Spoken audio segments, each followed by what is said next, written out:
Good morning, Fearless. Watto, friend. Coming in, coming in. Let's see if it's just you and me hanging out for the day. I'm still cooking a tweet. I'm going to post that in just a second and then let some peeps know.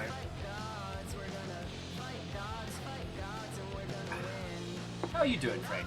How are you doing?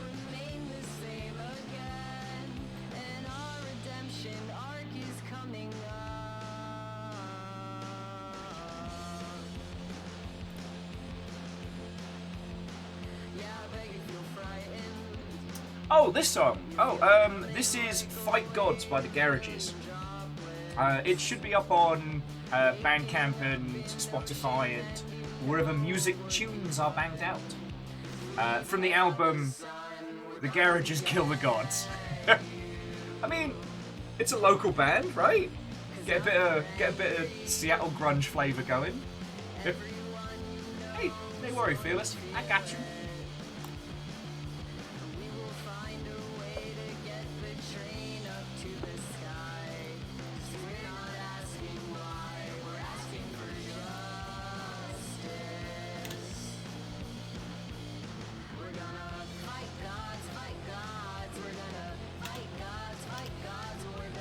Yeah, coming in, friend, coming in. Like I said, it might... Oh, Wolfgrad, Watto, friend. Mega Boss, good morning to you. Coming in, friendos. And Jackie, Watto, hello. Coming in, friend. Mega Boss, I have written the tweet and I'm just reading and rereading before I time. Yeah, Wolfgrad, the time of shilling is now. Nah. No, I mean, that's one of the reasons why I want to do today is I want to try and help some people, so I've got to put the word out.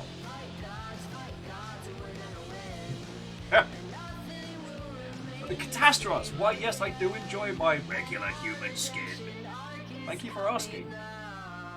I am absolutely not a reanimated skeleton wearing ham.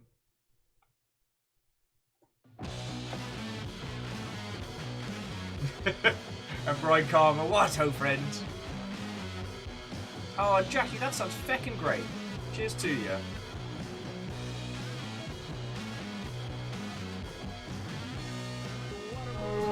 Yay! Aperios coming in, coming in.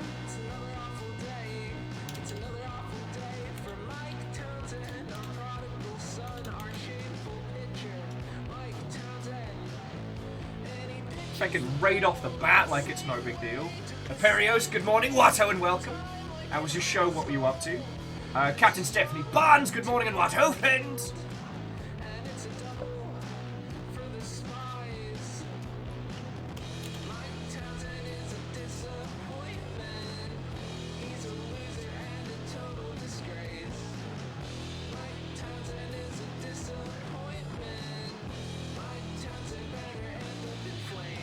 And Van Beast, good morning, Watto. Secretly Robin, greetings. Hello, hello.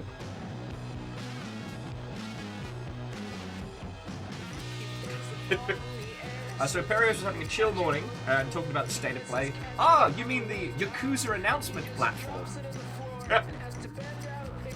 Oh, I feel a little bad for all the teams that have probably been trying to pitch ninja games based in Sengoku Jidai Japan, to then suddenly get their lunch money stolen by the re-release of an old Yakuza game.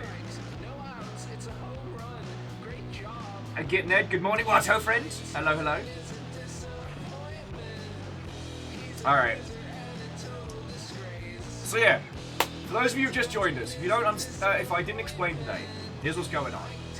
I am setting up my little corner stand, I'm setting up my little stall in the internet, and I'm gonna try and help out as many indie game dev friendos as I can. I've even used the feckin' hashtag, can you believe it?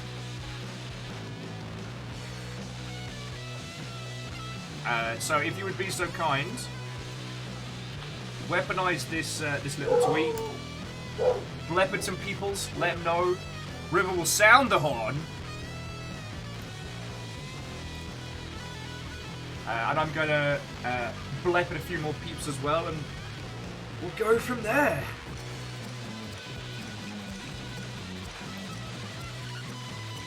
Oh, what the piss. Why didn't that work?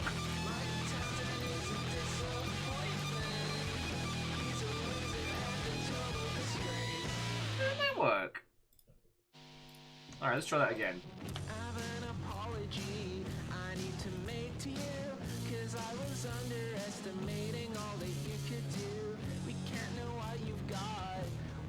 There we go. Alright, fixed it. So yeah, if you know anybody that can use our knowledge base, our skills, our powers, now's the time. We're just setting up. This is our little corner for the next few hours. And after that, I've got a weird game, so who knows? Maybe it ends up being very quiet the next couple hours, and it's just us hanging out, which is fine.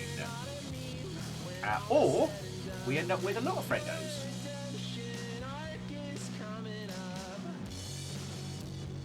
So, feckin' we.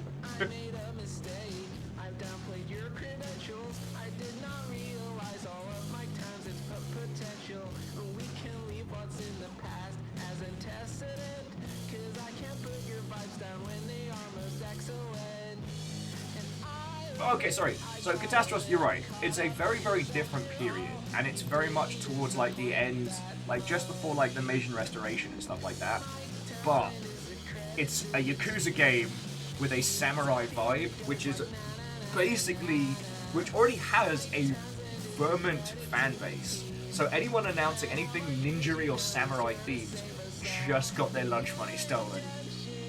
I felt bad for Team Ninja finally doing another ninja game. Everyone's like, nah. But we talked about this yesterday, is like, there was a time when I would have been super down for the Assassin's Creed ninja game. And now I'm like, you kind of upstaged yourself.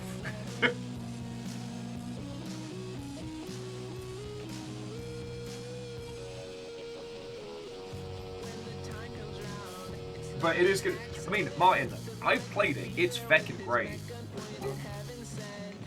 And Wolfcrat, thank you for the pint glass. Coming in, friends, coming in. Let's set up our little stand. Should get my nonsense ready. To the Trace Brothers, Watto and welcome. It's like, imagine being in the middle of making a cyberpunk game, like last year, like us. Oh, I'm so sorry. Well, in your defense, people genuinely thought that the 1-2 punch of, considering the original timelines, that we were going to have New Blade Runner, and then we were going to have CD Projekt Red Cyberpunk, and this was going to spark an interest in titles. And interestingly, we're still talking about Cyberpunk as a game, but yeah, it sucked up all the air in the room, and unfortunately, then spaced everyone. It didn't have a... it didn't unfortunately leave much space. But to the Trace Brothers, Watto and welcome. Hello, hello. You might be the first proper game dev tag we've seen in here that isn't our upshot.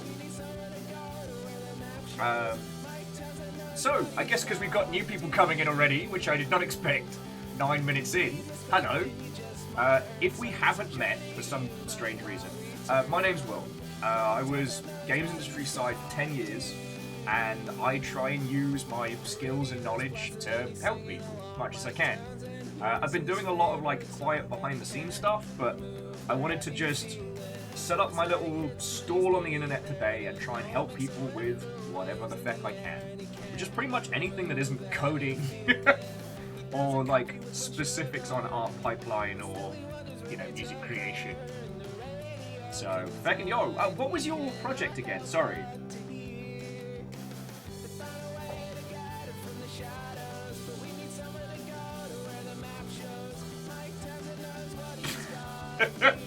Preparios, you fucking terror. And Bright Karma, as an aside, the Cyberpunk 2077 anime is apparently very, very good, and is possibly like a good 1-2 punch for a kind of a revival on. Alright, so the Trace Brothers are working on Cyber Knight Flashpoint. Let's have a look.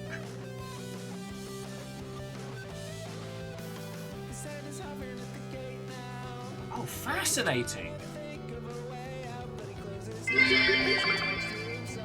We're combining streaming with nattering and trying to help indie devs with their games. It's the perfect storm. I mean, that's what I want to do today. So Trace Brothers is saying it's XCOM combat meets Metal Gear Solid stealth, Deus Ex style hacking. Interesting. All right, I'm just having a look at the trailer and assets. So yeah, if there's anything that you can think I can help on specifically, or if you just want a sanity check on some stuff, or if you just want to feckin' natter, like sometimes knowing there's people you can talk to just outside of, especially if you work in indie and you don't have that like going to a studio daily back and forth. Like, yo, I ain't charging. I'm just here to help today. So you're self-publishing, go you. You've already got a solid trailer. And you're looking for an early wait, are you doing an early access launch next year, or are you going to do like a full product? I spy with my little eye. A supreme shark hunter. Wait, or is the other way around? Smiley face. Let's see how far this can go. Let's check the depths of the place. Hey, sorry, Shark Time is Friday. Today we help indie devs. I'm going to use my strange and varied knowledge to try and help propel people forward.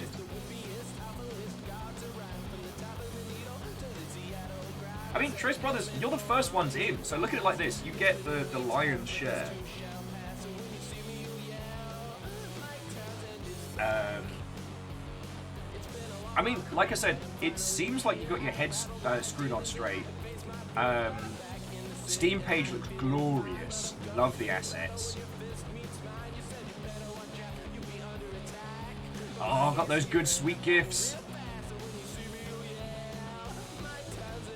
Oh shit! So you already had a successful Kickstarter. All right, you're kicking ass.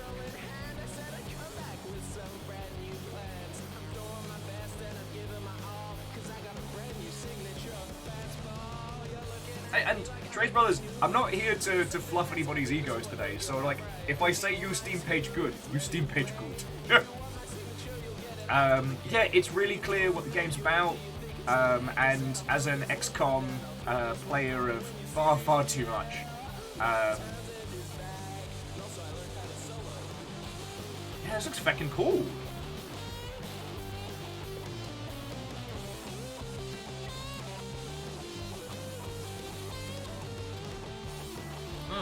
Sorry, getting in. Where are my manners? I guess I'm still getting caffeinated.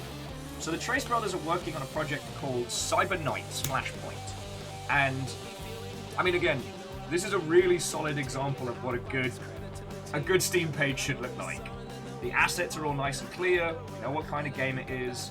The trailer is a nice mix of some eye-catching elements with some solid gameplay. The product page, again, nice and clear, nice and visible. And has this gorgeous, little scrolling GIF right here. Now, Trace Brothers, do you still have to trick Steam pages into putting up animated GIFs, or have they changed that? Because I actually haven't put a product page up in a couple years. I know. Here's me talking a big game like I'm going to help the industry. Haven't put up a Steam page in a couple years.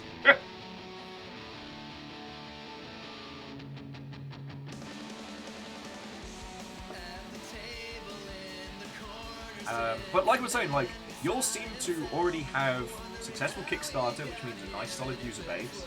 Although I will say, one of the things that one of our Kickstarter friends was saying was fascinating is that successful Kickstarter doesn't lead to good solid early Steam reviews, because everyone who gets a key from your Kickstarter counts as a free product key, which means their reviews don't go into the pool to do your rankings. Okay, and Trace Brothers saying, so Steam does allow for gifts on the page without any trouble for the most part, just can't be too large. Yeah. Okay. I just remember back in the day where you just have to rename GIFs to like JPEGs. And because it's just a web browser, it'd be like, yeah, it's fine.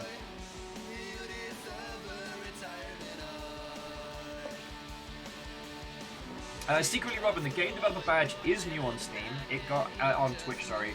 It got added a couple weeks back.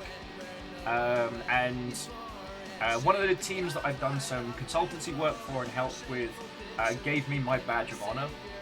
And like... Okay. So Obsidian Prince.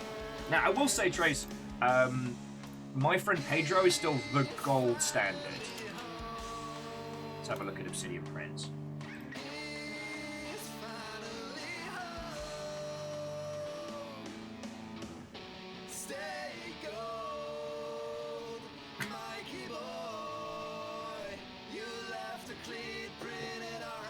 I mean, to the Surge, until humanity and capitalism comes crashing down around our ears, all I can do is provide you with banter and indie dev help. Come on in, come on in. Okay.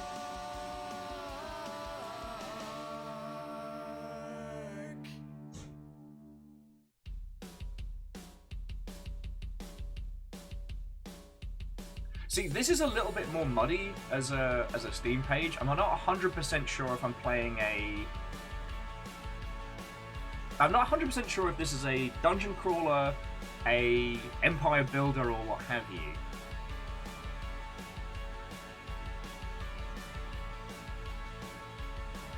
Let's have a look at the rest of the assets.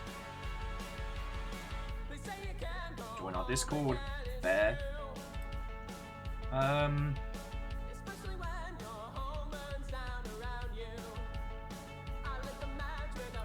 Okay, so it's just their trailers structured very odd.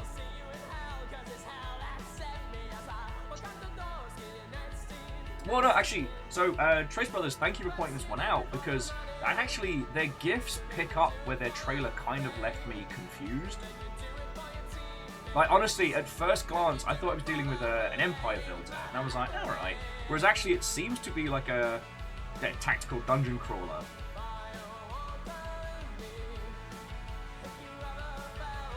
Because it was this element, the exploration GIF right here, was what we were seeing off the bat.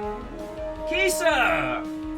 Come on into my tiny little garage in the internets. I've got my little stand set up.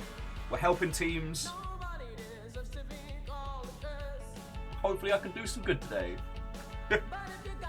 I will say, friendos, if you know anybody that could desperately use like a shot in the arm for helping out their video game, bring them over. But yeah, Kisa, how was your stream? How was your morning? Tell me your tales. Yes, bins have arrived.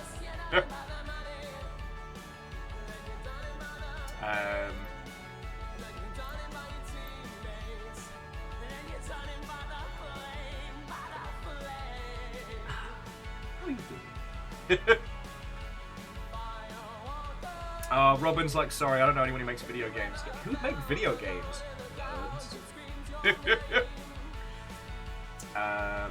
Well, I tell you what, so Trace Brothers, y'all are in here first. What was the thing you wanted me to have a look at? Because I'm happy to have a... I'm happy to go over it as like a warm-up.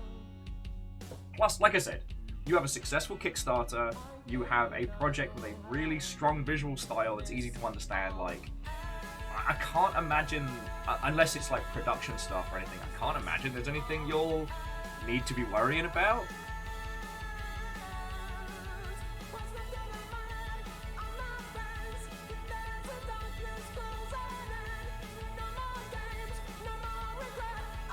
Yeah, Agonanarchy, it's a new weird thing that's been kicking off, but they've been putting games into videos. I don't know how they cram them into the VHS, but they do.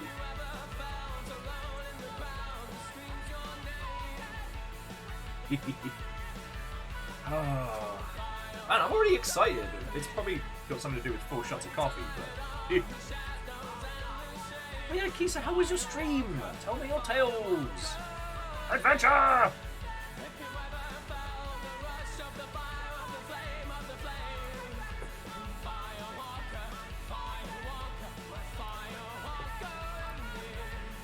Okay. So Trace Brothers is saying that they're just interested in ideas of how to get fresh coverage on older, still updated games. Our previous game, Star Traders Frontiers, which we've continued to add to free content to for 4 years. Now this is something I can help with. So let's have a look at Star Traders.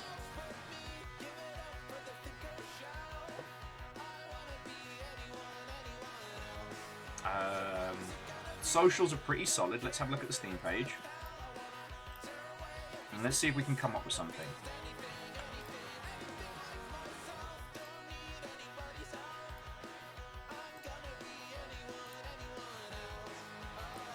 Sorry, bear with me just a second, friends.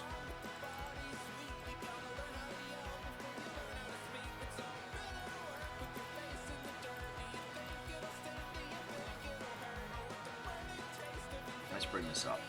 Okay, Star Traders.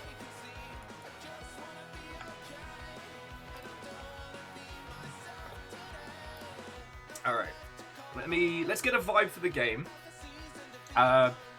Good solid reviews.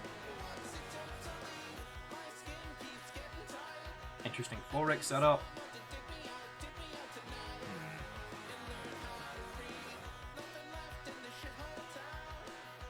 Scene is clear. Sorry, let me bring this up for you all so we can just get like a grounding on this.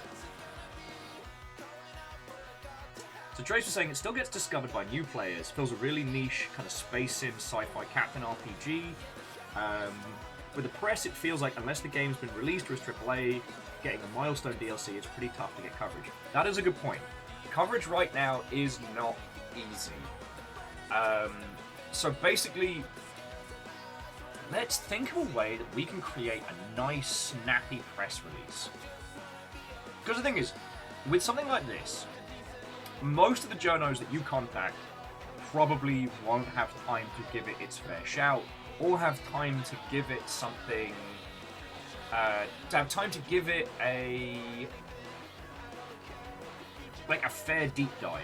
As someone who worked on a strategy game back in the day, like, it's the thing is, most game journos are horribly underpaid and horribly overworked, which is, I'm sure, something... Castro! Shit, that's 3 raids before half an hour. Go you lot! Pecking you!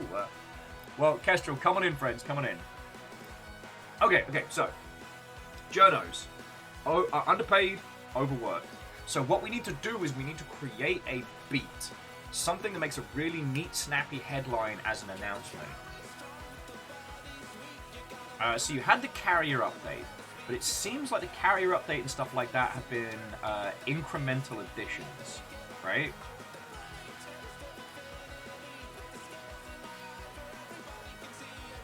Okay. I mean, okay, looking at your sales, like, honestly, you could let this one happily tick along and just keep racking up sales. So, you've got a title with a good tail. Like, Okay, so we need to craft something that would be a good single headline for a press release. Star Traders Frontiers announces Nathan Fillion's naked buttocks. Alright, not literally that, but that's the hit. Then the second line is something on the lines of Star Traders, a space captain RPG sim that came out in 2018, has today announced that they will be featuring Nathan Fillion's full-on naked ass in full 3D. Now, I'm not being glib about the booty, but it needs a pop, right? Something that can make for a really quick, really easy headline that then pushes people towards the Steam product page.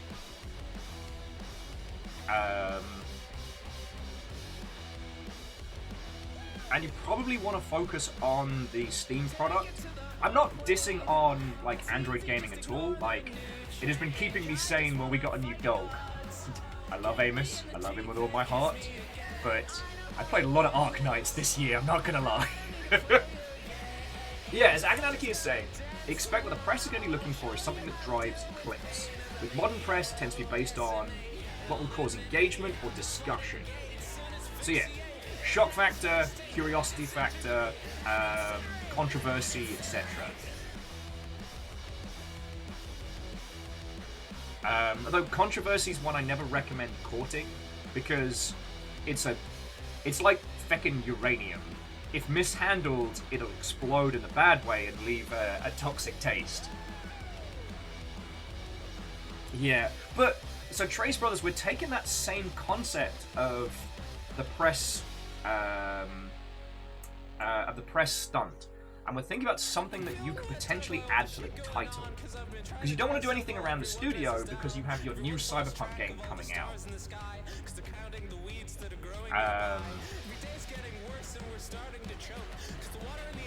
I think of a good one.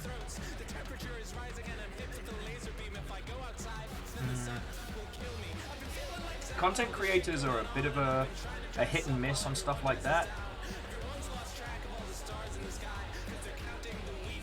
And that would be a big spend. Sorry, I've just realised I need to explain my workings out. So one of the things I was considering is like how much of your game could potentially be voiced or VO, and could you get some notable names in there? Could that potentially be an announcement? Star Traders Frontiers announces full VO pack featuring...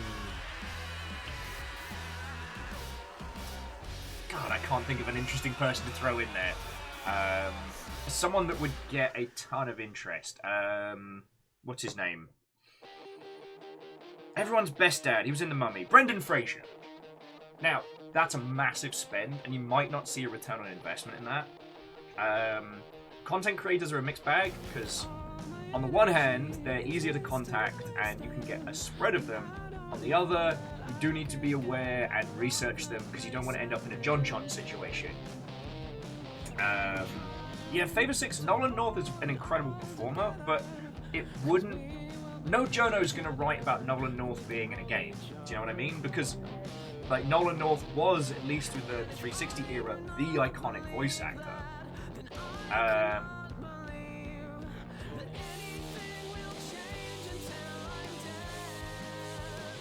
But you see where I'm going with these, Trace.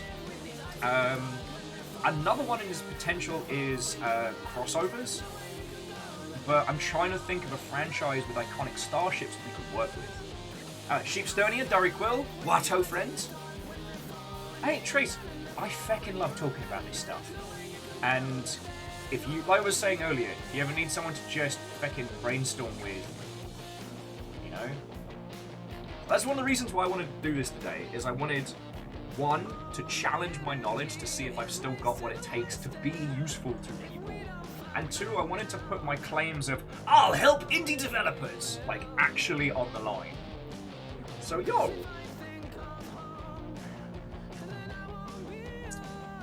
Well, so Favor 6, again, if we're looking for something that's going to generate clicks, we want someone that's going to make you go, huh?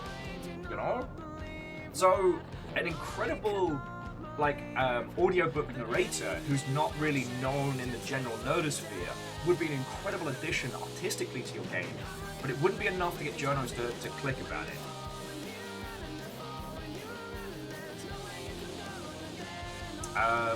Actually, Agnaniki, that's a real good point. So, Trace, is there anything else around Star Traders that we can talk about? Like, aside from the crossovers and whatnot. Oh shit! You guys made Templar Battle Force. Ah, I could love that game.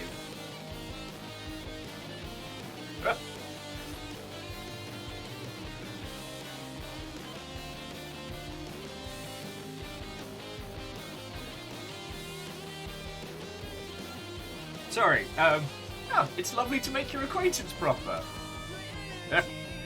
I mean, as independent teams go, you all are already kicking ass, but...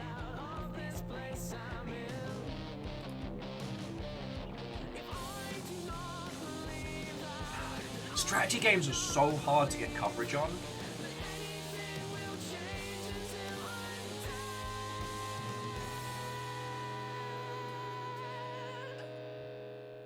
Oh, actually, Secretly Robin makes a very good point. CCP might actually be a team you can do a crossover with. Because CCP seem open to doing cross-pollination stuff. I mean, they probably wouldn't let you add your ship designs into, like, Eve or anything like that.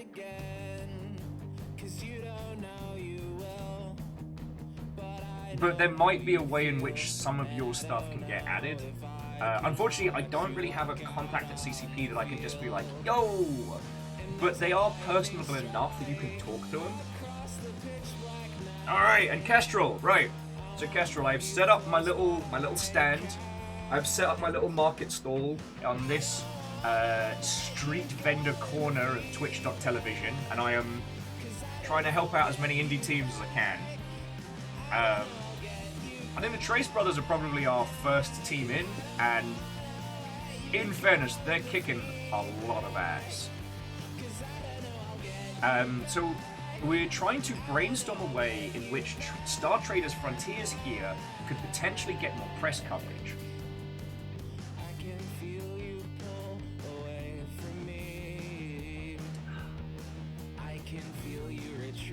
See, the problem with, I was thinking maybe approaching teams like NoClip and People Make Games, but those only work if there's either a very notable IP at stake or if there's a controversy again. So like, Trace Brothers, if you'd had to, I don't know, punch out a grizzly bear to be able to make this game, then NoClip would be great. Do the whole story about how you went into the wilderness and beat the snot out of a bear. But let me percolate on this one. Let me percolate. Because aside from like a clickable stunt process,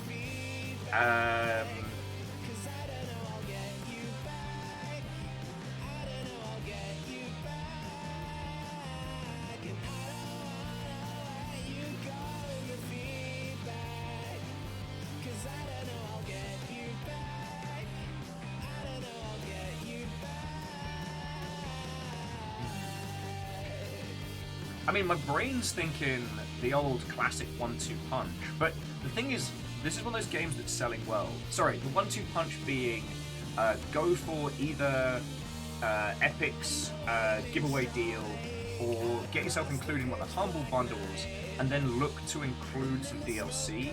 But it looks like you've built a really good user base based on these updates. So you'd only want to add DLC if it was something that would drastically change the experience. Kind of like the Court of Blood for Darkest Dungeon. Something that users who have played your game a crapload would feckin' love, that adds something like new and different, but that's a crapload of development time.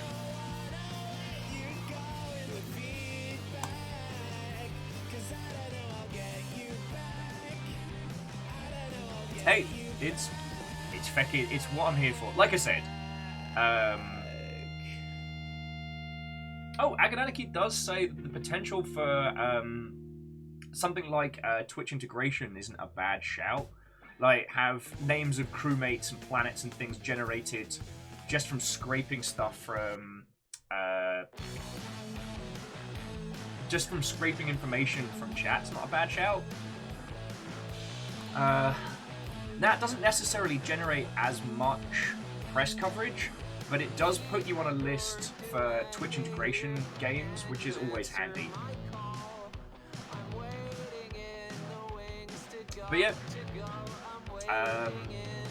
on the subject of helping friends, so to my lovely lot, so this is their upcoming title, which is XCOM Cyberpunk style. So dear friendos, if you'd be so kind as to throw this on a wish list. The team in question does seem like they've already had a successful Kickstarter, but yo, anything we can do to help cool kids? Did someone say Humble Bundle? Viking Shill Alert just purchased Starlight Children's Foundation bundle for £8.53. Well, whoever that was, thank you kindly. I have no qualms in shilling video games for money. But no, seriously, whoever used the humble link there, thank you kindly. The feckin'...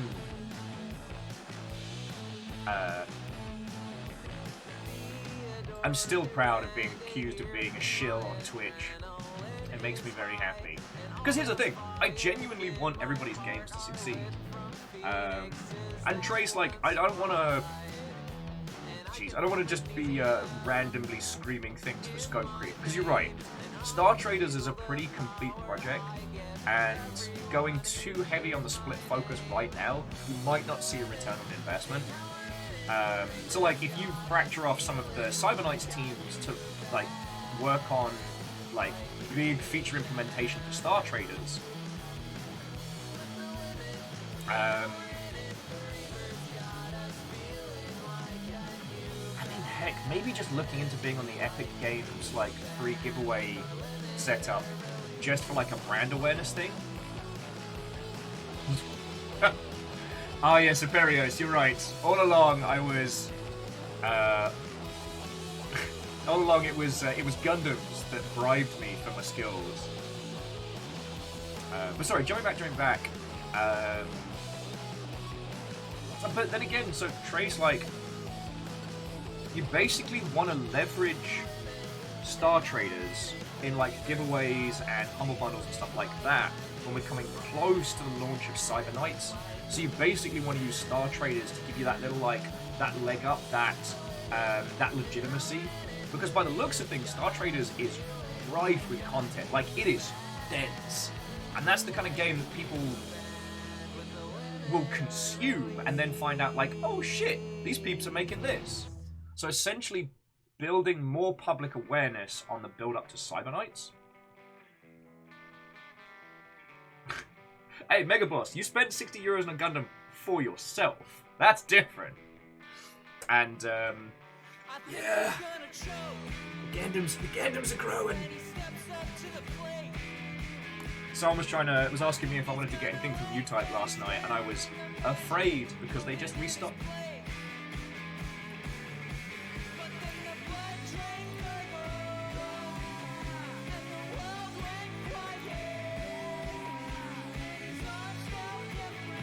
Yeah, I mean, Trace, it's one of those things that growing a brand, at least in the eyes of the press, is a tricky one. And, like, it's really cool that y'all have been, like, evolving on the same kind of themes of, like, strategy, but with no, like, straight through line IP. And it doesn't seem like, as a team, you'll have a big ego on you, which is a good thing. Oh, Trace, that is very kind of you, thank you. Hey, Favor 6, that's not a bad shout, but that's better for more outreach. Like, Epic Voice Guy doing a narration. I don't know what that channel's engagement is right now, but, like, getting Epic Voice Guy to do a trailer for your titles, not a bad shout. I mean, Cyber Knights is a good one because it's character-driven, so there's a potential to, like, get more individuals for voice packs and elements like that. And I'm not saying that VO is like the one-shot, solve-everything bullet for coverage, but, you know, it can put you in some places where you wouldn't otherwise be seen. But again, like, Trace, if I'm being perfectly honest, like, having a look at your numbers and the fact that you have a successful Kickstarter on stuff, like, you're basically one of those indie teams that you have a sturdy, solid base, and you're like 1 or 2 releases away from what I would call breaking atmosphere, breaking atmo, where the studio perception ends up creating enough momentum that journos will start talking about you just based on who you are. Like, you're on that cusp.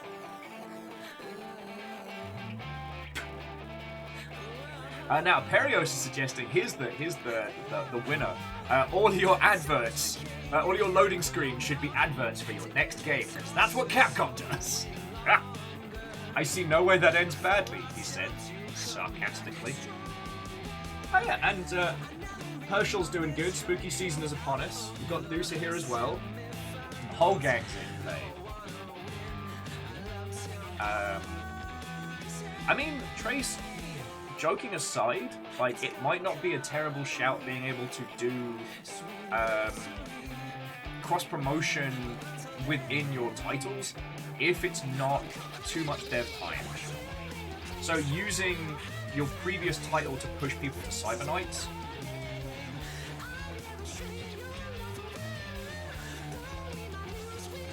Yeah, well, so Trace, I'm like fingers crossed for you as well, but worst case, these kinds of XCOM titles have a solid block base, so long as they hit the required kind of quality threshold, users will find it. And interestingly, users in this kind of like, sorry, I keep saying XCOM, but this kind of like grid-based, turn-based combat, users are way more forgiving of incremental development and early access stuff. Don't ask me why. Hey! And Wolfgrad, that's feckin' cool of you. Fearless is officially into the rocket fuel mentality. What was the other thing? Oh, do have a heads up because the team behind the Long War are going to be releasing their RTS at some point. Hang on, let me find the name of that one. Just because you don't want to be sharing a launch window with them. That's about the only risk I can see.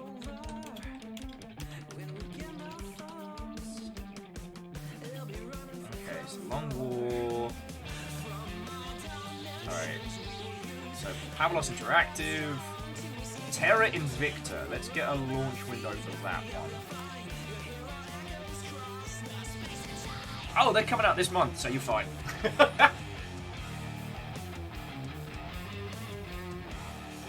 Because if there's one thing that journos fucking love is an underdog story. And okay, sorry. Let me bring this up on Steam so I can show you all. All right, so this is Terra Invicta, and this is probably going to get a booty load of coverage. Reason being, it's the team behind the Long War mod for the new XCOM games, which gained like infamy and success for bulking out the first of the two newer XCOMs. Was then the team were then brought in to make additional content for XCOM 2, which worked at varying degrees. And after that, they've gone so far as to start making their own XCOM-like game, and that's this right here. And because the idea of it's a mod team who was so good, they got brought in and now they're breaking out on their own, like, that's a journo story that gets clicks. So, yeah.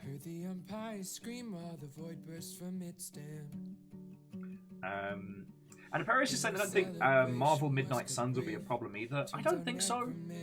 But that's going to be batting in the AAA space and the superhero space rather than the strategy space. I haven't really gotten a sense of how well it's going to gel with like core video game audience. I think it's going to be an entry point for a lot of people into the space, but that's just my prediction at the moment.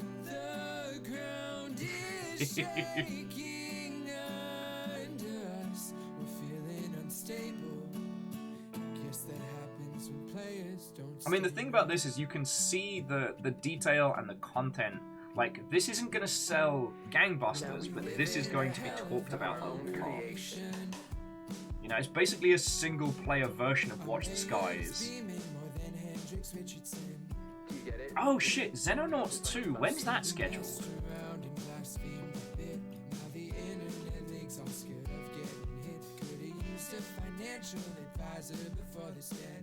When's Xenonauts 2 supposed to be dropping?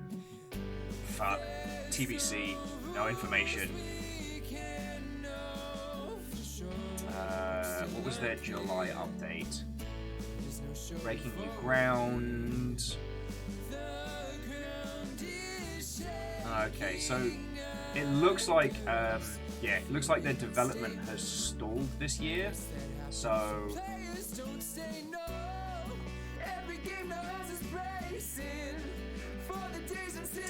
Trace is, I think for early 2023, the main thing we're wondering about is when their launch will be is Starfield. Oh god, yeah, because they're going to eat all the fucking oxygen in the room. They said when they're dropping.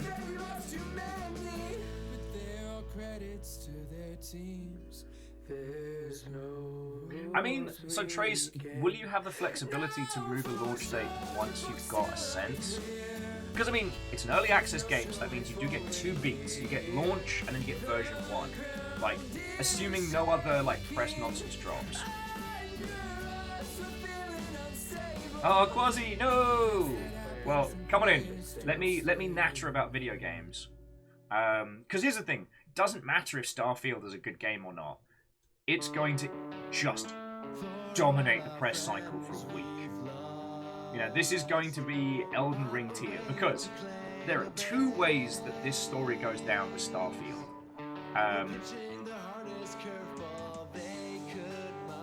Situation 1. Starfield comes out and it's great. Everybody and their friend and their brother and their fucking cat makes an article, a guide. Here's 10 things I wish I'd known about Starfield before I started playing. How to unlock Todd Howard's smiling face as a decal. How to play Skyrim inside Starfield. There'll be a crap load of articles like that, and they will dominate. Or, and this is actually worse if you're trying to launch a title, Starfield is bad. It's broken, or it's got some questionable content. Hey, Quasi, thank you for the waffle bits. But yeah, Kestrel, everybody knows that cats would play as the trolls in Fortnite. Most people who troll you on Fortnite are actually cats. A lot of people know that. But no, if Starfield drops and it is broken and it is low quality, it's going to dominate even more so, because after Fallout 76, there's a whole machine of content creation, and in both the media and non-media space. Yes, hello. JP approves this bundle. Just purchased Starlight Children's Foundation bundle for year 9,96. JP, that's fucking cool of you. Yeah, so if Starfield drops and it's bad, that's going to consume the entirety of the media sphere. Because it's entirely possible that, like, this drops and mediocrity is probably the best outcome. Like, it drops, everybody plays it for a week, and then no one talks about it ever again. But if it's modicumly good, or even a modicumly bad, yeah.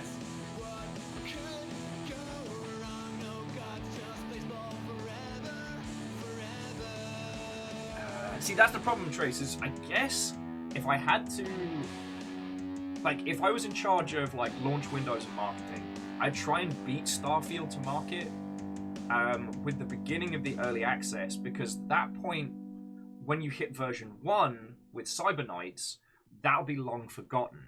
But you don't lose that original momentum. You've got your Kickstarters, and that's cool, but what you don't want to do is share a launch window with this, so all your Kickstarter backers are playing this and just waiting for a chance to get into, because you'll probably see a big crossover. Yeah, I hadn't even thought about Starfield. See, and this is why I like bantering on this one. I'm so focused on the weird indie titles that I forget how much feckin' impact a Todd Howard production can have. Favor 6 says, would a good blood feud with another Day of Hell?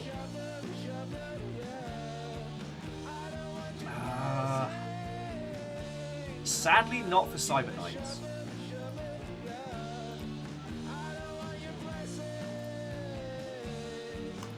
Unless you end up having a narrative that's character focused, because the old Doom Guy Isabel combo is a repeatable. Hey, to BYO Battleship, how are you doing? Asking, aspiring indie dev here. What's the best engine for making an action RPG MMO? Right, grab your pen and paper, because we are going to look up MMO Maker.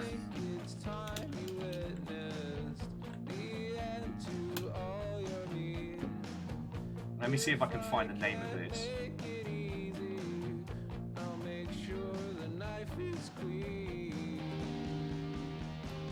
Here we go. Is this it? This might be it. MMORPG Maker XB. Create online games, no programming, just point and click. How are you doing, friend? I've just been making friends with the Trace Brothers team. Though they're kicking a lot of ass, they don't need my help as much as. Oh yeah, no, BYO Battleship, they did an RPG Maker for MMOs. It's fascinating. It was more the Ultima Online style of MMOs. And the process of creating any new content for it was agonizing. But as as a kid that downloaded an early translated version of RPG Maker, I entirely understand.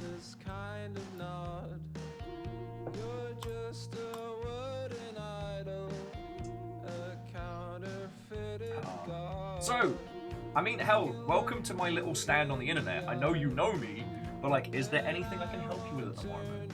You know, just cause we're friends doesn't mean I'll skimp on helping. Just because you dropped a ship on me during my stream.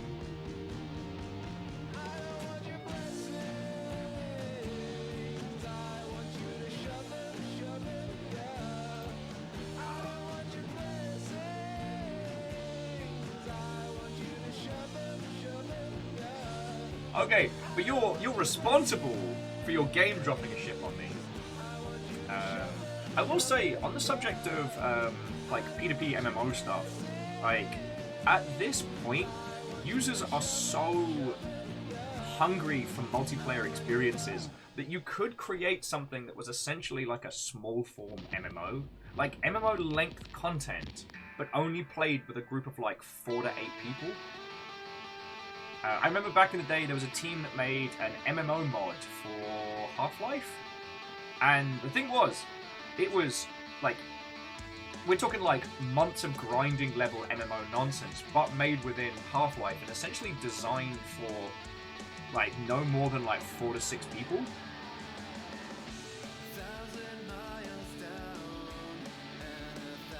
Immortal End, maybe? I'm always a bit hesitant about doing live stuff because this is live television, Immortal End. You can't take that back. If that's a thing that you want to do, we can give it a shot.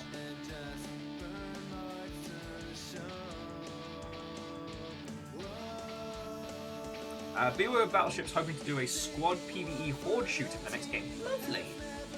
I mean, there's a hunger for it. Although, if if Arcane continue what they're doing, they might set some seriously high standards. Now, I don't want to armchair design too heavy. Because this is the thing, when you're talking about things in concept, you can absolutely argue one way or t'other. The thing is, when it comes to game dev stuff these days, it's about making it, it's not about the theoretical design. You know, GTFO has managed to cut out a niche, and between Jesus, Anacrusis, Back for Blood, and whatever Arcane's one is. I want to say Red Knight, Rain Knight, Vampire Rain. No, wait, that's the old game. That's a hell of a space to move into.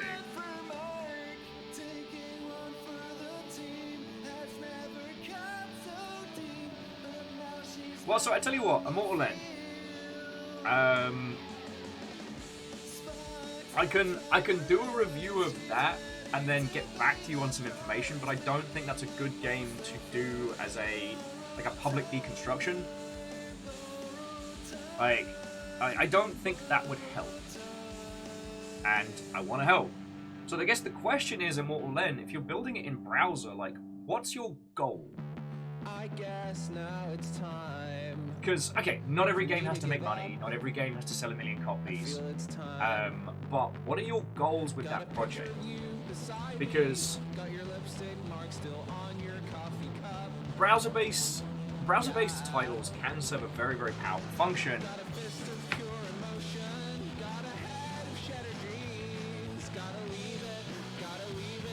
But getting an understanding of how it all comes together, knowing what your goals are will definitely help me when reviewing it. Because, like, if you just want feedback on whether or not it is a good horror game, that's one thing. If you're looking for, like, a viability pass or where to take it or what to do with it, I kind of want to know your end goals. Like, is your goal to get it on Steam, get it up on itch, get people paying for it? Is your goal just to get it out to as many people, or is it just an experimental project that you're looking to just do to prove that you can? Lost Flowers, Watto and welcome.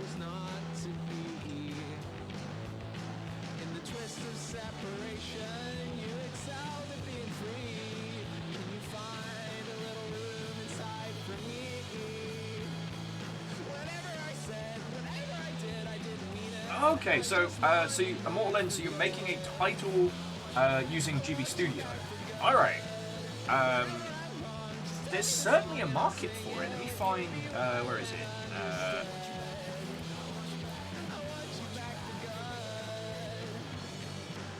Isma.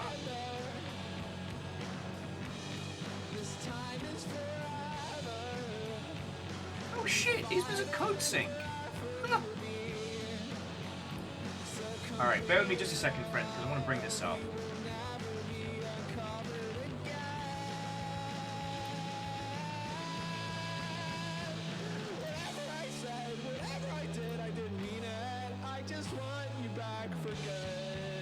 Here we go.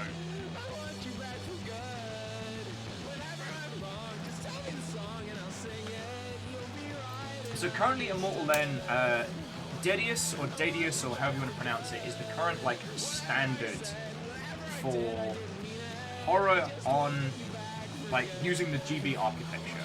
And this title has done so well as to have a physical release. So that's definitely the one to be chatting with. Oh, Alan, Watto friend, hello. Welcome to my weird little stand on the corner of the internet. I'm helping people with their video games.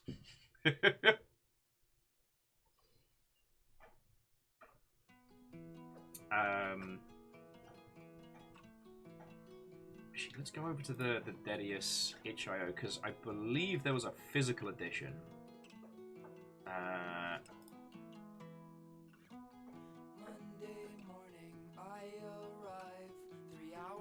Here we go. Oh no, it's not there anymore.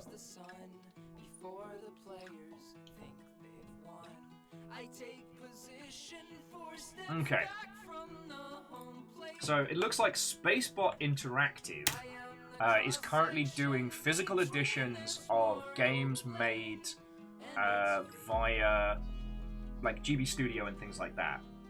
So that's definitely the through line. Ah, well, Alan, like it's lovely to have you here. So far, we've had a couple of people. We've been chatting about some good games. Been scheming, doing some schemes.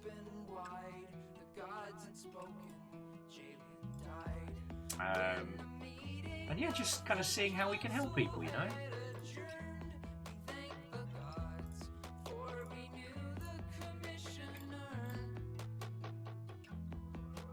Yeah. Well, so I mean, Alan. I mean, you don't need me to tell you, but like, it's wholly viable. Like the. Don't mind me. You're winking this one too. JP just purchased 2k mega hits for year 15,98. Thank you, JP. You should actually have a quick check to see what's in these humble bundles you'll keep picking up because I am not on point.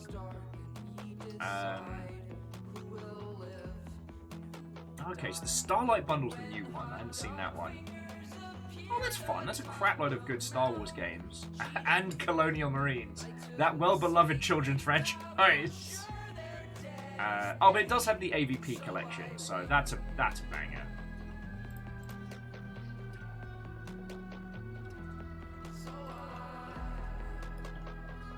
Hey, and Immortal End. That's what I'm here for, friend.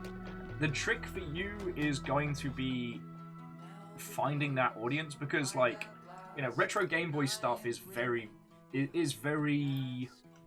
grounded. It's a very, very close-knit space, and they're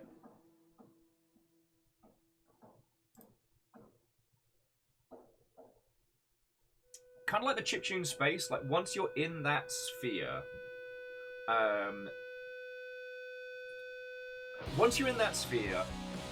and you are known, then you're going to do absolutely fucking brilliantly. And going towards making physical editions, what you might need to do is consider getting the kit to flash a cartridge yourself as a proof of concept to get people interested. Megaboss says, what are the good sources for making GBA games? Sadly, Megaboss, the GBA doesn't have the same infrastructure so far as I understand. Let's have a look at GB Studio and see if there's a... I don't think there's an equivocant. Because the GBA starts getting into the territory of more advanced, like, video game development stuff. If you have a look at what people have done with the GBA, it's pretty fascinating. But if you haven't seen it, Megaboss, I definitely recommend having a look at GB Studio. We actually spent a day building like a silly little game with it, and it was feckin' grand. Like the speed at which you could import assets in, and how much. It turns out the Game Boy hardware is feckin' resilient. You can throw absolute feckin' nonsense assets at it, and it just goes, we'll work it out.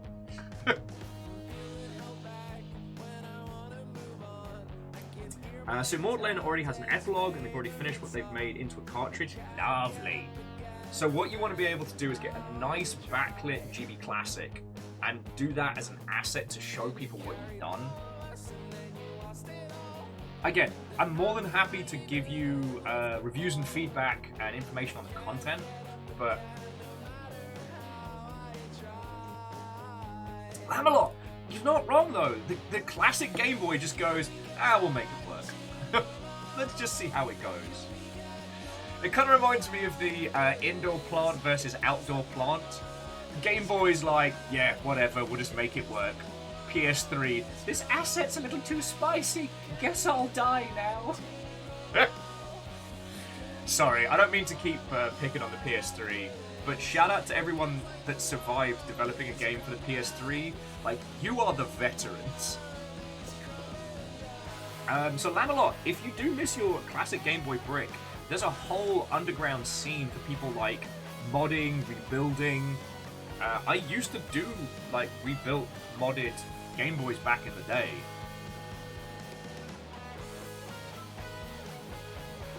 Might get back into it, to be honest.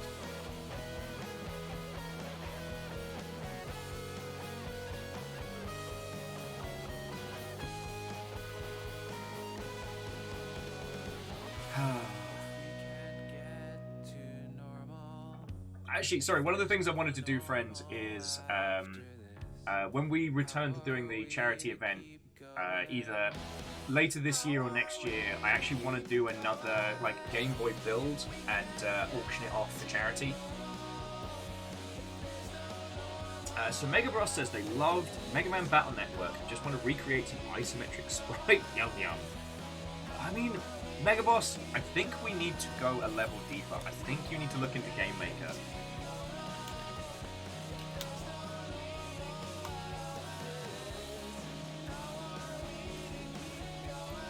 So Mega Boss, I think this is the route you want to go, because I think if you end up going through the classic Game Boy, you're going to come up against a lot of technical challenges. I think if you go for Game Maker, what I've just thrown in chat, this will get you up to speed, because I think One Step from Eden was made with Unity. But One Step from Eden's kind of the... it's kind of the gold standard for I made Mega Man Battle Network, but not.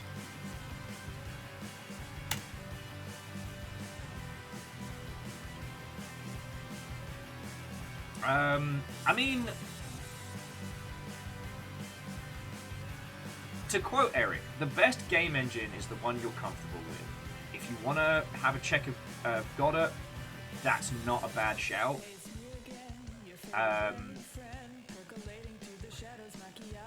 But to quote a good friend of mine, how do you know if a game's made in Goddard? Don't worry, they'll tell you.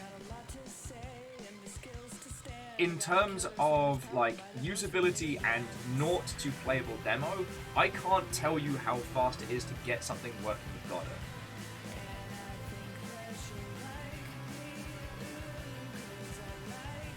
Alan was saying, from what they understand, Game Maker 2 only does PS4 and newer. Interesting. Interesting. Yeah. BioWare Battleship. I amuse myself with pronunciations.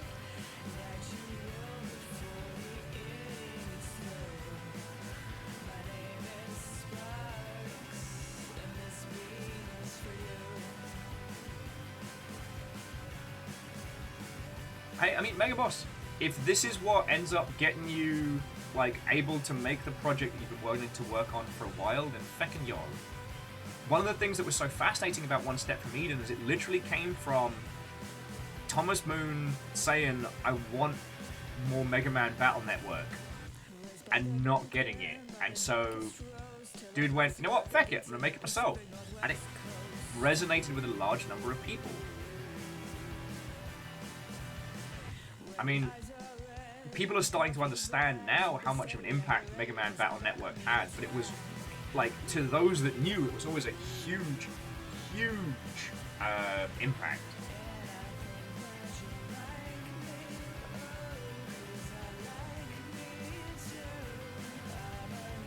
Oh yes, and as Sailor was saying, GB Studio is only Game Boy and Game Boy Color. But I don't think we'll see something similar to GB Studio for the GBA for some time.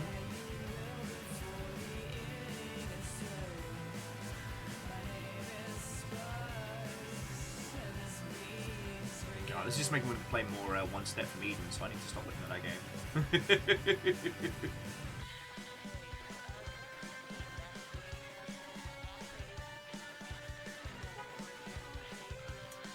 So Dr. Gray, I'm gonna say no, but because I don't know tabletop and the board gaming space like I know video games. And I try and make sure that at least to the very best of my ability, I'm helping people with what I know. I don't know any more than any other regular nerd when it comes to board game stuff, so sadly no. But, I mean, they're obviously welcome here. I just don't want to give them bad advice.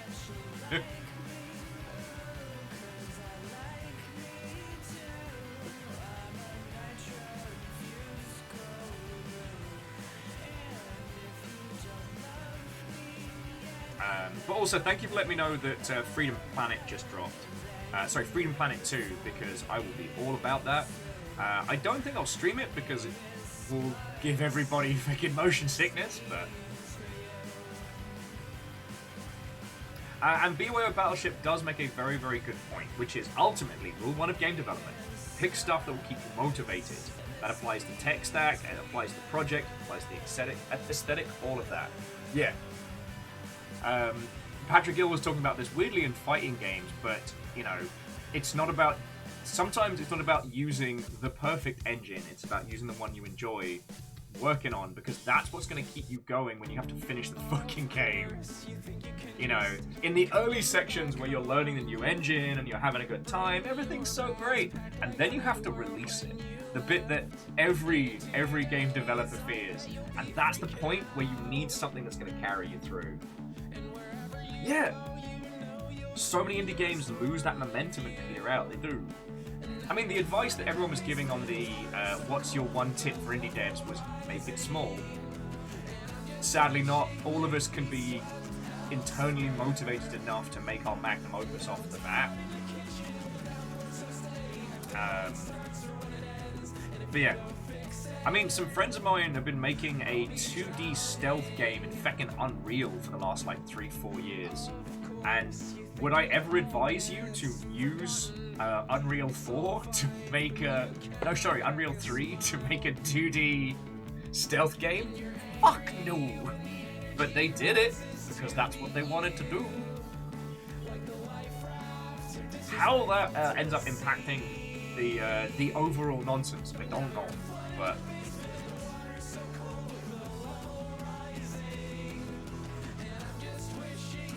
Someone's key.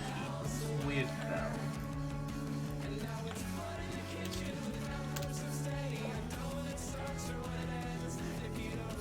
Oh god!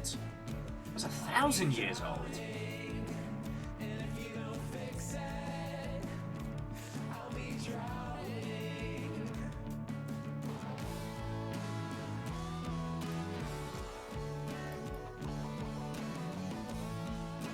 You speak the old magics once more. Yeah. Oh, and Dr. Gray, this is my Blazeball playlist. The garages are a local Seattle band based on the baseball team, the Garages, and they make banging, grungy punk nonsense, and I love it.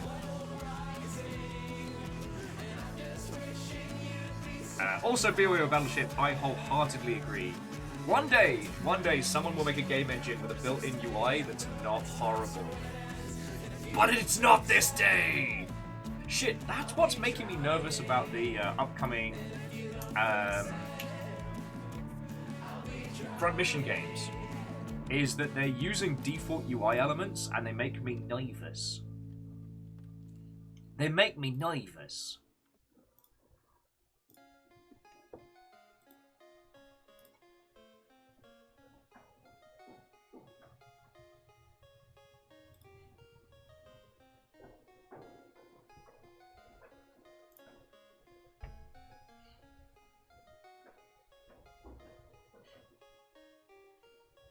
Right. Who's next? I should be street corner yelling, heckling. Two for a pen, indie game information, let me help get your product to market, 2 for a pen. I should be doing that on the side of the internet. Yeah.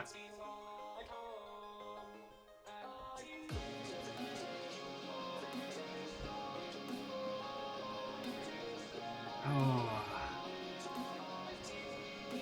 Just checking on the game news whilst we're waiting to see if anybody's coming in. Yeah, Occult Game Dev, how are you doing?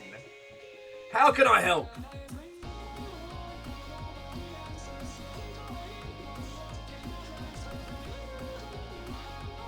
You gotta get your for Occult Game Dev, you gotta get your game dev tag in for your own projects.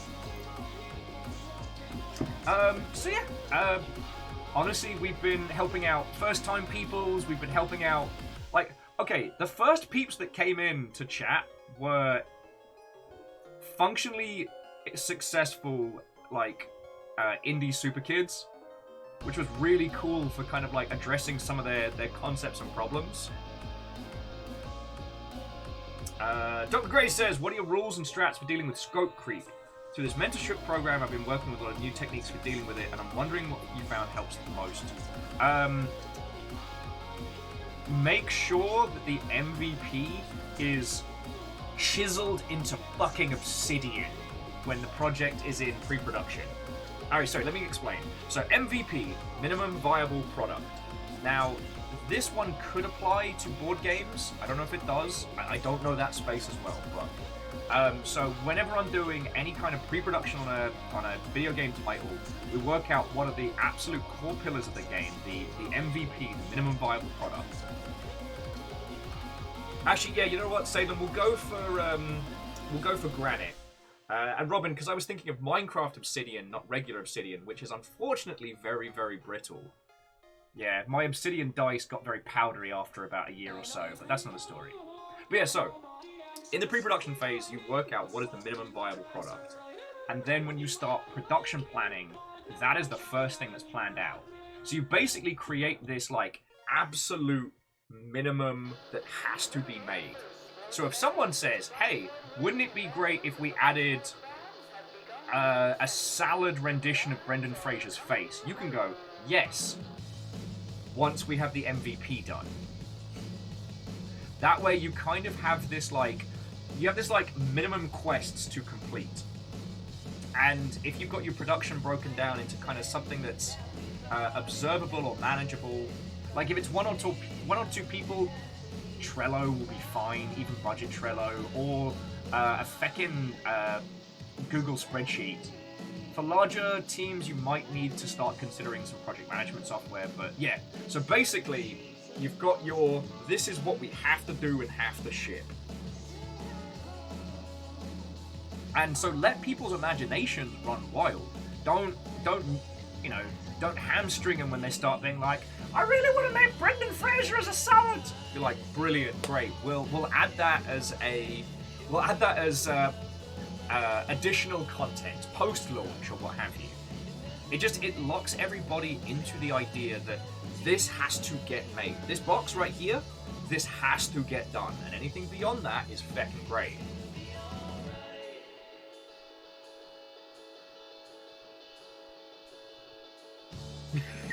Damn it! Brilliant loser! That's not the information you're supposed to take! Where were you when we were gonna put, Nathan Fillion's ass into a video game? Yeah, Salad DLC is also entirely valid. Brilliant loser, it's wonderful to make your acquaintance. If you got any questions or pain points or things you're struggling with, let me help. That's what I'm here for. I'm putting my knowledge to the test. And also, there are a ton of incredible game devs and games industry people just hanging out today, so...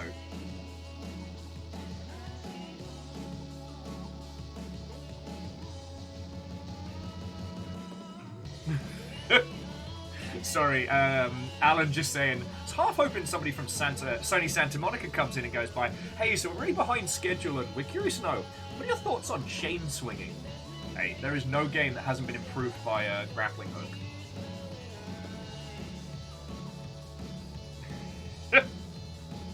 Look, Trace Brothers, you wanted things that are gonna capture headlines. I fucking dare you not to tweet 2022 challenge. Brendan Fraser's face is salad.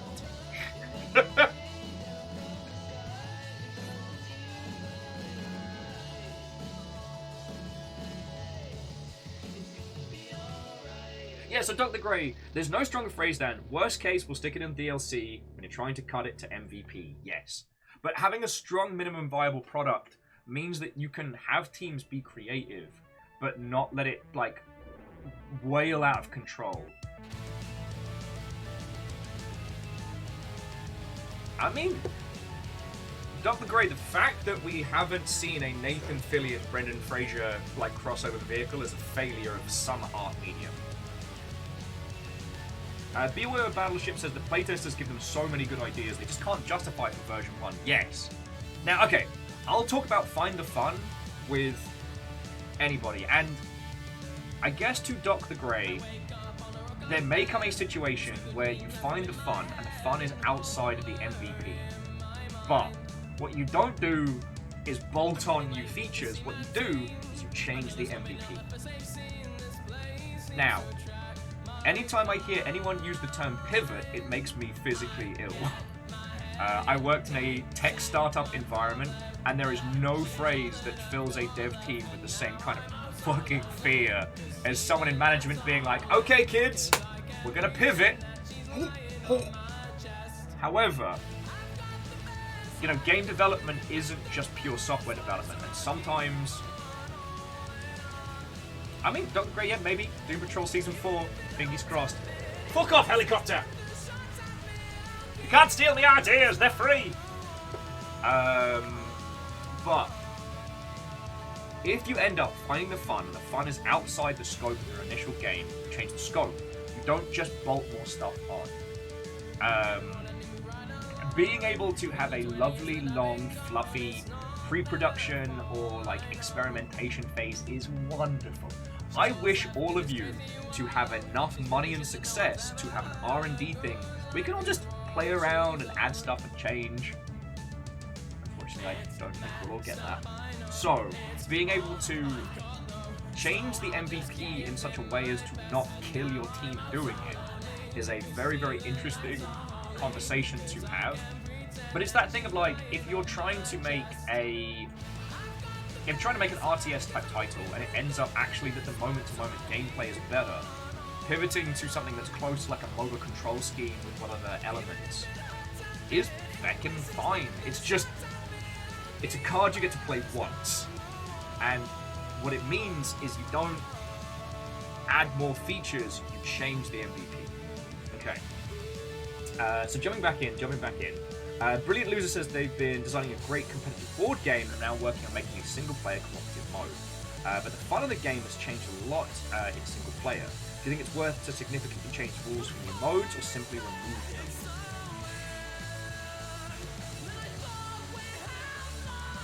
Alright, I need more info. What's the core of your title? Where's the fun?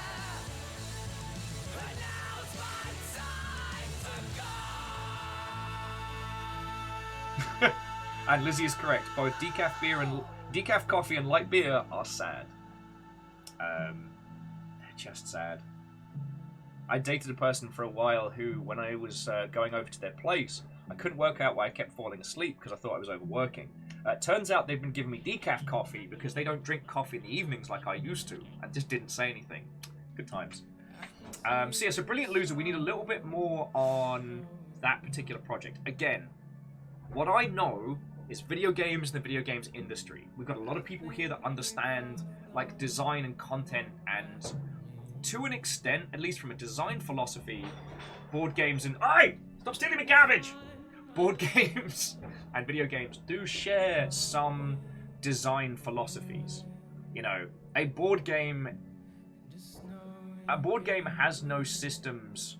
Sorry, I should phrase this better. A board game has no automation to lead your player by the hand. They have to be able to take the rules that you give them and make it work. To add Brendan Fraser as a co-op partner AI. He's a fucking treasure! Dude deserves it! So, jumping back, Dr. Gray was saying that players get some of the feelings when they fiddle with caravan mechanics they're working on. And Brilliant Loser went through the sad phase of removing a thing they love from the game because it doesn't do much. Hey, put it on the shelf, come back to it. It's not dead, it's just that's not its home. You know? Okay, so Brilliant Loser said the game is a monster taming battle where the fun in the competitive and co-op mode is finding synergies between the monsters and seeing how they interact with the players. In a single player, it doesn't happen as much.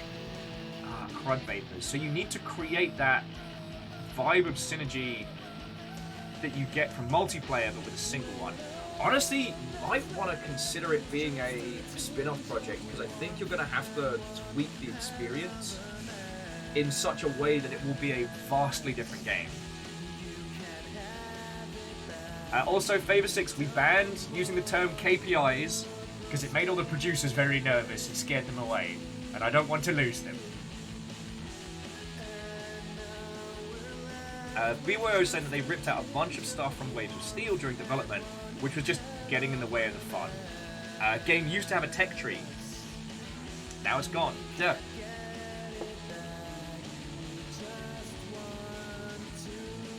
And it can be heartbreaking because the idea of improvement by, you know, removal is almost counterintuitive. Like, wait a second, taking systems out is good?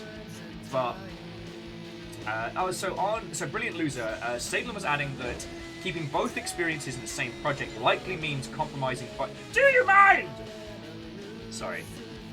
Fucking Sesame Street having a fucking garbage day outside.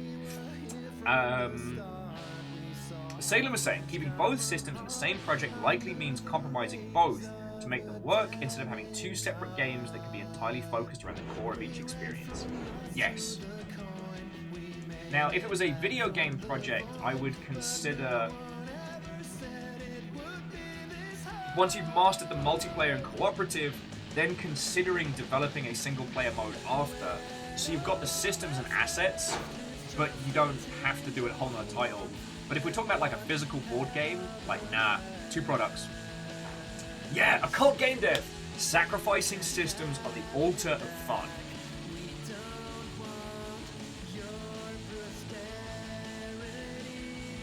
Oh yeah, Alan, feckin', we did a stream of it. Waves of Steel is top tier. And if you didn't see our feckin' glorious rainbow murder machine, oh boy! The only thing I will add is that the game is wilder than the trailer makes it look.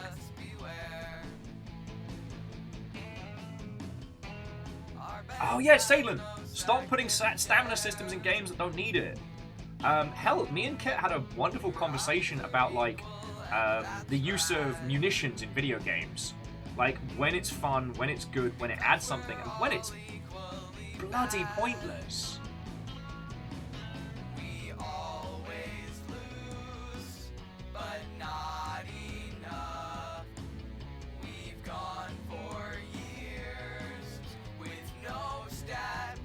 Yeah, so Brilliant Loser, like, I feel like we're just telling you what you already know. But that's also one of the reasons why I wanted to do this today, because sometimes it's not that you need some genius idea. It's not that sometimes you need, like, some weird British-sounding, like, punk shaman to tell you how to make your game. Sometimes you just need to bounce the idea off of some other people. Plus, it looks like, essentially, you've got your follow-up product. Because here's the thing, if you make a single-player game, everyone will yell at you and say, hey, when are you going to make a multiplayer version? And when you make a single-player game... when you make a multiplayer game, everyone's like, when's the single-player version coming out? I don't want to play with people! Because... users. So it's sounding like you've got the setup there.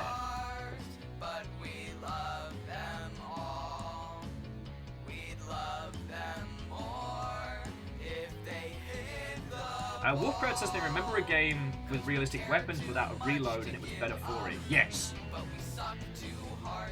This job would be great if it wasn't for the customers. Hey,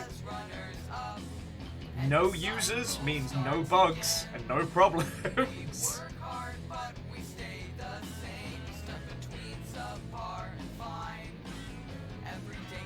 Well, so BYO Battleship, that's one of the things that I'd actually point to as an example of, like, if your core experience is a multiplayer game, like Deep Rock Galactic, focus on that multiplayer for all it's worth, and then work in a viable single player.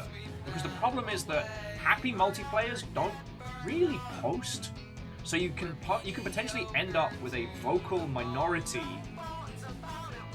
taking up all of the conversation. Yeah, Mega Boss. No end users means no tickets. So what I'm saying is we're going to kill all of our users so we have no bugs or problems with any of our games. Welcome to Will's advice. Destroy all users. Things I couldn't say when I worked for a big studio. No, yeah, let's go. It's perfect.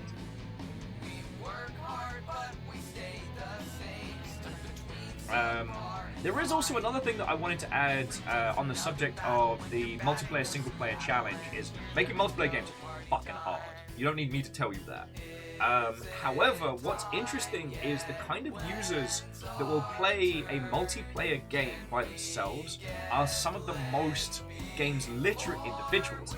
That's also why they're so very loud when it comes to feedback and content.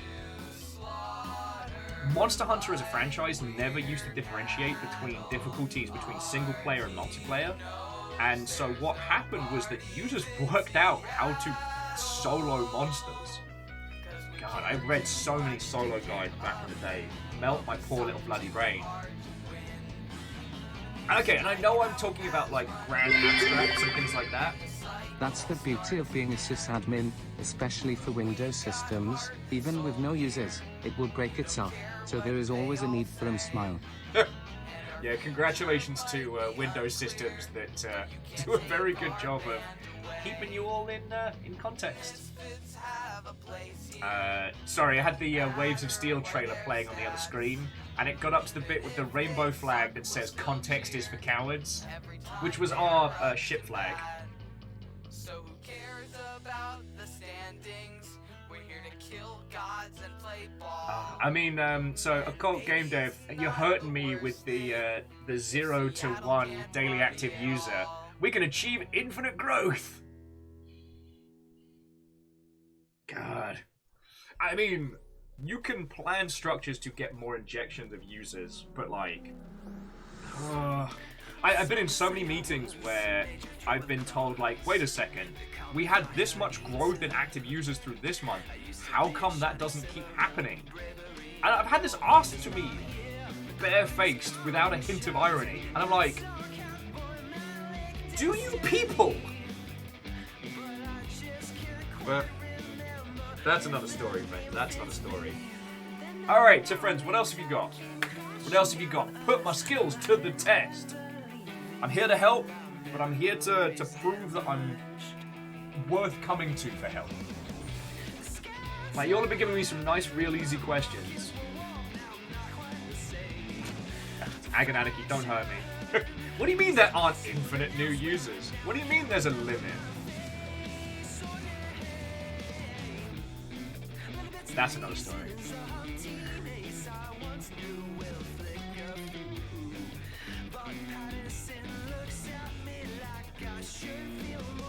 Okay, people, believe it or not, are not infinite.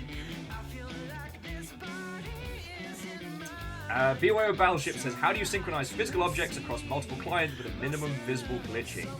I mean, how much money you got? Because if you've got scary money, I got you. If you've got scary money, just knock on the old Azzy Cloud Farm. For anything else, see, this is where you, like, the core of your experience becomes such a bastard. Because, okay, BYO Battleship, you know what I'm going to say, which is what most multiplayer games do, which is they just don't synchronize physics objects.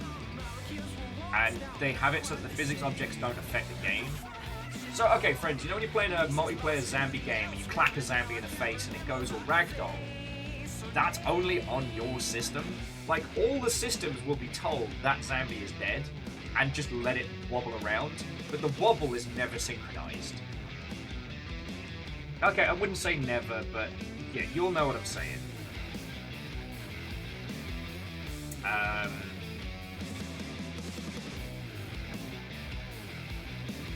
Hey, Megaboss, that's what I'm here for. It's sailing with, to increase our user base, we're gonna need to invent interstellar travel. Just endless walls of servers. Yup, that's how we do it.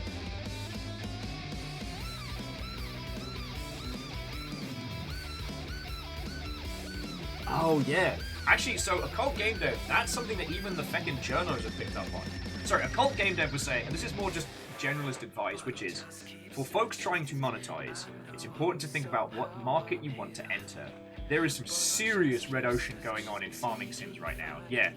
I don't know what it was, because, like, the success of farming sims happened years back, but for some reason, I guess everybody got approval from their bosses to have a crack at that Stardew Valley cake.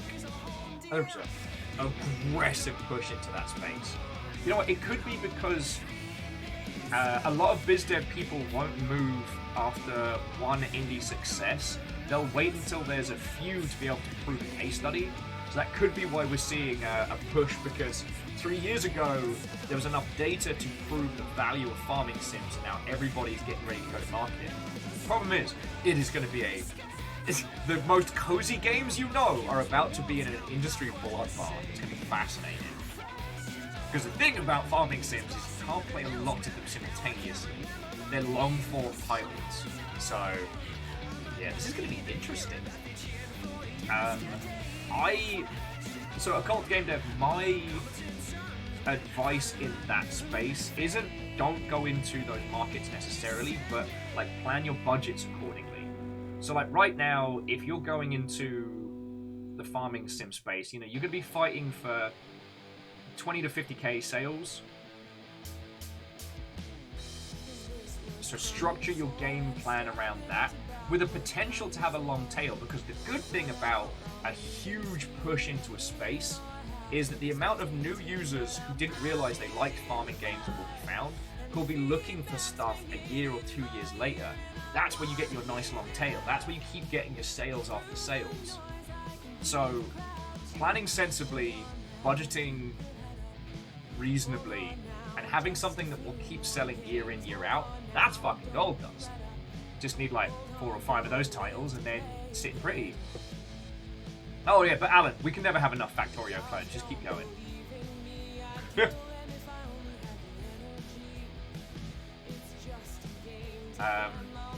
But yeah, there's definitely something to be said for the ebb and flow of genres and specific hits.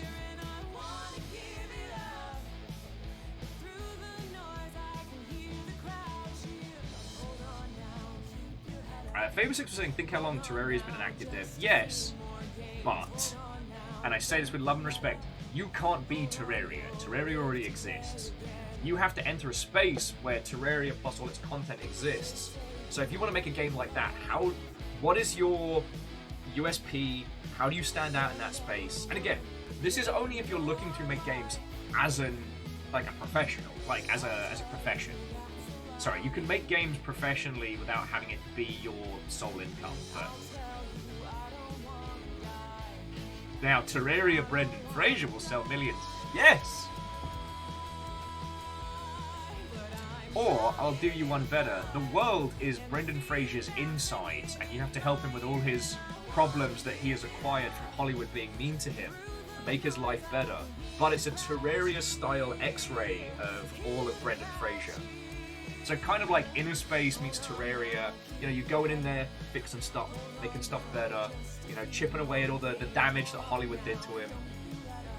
It's Osmosis Jones, but Terraria. Boosh. Bam. Nailed it. There's a USB. Actually, no joke, that would be very, very, very successful. Basically do Cells at Work Black meets Terraria. Boosh. That's a concept.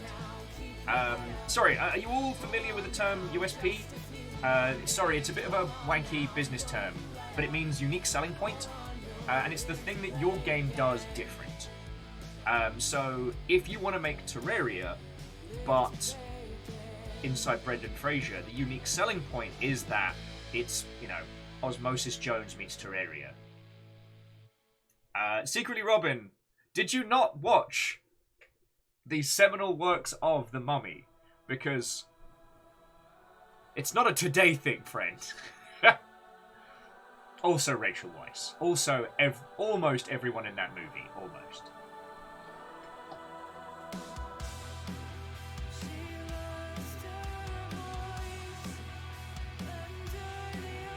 Okay, let's see what Rami's saying on USPs.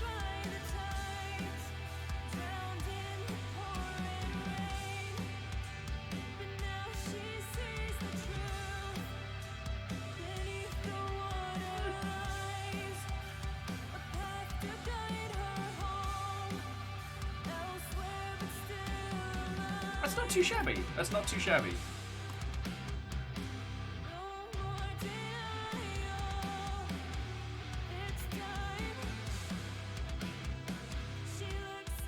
Anyway, I'm here to help with your video games. You can thirst after the cast of the Mummy later. There'll be plenty of time for that.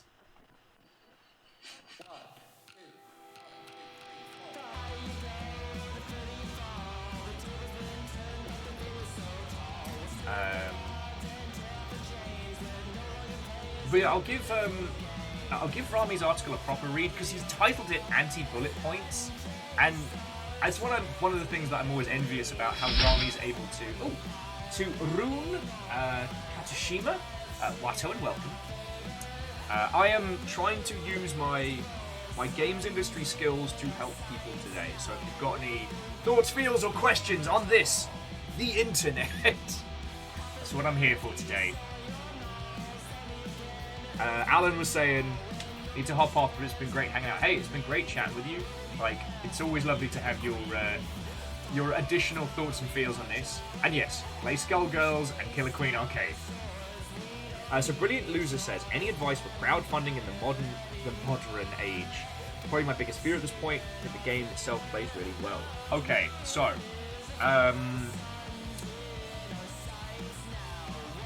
the Kickstarter isn't the start of your marketing, it is the mid to late point. You need to hit up every friend, every contact, every person. You need to start sending out emails being like, hey, hi, my name's so-and-so, we're going to be going for our Kickstarter in a month. This is the project that we have. We'd really love your support. Yeah, a Brilliant Loser at the start is the marketing. I mean, do you have any stuff and assets? Wait, no, you're doing board game stuff, right? There might be some other people that know the board gaming space better than I. This is where I don't want to give you any, like, business stratagem advice.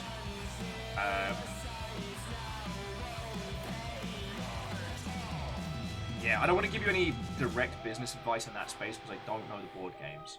I don't know if the old adage is still true that stretch goals for fancy minis are the absolute bee's knees. I don't know if that's still the case. That did used to be the power move. So, like, have a good, strong video, as I'm sure you know, have very, very clear goals, and have a very, very clear, point of purchase.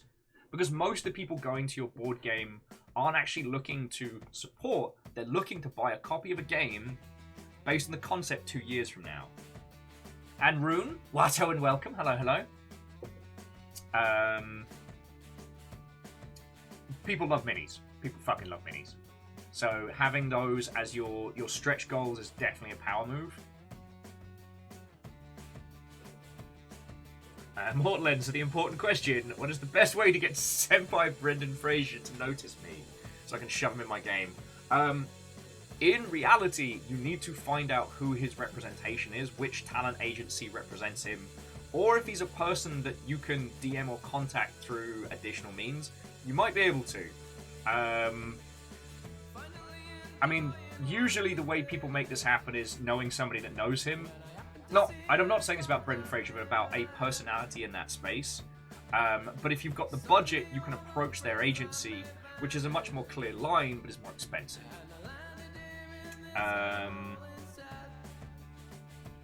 So Pretty Loser says they're putting together a cool video with voice actors and such to really try and sell it. I do love minis. Yes. I mean, think of your Kickstarter video as a 3-act play. Act 1, the pitch, the awesome, the idea, the concept. 2, reassure the audience that you know what the fuck you're doing and you're going to be able to deliver this product. And then 3, the pie in the sky, the blue and the magical and the wonderful, but wouldn't it be great if you could, each and every Kickstarter backer gets a whole statue of Brendan Fraser!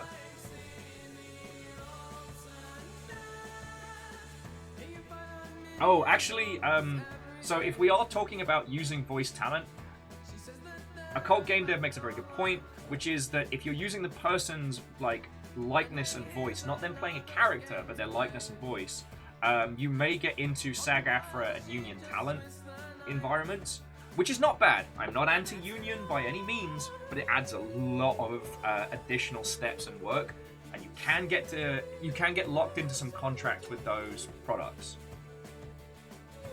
Yeah, Kestrel, free Brendan Fraser statue made out of spleen with every purchase. But, I mean, obviously, don't put anything in the Kickstarter video that you can't deliver on. Get a solid spec and everything before you go through. You know the basics. But, like, that's the video, the 3-act. The concept, the promise, the mystical future. Oh, Trees Brothers, actually, you have full permission to post links. So, throw it on in. So, Rune, I mean, I'll be streaming for most of the afternoon. I thought I'd keep going with video game indie advice and stuff as we're, for as long as we have peeps that want it. Although it's kind of like the Ask Will Anything has kind of turned into like this cool kid knowledge share. Because Trace Brothers, that's feckin' cool of you. One of the things that was really interesting is back when Anya Combs was still at Kickstarter, talking about how Kickstarter is still a viable place for video games, but the only thing that gets talked about now are the Kickstarter failures, not the successes, because the successes tend to succeed and then just quietly just win. Secretly Robin says, how do indie devs get recommended specs even? I mean, outside of hiring some people to do compat testing? Shit. I don't know if BYO Battleship or Occult Game Dev or anybody want to throw in on how to set minimum spec. Occult Game Dev says, use the Steam Yearly Survey. Shit, that's a great idea. I haven't had to do minimum spec for a long time. Because the last title I worked on, the minimum spec was basically a potato. So we didn't really worry.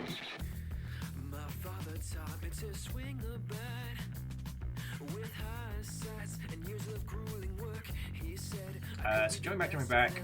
Concept, promise, mystical future. Hey, no worry. It's a brilliant loser. Like I said, I can't tell you how to take a board game to market. That's out of my preview and my purview. But I can definitely help you with like video assets.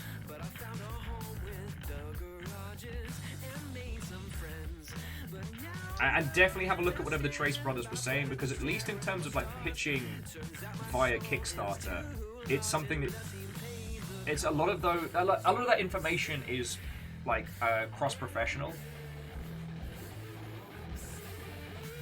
Okay, sorry. So jumping back. So Rune, did I miss your question? I'm sorry if I did. But if you want to just throw one in. Because Rune's saying that their best choice at the moment is to find a similarly hungry indie dev to jam with.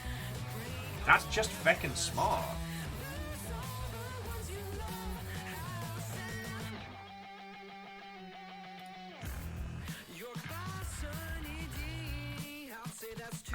That's just feckin' smart. I know I can't solo dev. Unfortunately, I'm not one of those motivated, driven people in that way. You know, unfortunately, sometimes it's kind of like physician heal thyself. Like I have the knowledge, but I can't enact it if it's just me by myself. So I like working with people. I usually go for like the triple threat match of like one artist, one coder, and my dumb self. But that also means that I take on the responsibility of the stuff nobody likes doing. Setting up a studio, getting money, getting funding, making it happen. A Cold Game Dev was saying, also not a solo dev, my eyes trash. Beware of Battleship, you're mostly solo, right? Solo with contract. BYO is saying they'd like to do a team for the next game, but structuring that from a business and share standpoint is tricky, especially if people have differing amounts that they can dedicate to a project. Yes. Like, honestly, I tend to do like rev share agreements with people when we're starting out,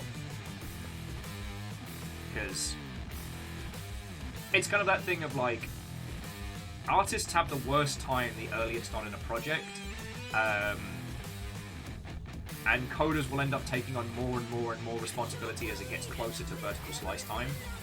And if your job is the business side, it sucks all the time forever.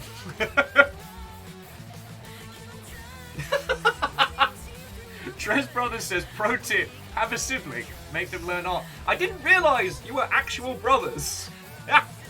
That's feckin' cool.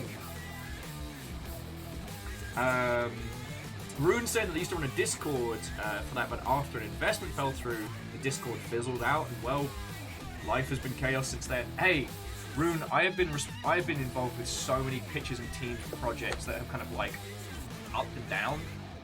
Sometimes it makes you feel like one of those like snake oil salesmen, like going from town to town being like, I got a video game idea for you, it's a genuine bona fide video game. But unfortunately, the truth of it is like, it's like picking up a fistful of dice.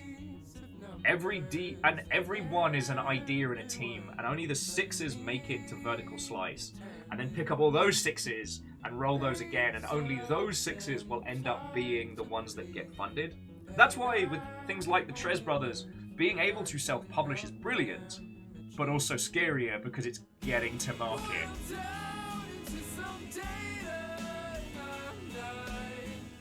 Immortal N wants a game dev version of the Music Man.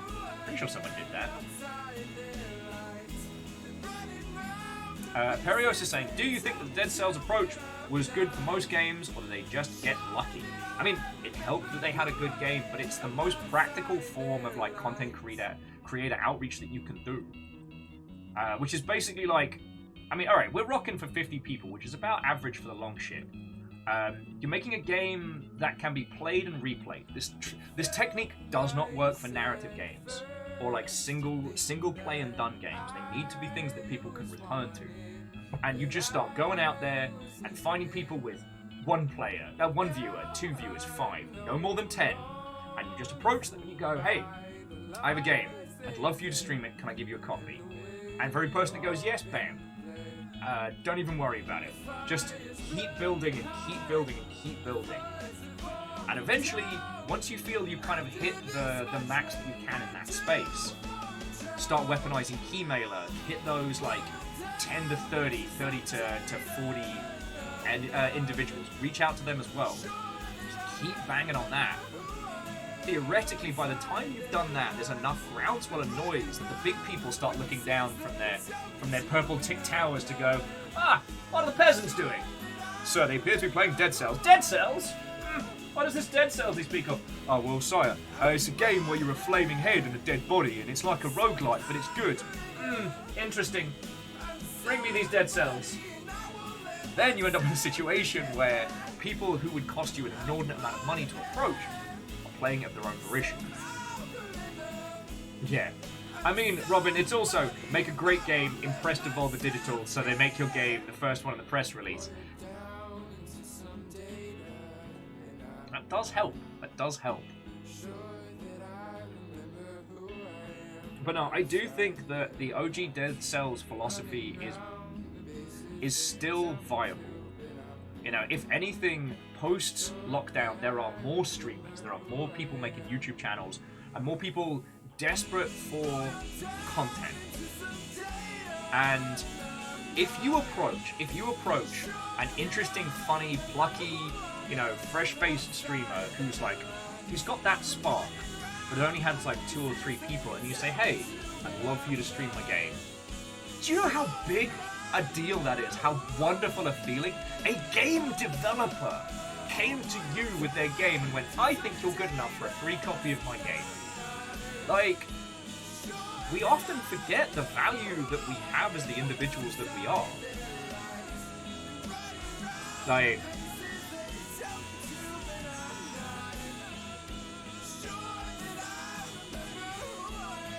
okay, so jumping back, because there's a lot of really good stuff going on, so, now, BioWare Battleship does point out the sad truth.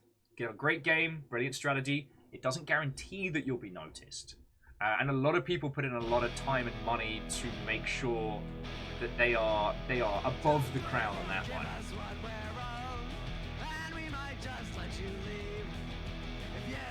one. So Brilliant Loser,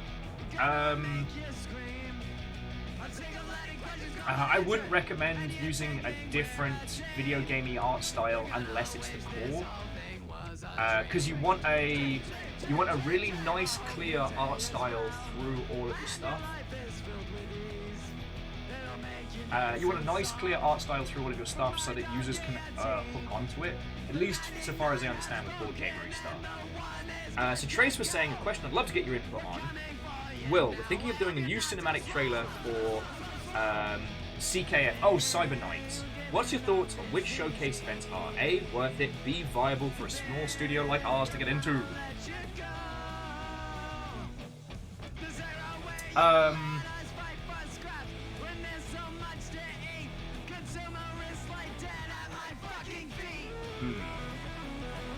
Okay, so the ones that are worth it. Good news, next year's going to be a fucking war zone, and you are the munitions. E3, that is ReedPop, and Keighley, that is Keighley's Games Fest, are going to be going head-to-head throughout the summer. So it is entirely viable to get. It is entirely viable.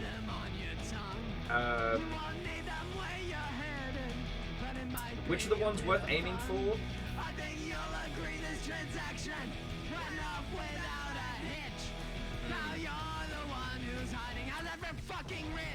You'd get lost in a Nintendo. You'd get lost in a Nintendo Direct, and Sony like doing their big flashy trailers for feck and all. Microsoft have been good about giving like indie videos their block, and Keighley's been quite good about promoting indie stuff, but I don't know how you get into that space. And I tell you what, so Rune and Beer, we'll get into box art and elements in a second. I want to tackle on this one. There's also things like IGDF showcases and...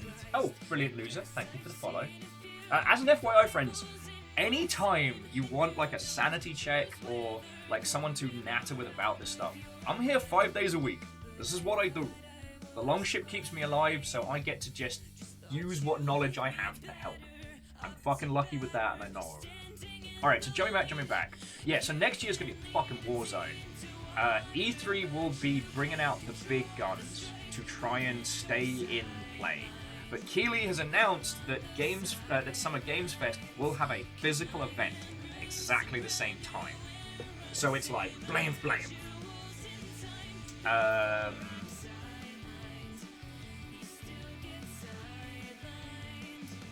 Shit, it might. I mean, okay, let's. This is all budget dependent, but you've got enough lead time. You could look into doing a thematic trailer. You've already got gameplay up, so no one's going to accuse you of hoodwinking them.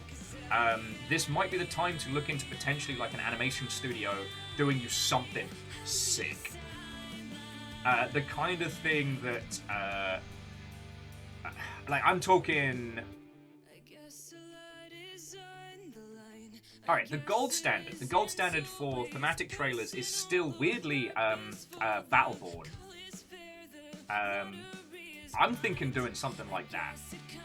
Something that's going to pop in a showcase and then be the precursor to showing like gameplay and action. I don't know how much Keighley charges to be part of his showcase, or if he does. Because he's always been outside of my purview. Like, I've never been on a project that he's considered important enough to include. I can tell you I've been part of the PC Gaming Showcase, and it's so-so. For an exclusive announcement, it's great. For the additional stuff and banters they do, it's not worth it. Plus, because it's PC Gamers, or it's the Future Gaming show, other journo outlets very rarely cover it unless it's something big. Oh, okay. We're gonna look at Will's favorite trailer. Oh, we're gonna have some fun. Oh, stop into music. Okay, so this is the fucking gold standard. I don't know why I'm swearing so much today. I don't usually curse. Okay, so now the game sadly did not do well. Let's see if I can find. Here we go. The game sadly did not do well due to a confusing premise and fucking Randy Pitchford running his mouth about the game ahead of time, which confused the shit out of everybody. They had a reveal trailer. It was not good. The reveal trailer was a 3D CGI thing, which just looked like if Skylanders was even more of a mess. But we are going to be going through this one. Up to speed, shall we? All right. Oh, Randy, you disaster. All right, so let's move over to this one.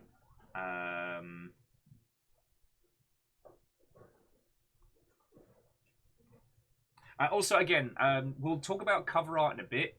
The thing to bear in mind is if you don't have a box product, cover art these days doesn't matter for diddly squat. Just do a rearrangement of your... just do like a rearrangement of your key art. Once upon a whole hell of a long time ago, the very first civilization in all the Guinea known Pigs will also universe be offering their game. carved an idea into a stone. And this, of course, meant it was important. But their idea was Unfortunately, if you about want Anya's advice on the video end. games, you do have to pay. According to the stone, a time would come when everything would disappear, including the very stars themselves. A vast darkness would devour the heavens, and after years of, let's call it the longest chain of very bad days ever, only one star would remain. All those capable would travel to this last star, fleeing the darkness and death throes of a dying universe. Okay, sorry, I However, was distracted by guinea pigs, so this is just gathering the would not setup. This produce isn't the point you need unity, to pay attention to. but war.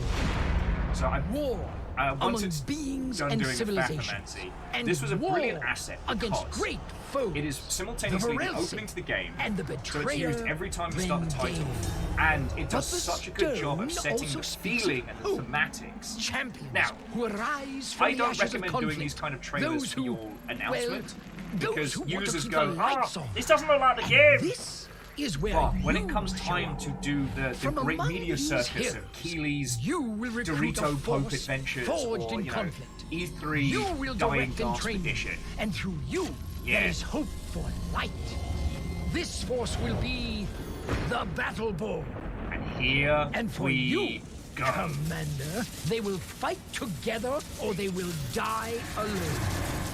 If you believe stones, that is. Which brings us back to the start.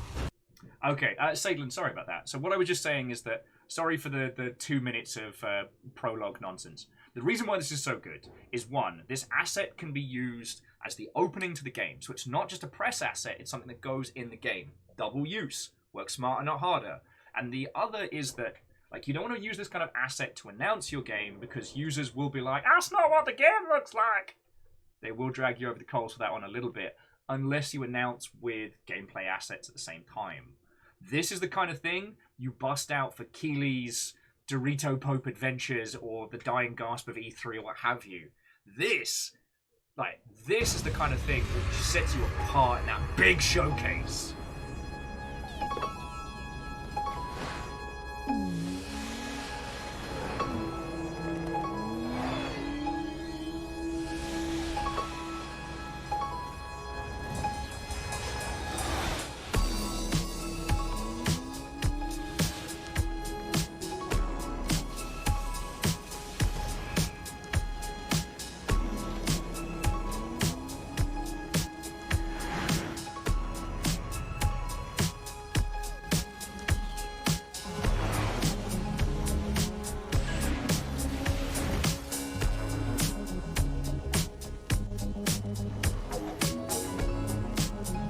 Oh, I've got one more thematic trailer to show you after this. Well, so BYO, have a look at the way the animation's done. Simple frames outside of action with 3D assets to offset some of the complication.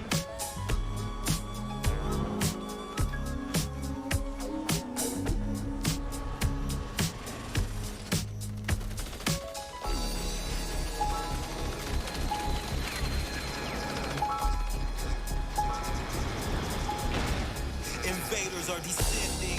If it goes down, it's up to us to stop entry. This is the last chance to form an alignment and shorten the distance to plan. Wish we had a fortune teller crystal ball in hand. Cause can't see in the dark, not even retina scan. Deep in the future, we dig a hold of the prospect. Something toxic. And this is a team you can hire. This wasn't in-house.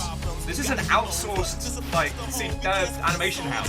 The last remaining. If we stop fighting each other, we might actually save it. It's difficult when we're all apart to make it easier. The enemy invited us all. Now that we stop the bickering, we get double-crossed by attractive trickery.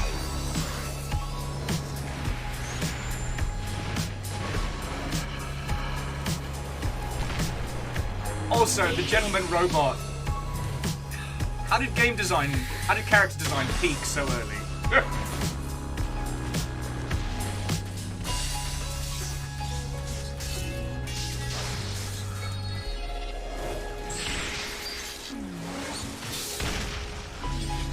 Yeah, Mega Boss, this is, but at a fraction of the cost. So long as the team's got enough lead time and clear direction.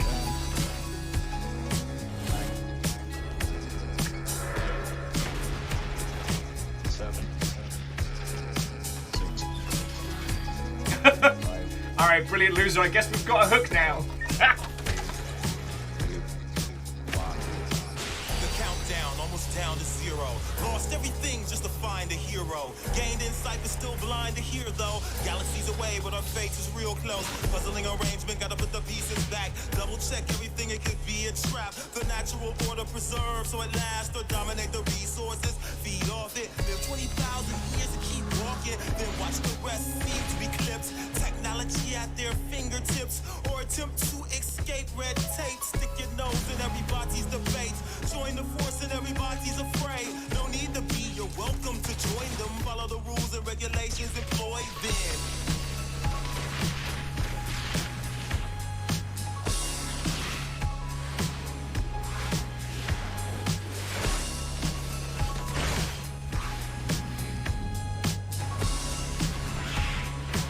God, that fucking Beavis and Butthead style face move into the leg slash. Love it.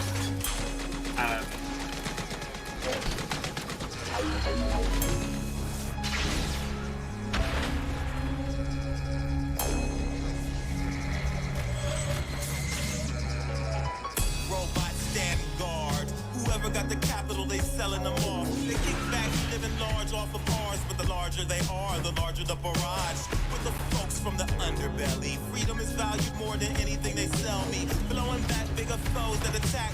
Loaded strap, focus the blast. Banded together, we see the doom.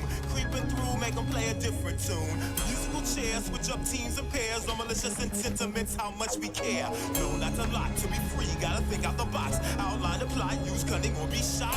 Space, we continue to fight on and right the wrong just to keep the lights on. So Trace Brothers, you make a very good point. This is very long for a trailer. And a cult game dev was saying, like, how much is this going to cost? I wouldn't be surprised if this asset was 50 to 75k. But the thing is, I've worked on shorter assets that have the same level of impact that are closer to like 10 or 15k. And I mean, I guess we're then into the situation of talking about like use of marketing budget, which is more the kind of the conversations you have once you have a publisher. But as you well know, like on the subject of Dead Cells,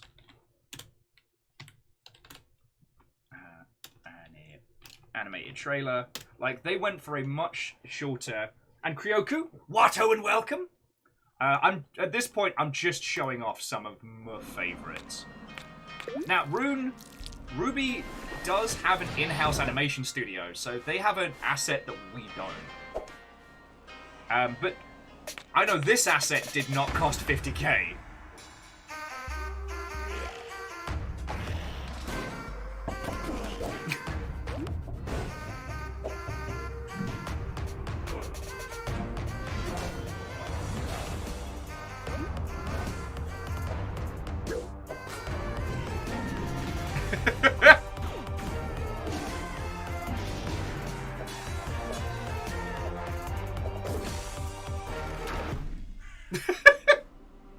And again, like, cost is also very much determined by how much lead time you can give an outsourced animation studio. You can save 10k by planning ahead.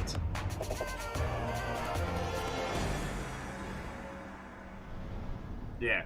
Now again, this is one of those tricky ones where, because they made this trailer at the point where Dead Cells had great momentum, it's hard to point out the value of those, but I think they're exceptional. So yeah, to those of you who've just joined us, welcome to my weird little corner of the internet. I've set up my stand. I've got my wares free of charge. I'm doing my darndest to help devs as best I can today. I'm putting my knowledge to the test. Kryoku, Mech Day went splendid. Well, so Bia, again, I can only talk about like the experience I've had using like let's go for Everhood. The experience I've had using external animation houses when working on projects like this. And I can tell you that, you know, a project that would have cost about, you know, 7 or 8k ended up costing 22 because we needed it like now. So now, since there's been a lot of successful animation type stuff used in game trailers and things like that, you're right, there's probably a better sense of fixed rate in those spaces, but right now we are sitting well before the Great Reset. So it is entirely possible that you could get into people's like queues for work without breaking the budget. BOAO says they're going to focus on writing up the application for ID at Xbox. Do it! The friends I know that have gone down the ID at Xbox route have had a great time. Yo! Well, it is lovely to meet you. So, friends, hang on, let me give you that feckin' stir. Boof. So the lovely person who just joined us, Kryokyu, was the individual that gave us all the keys for our Galahad Day, which was fucking amazing.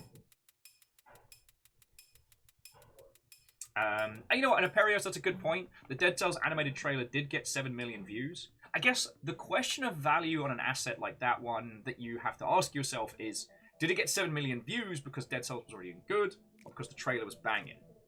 That's where you have to kind of go for the shamanistic stuff. Incessant clicking. Aw, Agonanarchy, that's feckin' cool of you, thank you.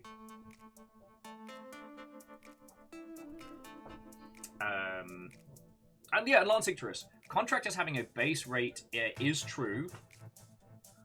But again, sorry, if you're not familiar with the term, the Great Reset is basically Christmas. Every games campaign, every media outlet, pretty much most people's attention spans towards video games resets at Christmas. So what happens is everybody gets back from Christmas like a week or two later, and then they have their big meetings and they have their discussions and they go, right, this year we're going to do this event and this event, and then a couple more months passes. The Teenage Mutant Ninja Turtles, our 4 reptilian heroes, Oogie will Boogie. overcome the arch villain Shredder. So at the same time as Oogie Boogie returns, J-Post just gifted out 5 subs. Best friend. We're officially getting the house into spooky season, so inflatable glowing Oogie Boogie is back. And then once Halloween is over, he gets a Christmas hat, because it's the nightmare before Christmas. But sorry, jumping back. What you can sometimes do is, especially this time of year, when all the animation houses and like external contractors have done all their work for the summer, and have probably finished or are looking to finish their productions for the holiday season, this is the sweet spot in the year to start emailing people and being like, hey, I'm thinking about a 1 to 2 minute animated trailer based on my product, like, do you have any prices? And what you ask for now will be considerably cheaper than the same price that you'll get back if you ask them in February. I promise you that much.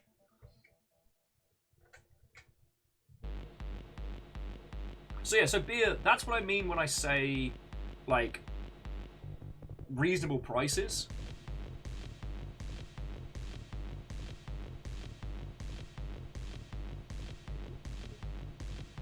And again, it depends on the animation house, it depends on the discussion.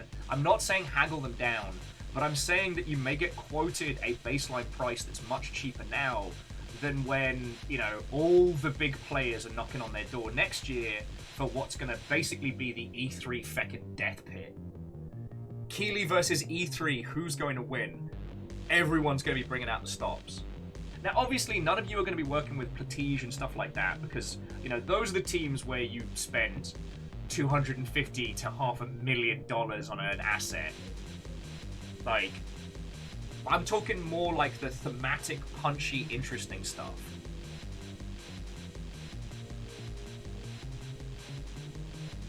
And I guess, you know what, I guess it's a bit of a fun, I wouldn't say fictitious problem, but I'd like you to be in the spot where you have this challenge. Yeah, and Beer, I hope you don't think that we're arguing at you. Like, I understand where you're coming from, and I guess what I'm trying to say is I think next year is going to be something else. Like, we've never had a situation where a trade show industry event has been on the ropes trying to make a hard comeback. At the same time as a competitor show is happening, I think it's going to turn next summer into an absolute bloodbath of PR. So I guess that's my feels on this. Yeah, I get that I'm kind of, in that regard, that's less science and more me kind of like reading the bones, but that's how I feel on it.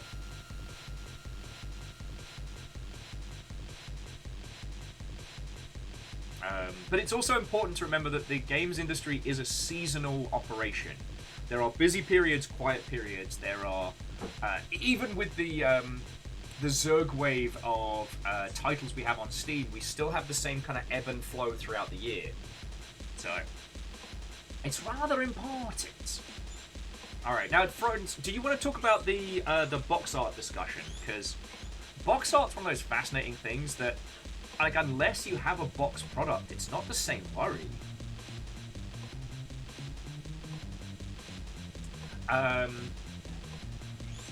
Greetings, Oogie Boogie, as you eyeball me from over there. Today, wasn't so loud I put it in your room. Today, the guinea pigs heckle Oogie Boogie. So what I'm saying, Dr. Gray, is that if you are looking to get an animation house to do an asset for you, talk to them now about next year. Like, get them locked in, let's make it happen. Brilliant Loser says, box art is a fun discussion, and I'd probably get a lot out of it. I'm biased, so I'll say yes. Well, good news. The old rules do no longer apply. Blorange is gone. Blando Calrissian, the white protagonist from every video game, is no longer interesting. And again, for a lot of you, I guess if you are sitting here listening to my dumbass, 80% of your sales are going to be digital. You might do a physical collector's edition or the ilk, but what's burning? You want to smell that? Yeah. Oh. Okay, so what's in the oven? So what I said, what? It's not burning. That's why I said nothing. You said what's burning. We said nothing. And Perios can fucking smell it. Yeah, you all smell burnt toast.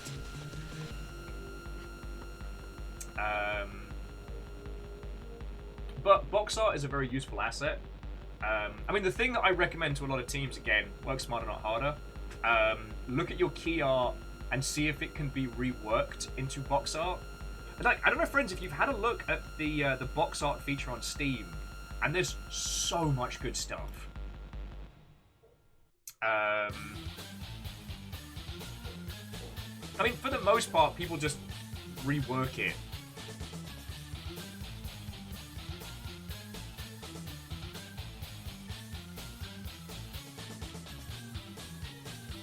But thinking about, like, physical editions is something that I love talking about.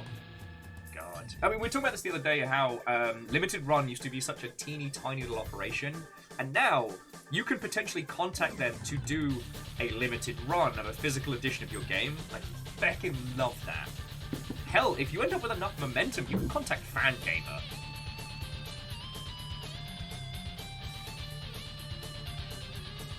Also, you know what? If we're going to start talking about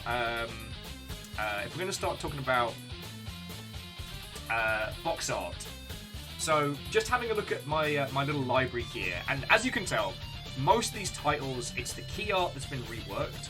So like Arcadia, Adios, Aim Climber,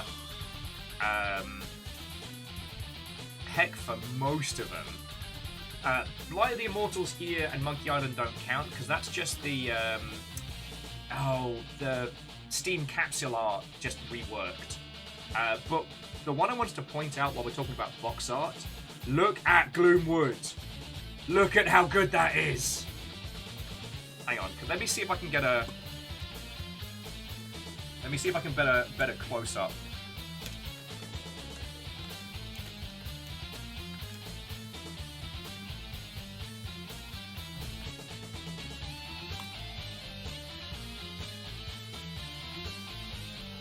Let me see if I can get a close up of this one. Yeah. So now this is a lot to do with how New Blood does their branding and their presentation, but feckin' y'all. So Big Blue Heron says, do you have a list of resources that we can be directed to help with box art? Fuck. I don't have anything that I can point you at directly off the top of my head. And again, when I'm talking about box art, it's video game box art. These days, when you're talking with an illustrator, just when pitching to them, tell them that your key art also needs to be viable as your box art. So if we have a look at the Gloomwood art, let's see if they've got just the key art. Oh, sorry, if you're unfamiliar with the term key art, so something like that. Key art is essentially the image that shows off your game the most. The thing that you will use with every press release, that will go out with every... God, I'm trying to think how to phrase it. The key art is essentially your big flag, your great big banner, your big piece of art that you'll be using to show off your game everywhere. It's not a screenshot, although it can be based on one. It's not a... So Dr. Gray, I don't have a curators page, and that's just hours in a day.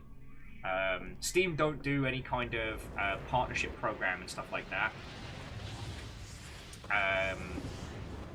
So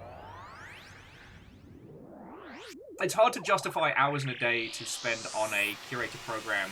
We do have the Longship Great Hall over on Discord. And Beer, you basically cut to the chase of what I was saying, is that when talking to your illustrator, you want something that's going to work. Landscape, portrait, the whole shebang. Use the rule of thirds, as you would do for like screenshots and stuff. So look at Gloomwood, how it works vertically as well as a big old chunky piece. Now, this stuff here, this is something that New Blood's going with a lot of their titles, is creating a New Blood production and these grindhouse, like early horror movie setups. Oh yeah, Beer, feckin' out. Make all the devs have a little bit of a twitch there. Yes, Steam will need you to have about 1,000 different versions of the same art. They all have to be weird, arbitrary sizes, and you will need to do a bunch of fecking around. So, like, if you don't have an illustrator on your team and you're using someone external, like, tell them you need a PSD, you need a layered file where you can readjust everything as much as possible. And if most illustrators worth their salt will be able to construct something like that for you. What I'm saying is, like, so see little, like, Kane dude, he might be one layer, background's another, building's another, definitely all of the text. And then you can readjust them to work for a myriad of different things. I'm trying to think of some other good modern covers, because it's one of those things of, like, there's iconic ones. Because as I was scrolling past, I saw Daikatana. Daikatana is an iconic box art, but it is a very... iconic box/key art. But it's a very bad piece of key art.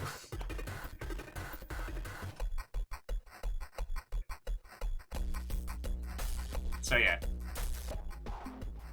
Again, box art doesn't matter as much as it used to, because let's be honest, most of us will be doing digital sales. But it's having illustrations and art that will do all of the jobs you need it to is basically just working, again, smarter, not harder. Get one piece of illustration that you can rework for your key art, your box art, your feckin' Steam fart banners, or whatever they're bloody called. The whole shebang.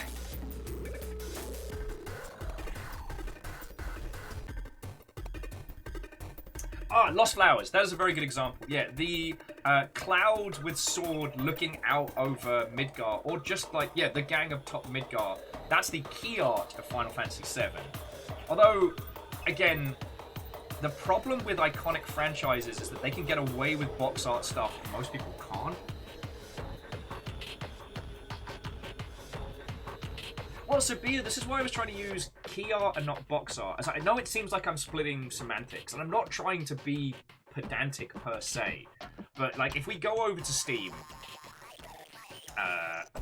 while we're listening to Norms. So yeah, what we're seeing is these reworkings of key art here, like essentially like title plus illustration. So you're not wrong, this is essentially the equivalent of box art, but there's different rules because the users aren't physically picking them up, you're asking them for a click-through. So there's a different request to investment. You need to intrigue as more than you need to reassure. That's why you don't need orange and white guys on everything. Oh, I got dinosaur nugs! Yeah. See, friends, why charge for games industry consultancy fees when your flatmate and lovely partner made some fucking dino nugs so you can keep talking? I don't want to scroll any further because I don't think I've had... there's been a lot of very suspect games on the main Steam page.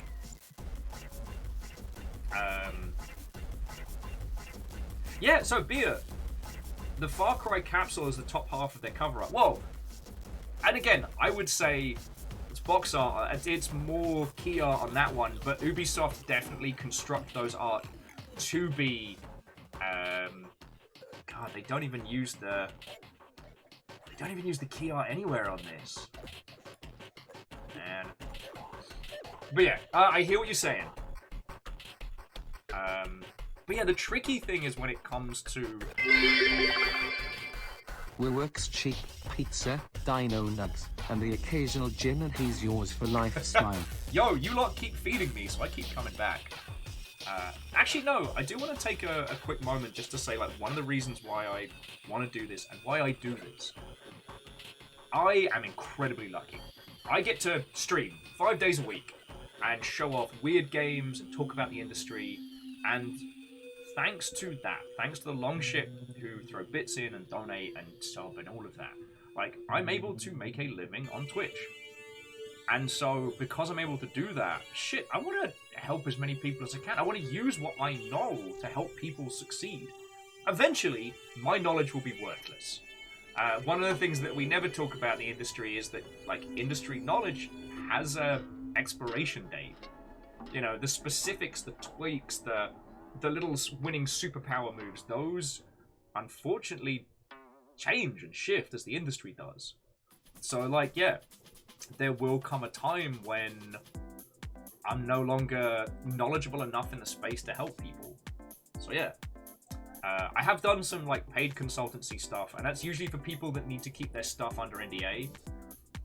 But I don't charge a lot.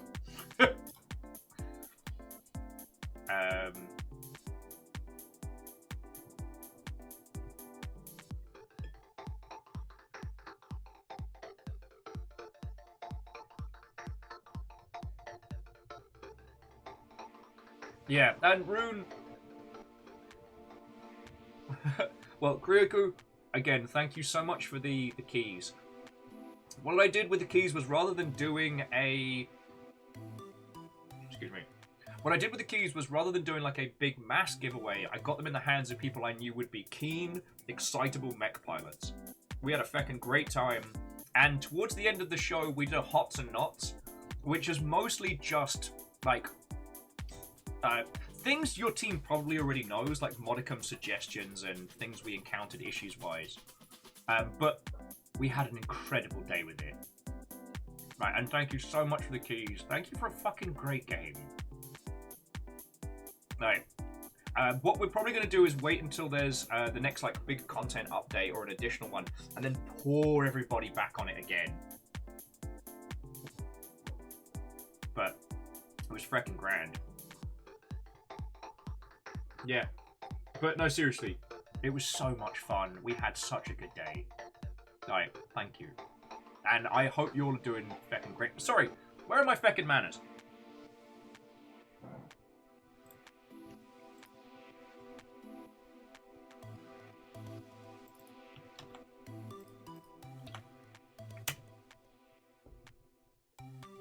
So friends, the game I'm talking about is Galahad 2093.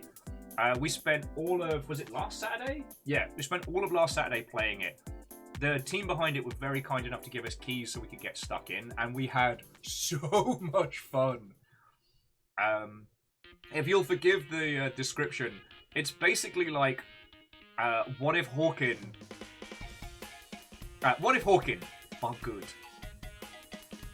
It's still early access, there's a lot to tweak and change, but just the raw fun of it was so good.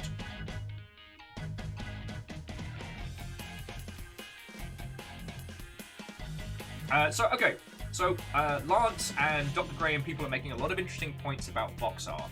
Now, again, you can pretty much supplant key art for box art these days. This is where this discussion becomes very difficult, because the momentum of an IP can often overwrite the logic rules. So it creates a situation where it's, here's what you should do for your key art, but the big players don't do that because they're already feckin' massive.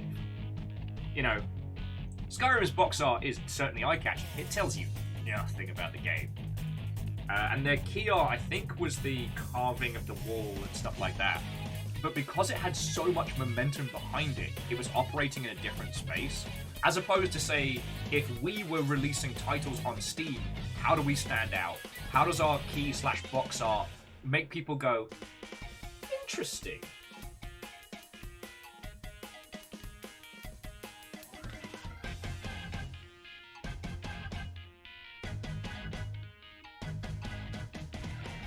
Alright. I'll be sure to blep at you next time we're doing a big Galahad day. Because you know we're gonna. Also, Rune. I would say it's closer to Phantom Crash and Hawken than Armored Core, because it doesn't quite have the same aerial combat. God. But it definitely has that good, solid brawling feel. Daemon X Machina is probably the closest we've come to Armored Core style game. Plus, the story's completely nonsensical, like Armored Core.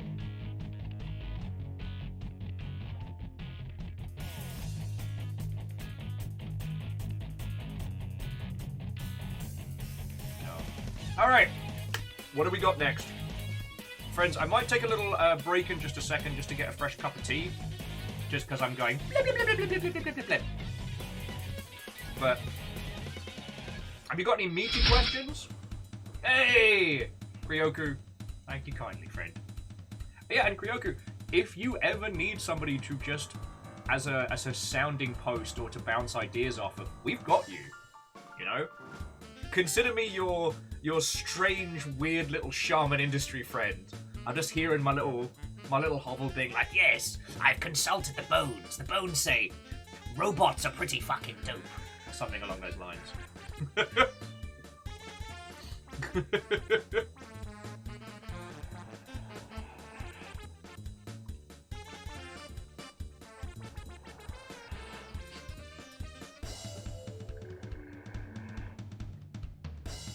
Brilliant loser. Can you rate box art?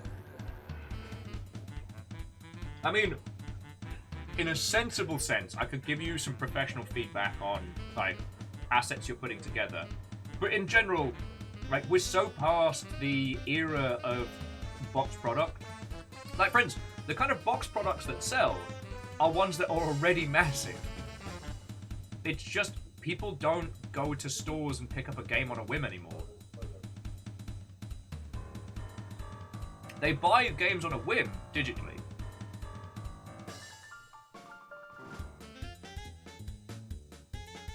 Kestrel prefers chicken entrails myself. Yeah, but that's better for the AAA market. I find the bones give us a good indie reading.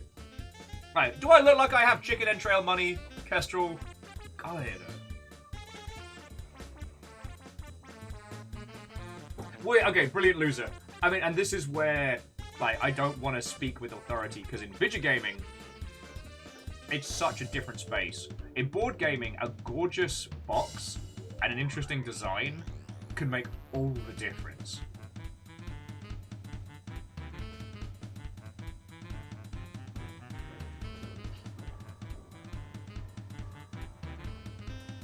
Alright, Lance Icarus, you've seen through my disguise. Yes, I spend all the money you lot donate not on keeping this household fed, but in fact, on runic bones.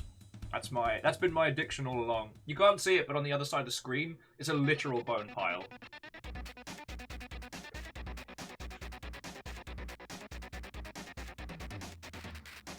See, Rune, I do think that the Nier Automata box art is exceptional.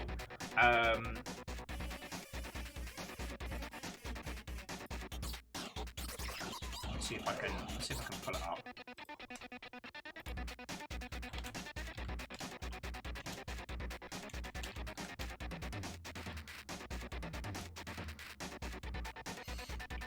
Although I guess it really does depend on which region you go for.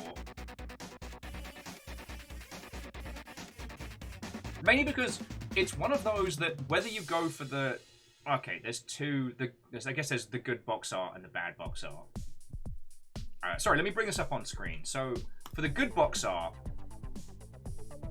this does a wonderful job in asking us a question with a very striking art style. Unfortunately, this is the Japanese cover. I don't know if this was used for like North American box sets or what it's at. But the reason why this works so well is that Nier Automata's character design is incredibly striking. It's like uncomfortably formal with a hint of sexy in a way that doesn't fit. Now, Lance was saying, is using Square Enix art cheating?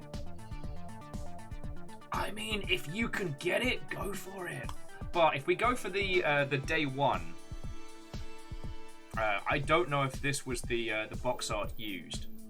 But this does do a very good job of creating this big question. You've got protagonist, antagonist, and it shows the ruined world, but it also shows 2B and 9S in their clean-cut yohai, like... I always try and find a nice way of phrasing... Because at least in Nier Automata, Yokotaro uses these character designs to fuck with you. Because you look at them and you go, alright, well this is clearly someone's thinly veiled fetish.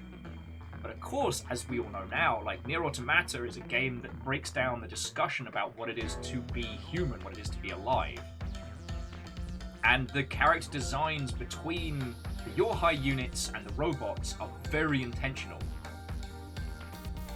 I always thought it was a cheeky move when he was like, I just put them in because I like sexy girls. And I was like, did you? Then I played through Nier Automata and I was like, no you didn't! You lie!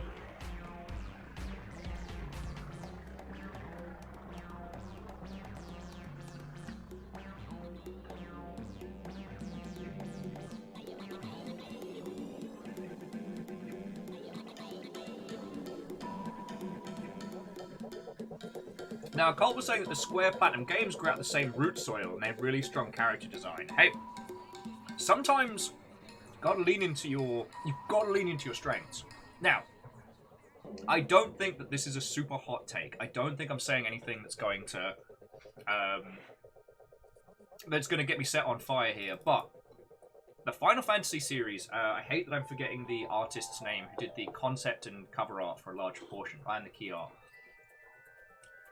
That gentleman's art is incredible, and there is nothing else like it. Does it fit?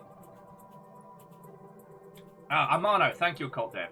Does it necessarily fit with a lot of the projects that he does? Question mark. Is it instantly noticeable and absolutely brilliant? Feck yeah. For example, now you all know Front Mission, right? Giant robots, political thriller, you know, person trying to fight their way back from the absolute depths. Now have a look at the feckin' box art for this. And none of the... Alright, so this is what they did for the new box art. Alright, that's what you expect. Oh, look at me, I'm a robot! On the 3DS! It's actually, this version of Front Mission slaps. This is the actual box art. This is the OG box art for Front Mission. Now, you've got to admit, you see that, you're gonna go, excuse me? There's a parrot? Dude with a gun? The gun's sci-fi? How does man survive on the battlefield that Huffman has become? Who's Huffman? Alright, fuck it, I'm in. It does the job. Like, and this is for a turn-based, tactical, politically motivated giant robot game. Look at this one! Look at Gun Hazard! There's a kitty! Who are these people? I want to know them!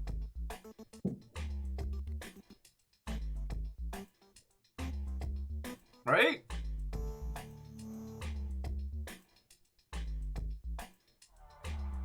So, like, if you have a concept artist on your team that does shit that's wild and off the chain, fucking lean into it. And I do like this one as well. If you ever get the chance, friends, have a look at the concept art of Front Mission book. It's great. Because, unfortunately, as the series progressed, it got kind of blander. I mean, Front Mission 3's box art is basically just a Zenith Wanzer and the logo, and it's like, alright. I mean, Front Mission 3 is definitely a highlight of the series. But what's this? What is this? Ah, to Zion Real I say what ho and welcome! We're playing Rate My Box Art, and we're back on Front Mission. I basically tricked everybody into letting me talk about Front Mission again. But no, we were talking about striking box art. So before I rage about this one, have a look at this. Look at that box art. This is the OG art for Front Mission. Also, Zion Real, how was your stream? How are you doing? What ho and welcome! Bibs, thank you kindly for the follow. So we got Kenji Darrow, Zion, CM3PO, Phantom Chopsticks. So Zion Real, what I've been doing today is I am offering up my wealth of nonsense knowledge on any facet of the games industry that I can help with. Let's be honest, my skills mostly pertain to like community management, marketing, sales, getting funding, structuring a project. I can't tell you how to program your game or how to make the bleep bloop sound good, but I can tell you how to sell it. I can tell you how to get there. Oh, you're an F1 manager. That sounds lovely and relaxing.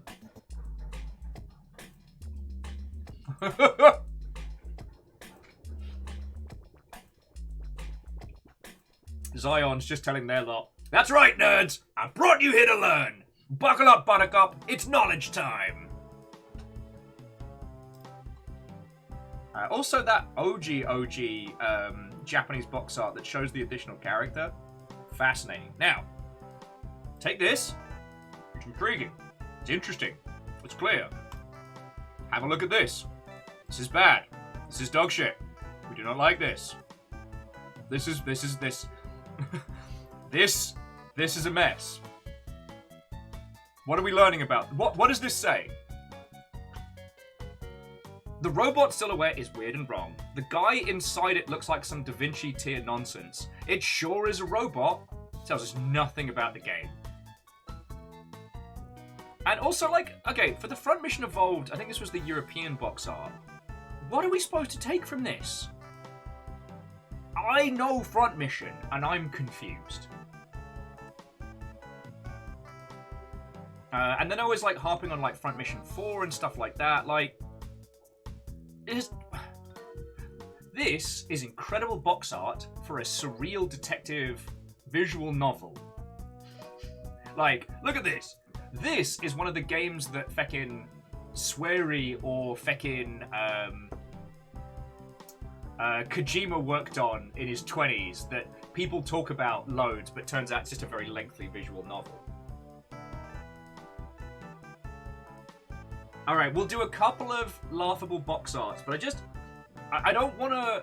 See, this is the thing. It is fun. It is fun to harp on the bag box art, because Jackie's mentioning the first Mega Man, and Occult's mentioning Willow on the NES.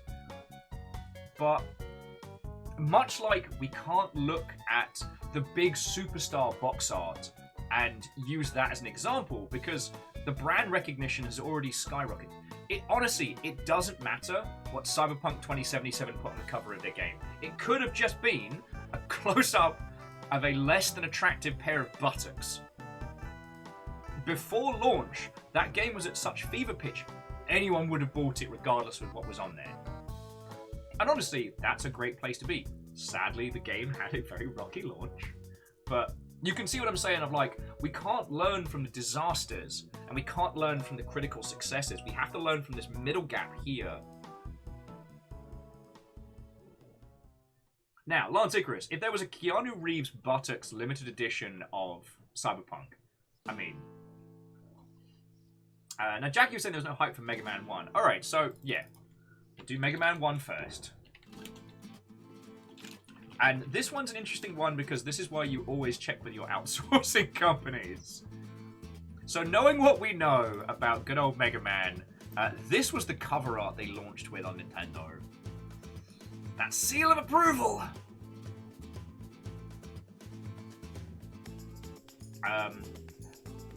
The only lesson to take away from this is when launching internationally, when working with an agency or a publisher, make sure you get sign off on the assets, because otherwise you get this guy who's got a fucking handgun.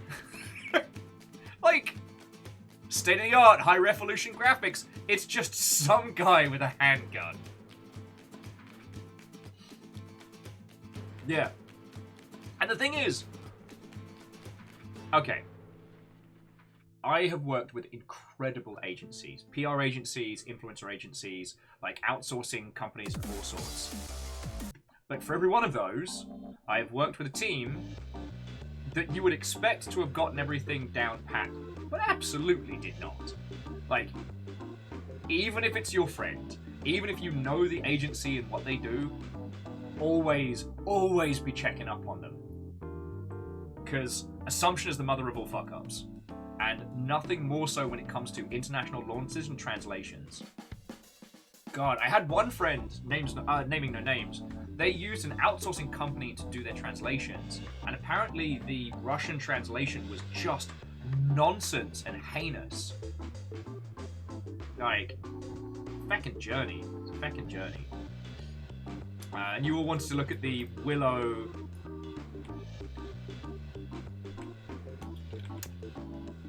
Willow box art. Okay, so we've got okay.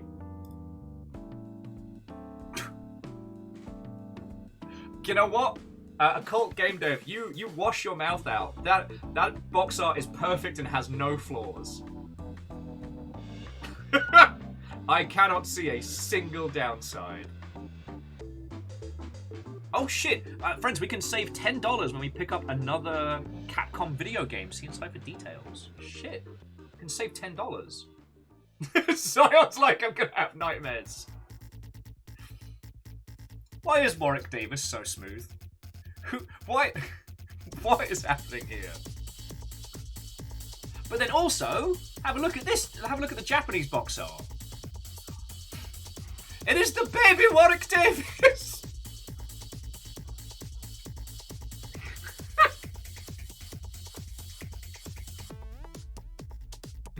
It just gets better. Warwick Davis is a tiny child. So, Ket, how are you doing, friend? Watto and welcome. Actually, Ket, you might be able to. There were some peeps asking for board game advice stuff, so you might be able to help them. We accidentally fell into bad video game box art. So I guess we're just enjoying some of the proper stinkers right now.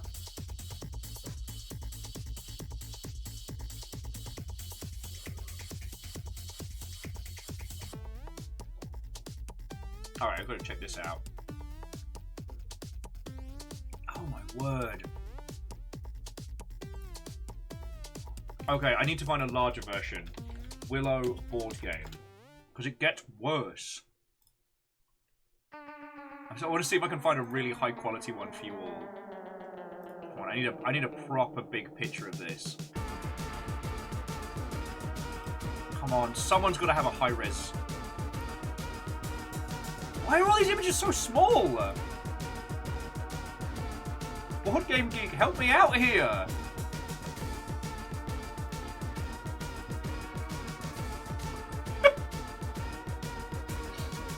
Alright. Bringing it back. Otherwise, we're going to be down this hole for a while.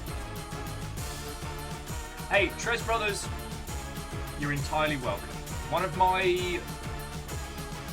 of my goals streaming has been to be the kind of background noise I wish I had when prepping for GDC. So yeah, come on by anytime. If there's anything I can help with, you've got my axe. Salem has a vertical art version of the Willow board game on the shelf. Fucking yo.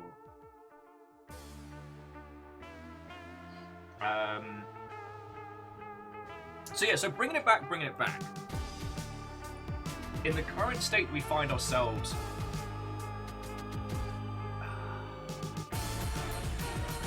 I wonder if there's a way that you could do intentionally bad key art, box art in video games to make it work.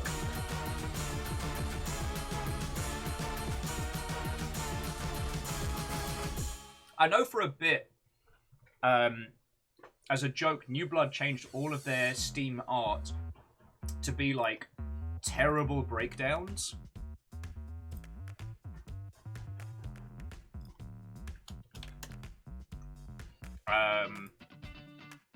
So what they did is they did like an MS Paint version of every one of their box arts for April Fools, and that was actually really kind of fun.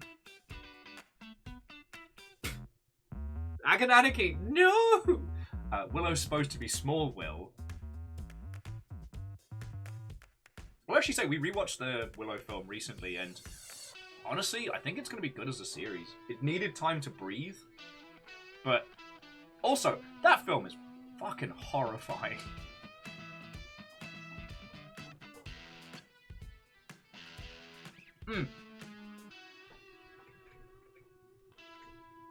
So Fearless makes a good point that some of the newer Megamans, I can't believe I said that. Some of the newer Mega Man games did box art that paid homage to the original Disaster. And that is fascinating. But that's something that works with a game that has history. I wonder if you could do that kind of intentionally terrible, like, side of a van fantasy artwork as your key art. I mean, possibly. I just gotta think about it. Alright, friend. We're going to take a wee break, because I have to pee like a racehorse, and I desperately needed a cup of tea.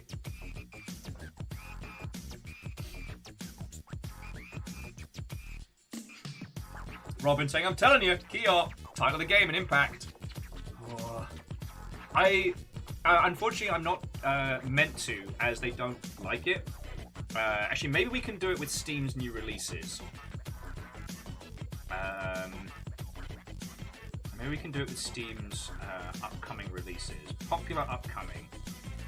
Nah, that's not great. Okay, see more upcoming releases. No, okay, here we go. All upcoming releases. Alright, yeah, this is where we're going next. This is where we're going next. Right, sorry. I'm gonna nip to the loo. Then I'm gonna make a quick cuppa. And I'm going to show you the upcoming Steam titles to give you an understanding of how bad it is out there. Like, we've been talking a lot about box art and key art, but you all don't know. You all don't know. Oh yeah, Fire Striker, just in time for a break. But again, friends, if there's anybody you know that could benefit from this banter, if there's any projects you feel could use the extra conversation or the shot in the arm, like, point him over this way, friends. I'm going to be doing this for at least another hour or two. And we have a gloriously weird game for this afternoon when we're done. But for that, you will have to... Oh, darn it. I clicked away from where I wanted to be. Right, here we go. All upcoming releases. Oh, there's so many of them.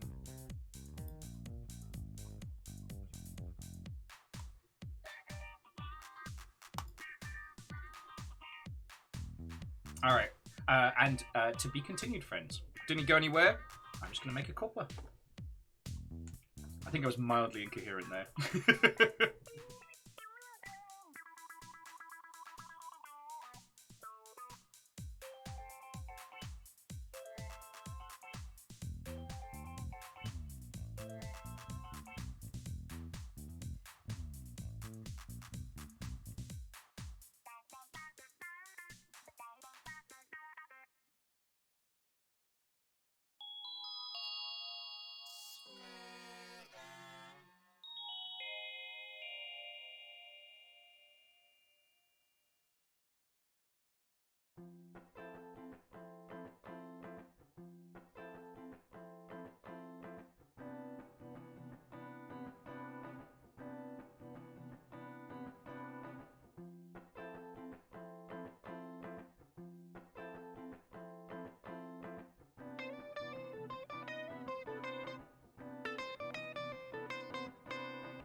Hello, hello!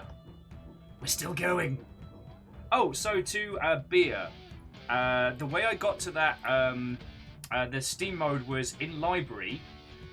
So you go to library, go to home, and then click on whichever of the ways you have it blocked out.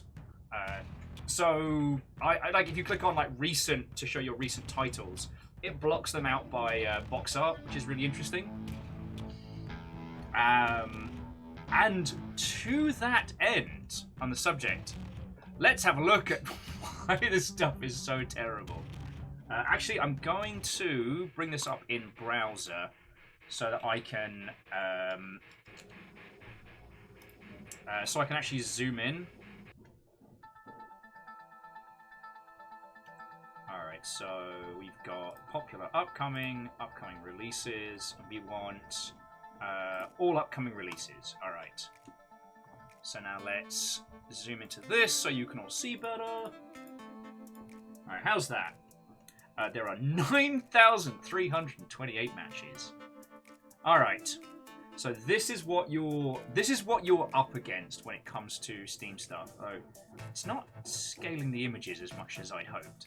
So we have a few which are like international language. That's fair. Night at the Gates of Hell.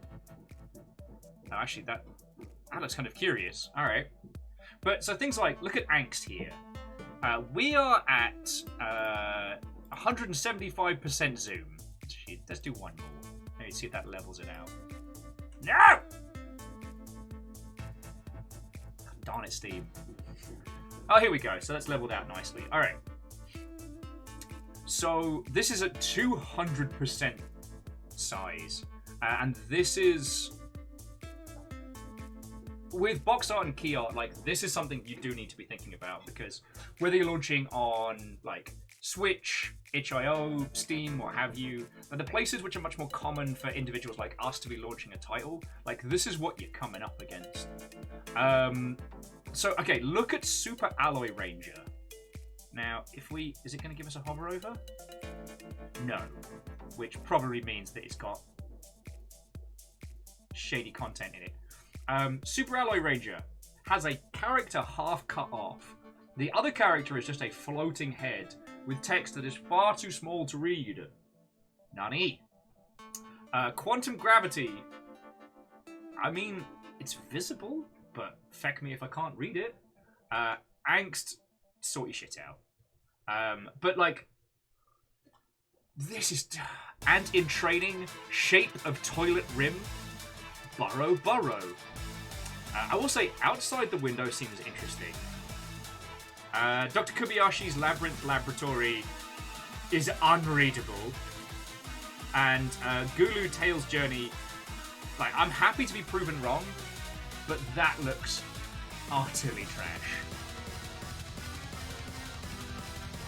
Robin, I should be able to, but this is the browser Steam, not my Steam, so I don't know if any of this is, like, heinous hentai content or otherwise.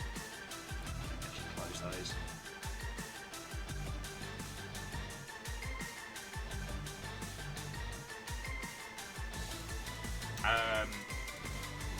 Mouse People looks intriguing.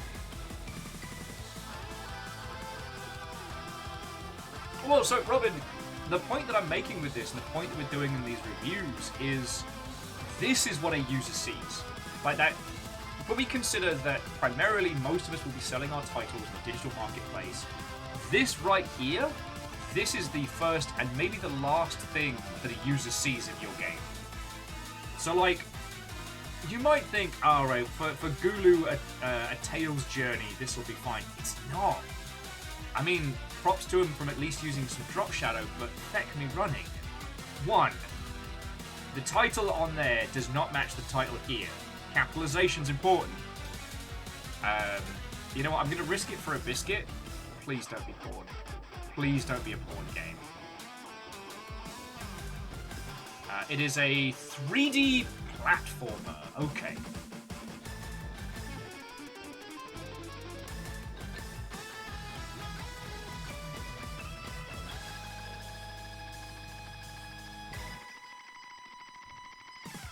Yeah.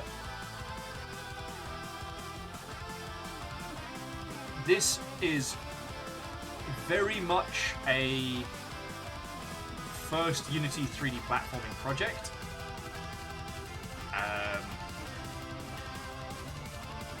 This...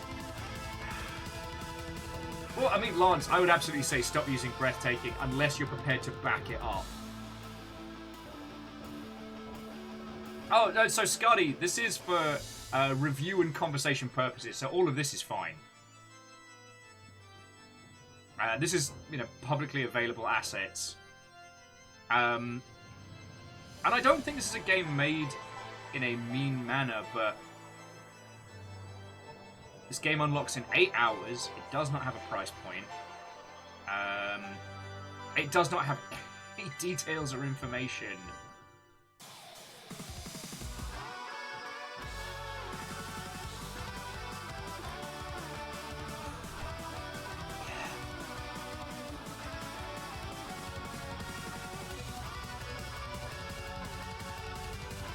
Well, okay, let's not, you know what, let's not snark, let's be constructive, because we're saying, like, it looks like a first-year project from uni. It does. It does. You know what? The trailer's fine. Obviously, this title needs a UI pass. But, like, props to them for generally doing a release. God, I wish they chose a different anim.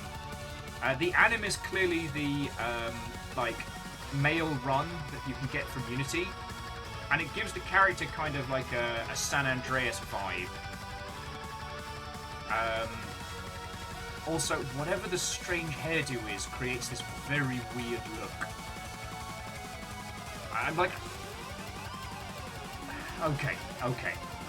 Hey, Larticus, this could be someone's thesis, so let's, like I said, let's have a look. So, well, firstly, the screenshots have white box arrows in them. I'm not going to judge on quality because that might just be due to the way I have this. You know what? The screenshots actually aren't bad. Except for that first one, which still has the asset box edgings in and whatnot. Alright. This is a block of text. This is heinous. This needs to be broken up. We need USPs. We need clear understanding of what we're doing. This is written like we got trapped in an elevator with somebody and they won't stop telling us about their dream. Like, this needs some visual assets to break it up, and a clear understanding of what this game is. Like, if we never saw the trailer, if we just saw the screenshots, we need to know this is a 3D platforming game, semi-evocative of Crash Bandicoot and other such, like, mid-tier 3D platformers.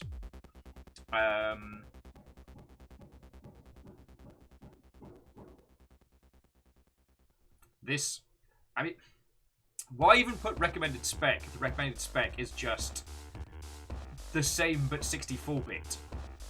No, because it already requires that.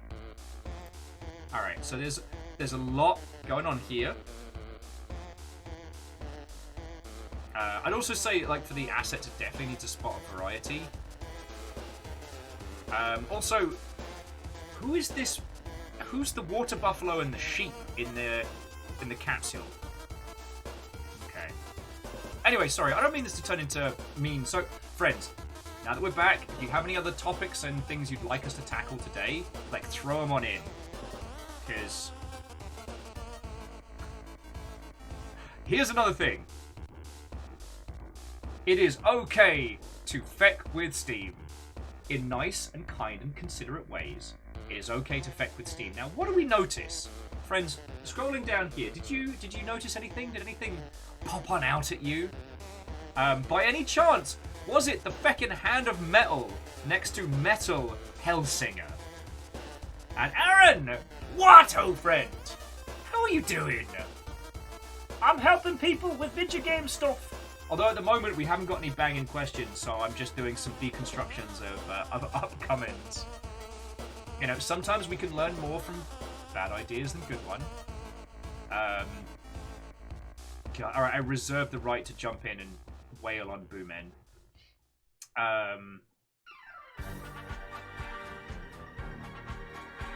Yeah, so Lance, that's a very good point on that previous game's description, is it's vague. It's about the sort of and the maybe and the what have. You know, it does not say, the game is this. It features this. This is going on. And this is the experience you might get from it.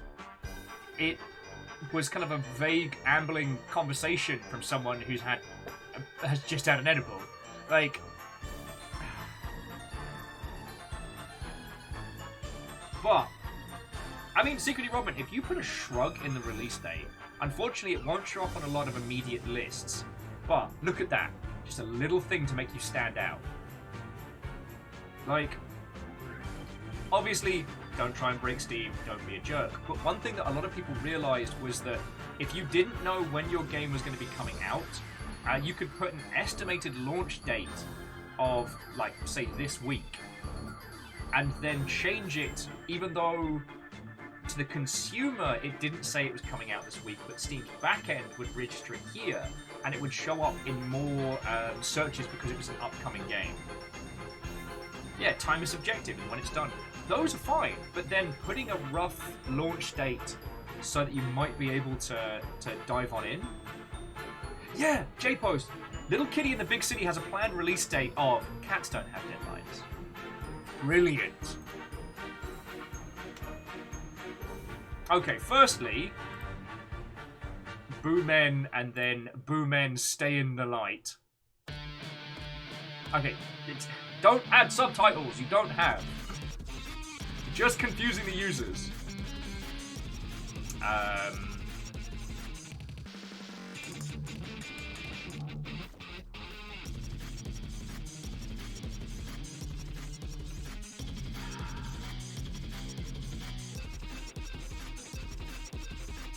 You know what? This one doesn't. That does need a deconstruction. I looked at it and I felt exhausted. And Down Under Dwarf, Watto and Friends. Okay, so sorry. What is bad about Boo Men? Okay. Boo Men tells us nothing. It shows us nothing. 4-player online co-op horror game. You and a crew of burglars are tasked with stealing items on a list. Remember to stay in the light, because you never know what is lurking.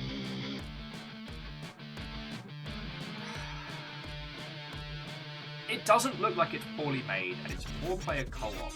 But everything about the Steam page, unfortunately, says that this is a subpar product. Like,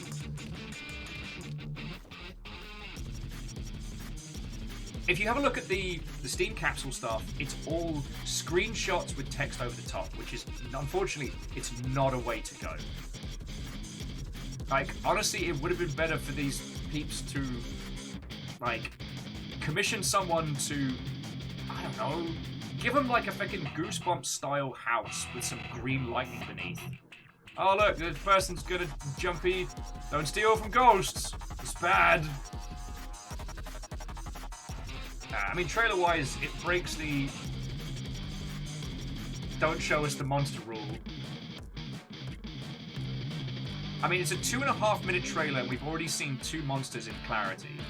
Reactor online. Sensors online. Weapons online. All systems nominal. Laura! I love to scream.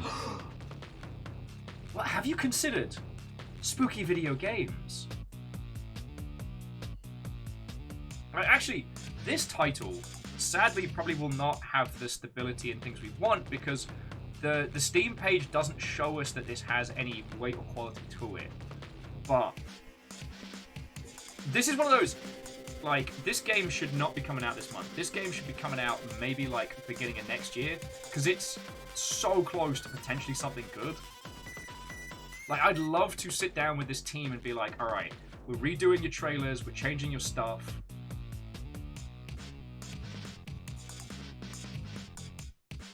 Because it's like, it seems like a solid project. If it works in multiplayer, then that's great.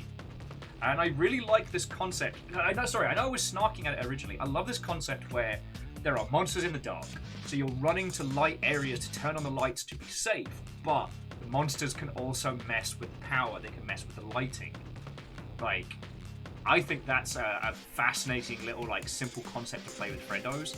but this Steam page makes it seem like it's just some kid who doesn't know what they're doing. Yeah, Agonanarchy, it looks more like a feature demo you'd be sharing to get funding than an actual project. It looks like a vertical slice that shows off like the light tech and things like that. See? That is a great end to the video. That should be the only thing of the monster that we see. Anyway. So Laura, how are you doing? Watto and welcome. Is he going for the vets? Going for the vets. Come here. I'll say hello to everybody. You're okay. Baby boy. Good boy. This is, if you haven't met him, this is our little buddy. This is Amos. We adopted him last year. He has to go to the vets because he has allergies. Very bad allergies. And the expensive drugs that he got aren't working no more. So They he aren't needs working at all. some more drugs for the boy. Yeah, Amos is doing a lot better. Unfortunately, his allergies have been real bad, so we've got to find out what's going down.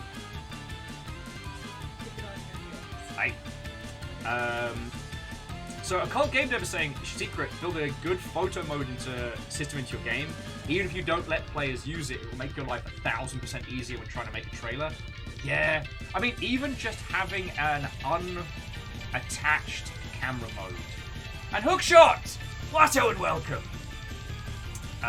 So, Laura, here's what I'm doing today. I am trying to challenge my video game knowledge. I'm trying to flex my industry abilities. So I'm just like, anyone who needs any help with anything games industry-wise, I'm here. I'm available for operations. It's gonna be good.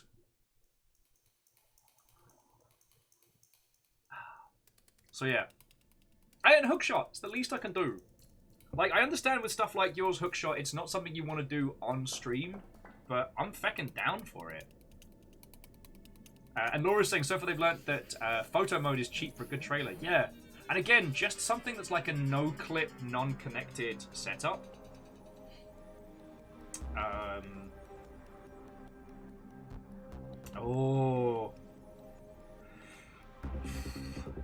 So Laura's saying they're doing a poll on Twitter between Psychonauts 1 and 2 and What Remains of Edith Finch. Which better? Psychonauts is a glorious, whimsical journey of experimentation that deserves its cult fandom. What Remains of Edith Finch is one of the great games of our time that will stay with you long after you finish it. Like, you'll be able to do Edith Finch in an afternoon, but you'll never forget it. You'll never forget it. Hookshot says all of their games have a disconnected camera they can switch to with the F12 button. Yes.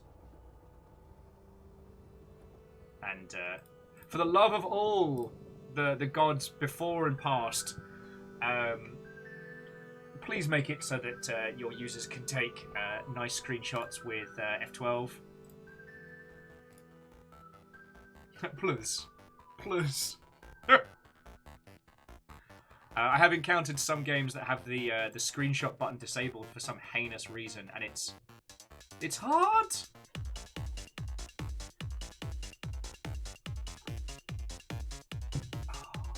But yeah, no. So Occult Game Dev, I wanted to agree with you on the photo mode, but remember, you're just building yourself a down and dirty tool for your dev build to be able to do these things. You don't need to create full camera simulation. That is a rabbit hole you can fall down so hard. Rune says they have a trying question, but think everyone's enjoying the current content. Look, Rune is why I'm here. I'm lucky enough that outside of like PAX time, I get to talk to Stringer Please a fair wedge.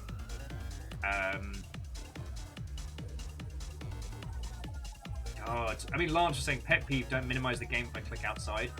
Give me the ability to have the game keep running if I'm not focused on the window, if possible. But that's just a question as a streamer rather than anything else.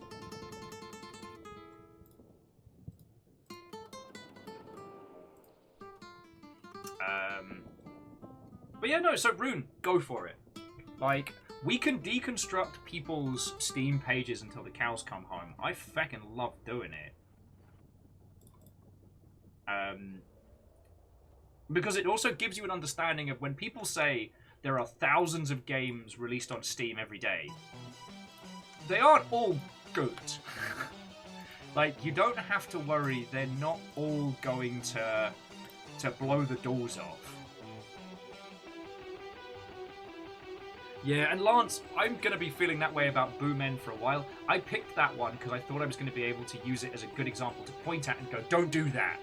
Whereas, it's actually more frustrating than I'd intended because it's so close to brilliance. I want to fucking ring those people up and be like, Oi!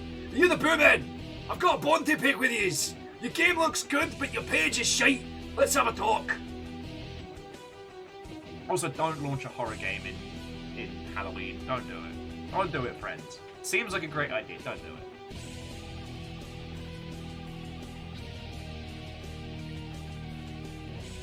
Yeah, Lance, there's also a very good point that as a multiplayer game, it wasn't showing the other users. How's the Phasmophobia?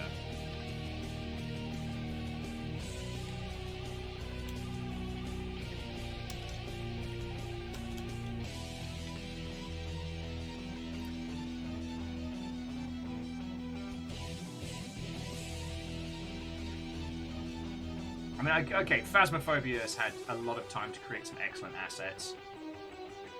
So yeah, sorry, let me bring up on main screen. So this is the Phasmophobia like main trailer, and it's fucking brilliant. Now the advantage that Phasmophobia had was it was originally built with VR in mind, so there's a lot more flexibility of the camera, and there's a lot more ability to do like that dynamic horror view.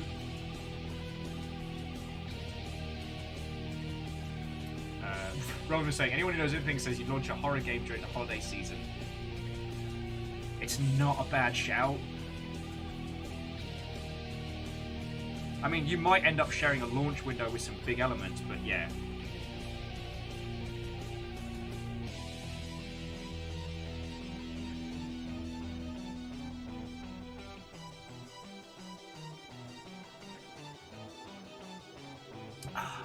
Like, look at this. Alright, this is the only time, because horror games are a whole nother element. We are a minute into this trailer. We're a minute into this trailer for Phasmophobia, and all they've done is check the water and have a look around. Like, look at the fucking tension in this. Okay, Cult Game Dev, I'll check out their title in just a second.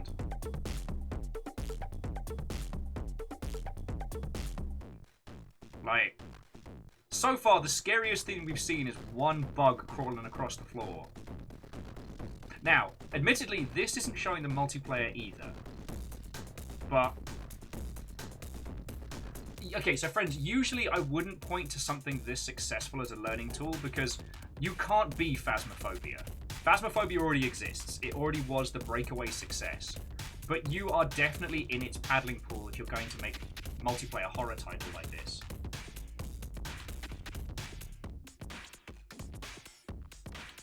Kessel's like, hey, bugs are scary.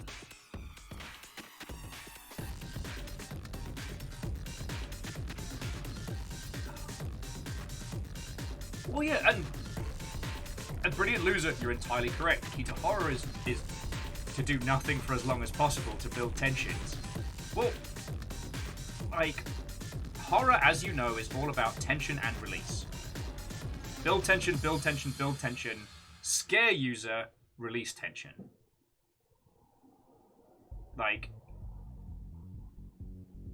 your assets need to be able to do the same thing, or at least convey that experience. I mean, this is feckin' batting 1,000, because look at... even if we know nothing about this game, they've gone down into the basement, having explored the house, and turned the lights off, and then number goes down.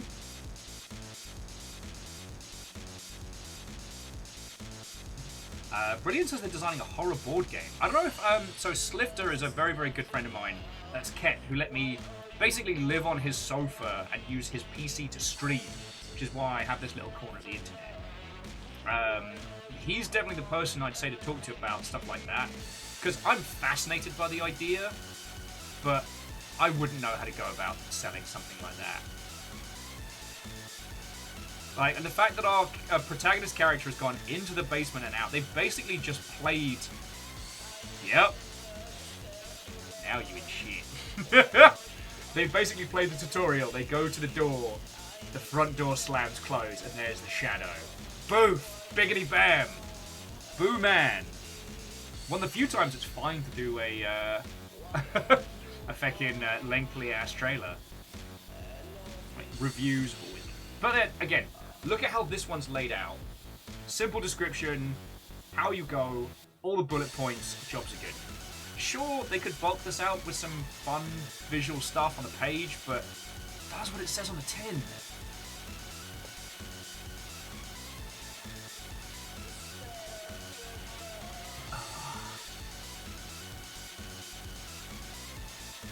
But yeah, so Rune, if you had a question, like, throw it in. It's while I'm here.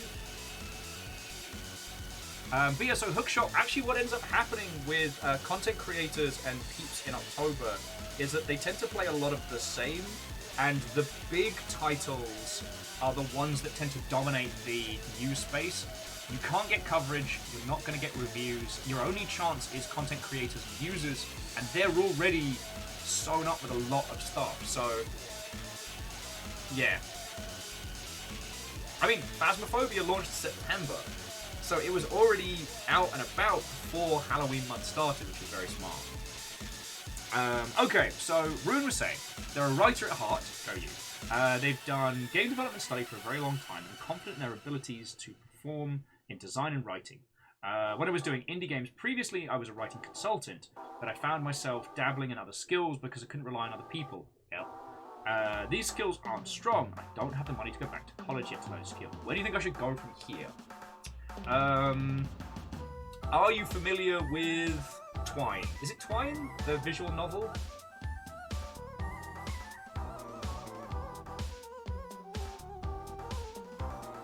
And Laura, actually, that's a great question, and I'll touch on that in a second, because that's even harder. Okay, so good news, Rune. Twine is an incredible visual novel engine.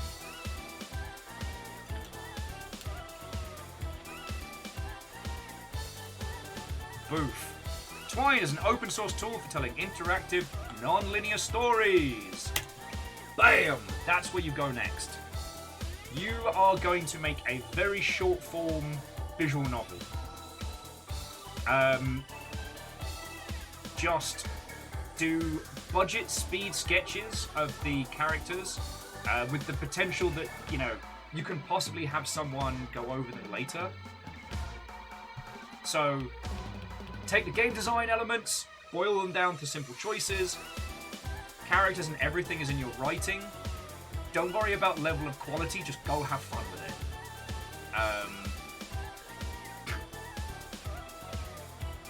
Feel free to use a picture of my face as one of the characters. Yeah.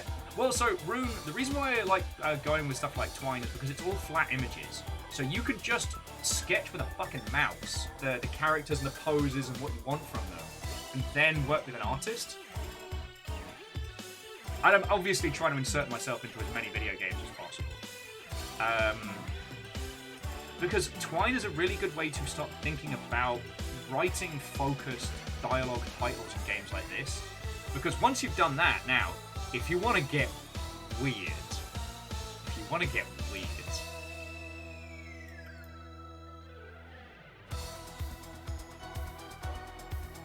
Alright, sort by... okay, date added. Alright, where is it?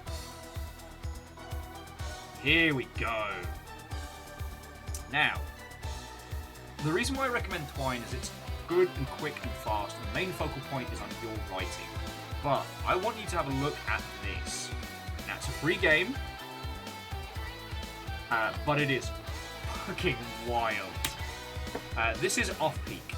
And friends, Longshipians, I've been saving these for a while because the Off-Peak series has kind of spawned its own little, like, space. It is stock assets. It is all things that the creator is like downloaded and put together with some original stuff. But again, it is all weird writing and surrealist creation. Like, gameplay elements are absolutely minimum. So, yeah. Go, have a look at this, have a run about, and then you can start seeing, like, how deep the narrative-heavy rabbit hole goes.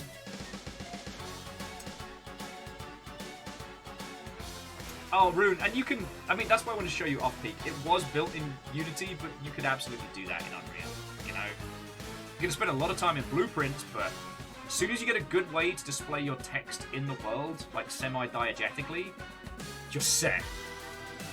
Oh shit, what was the train game we played? Fuck. Peace. Because that one was incredible.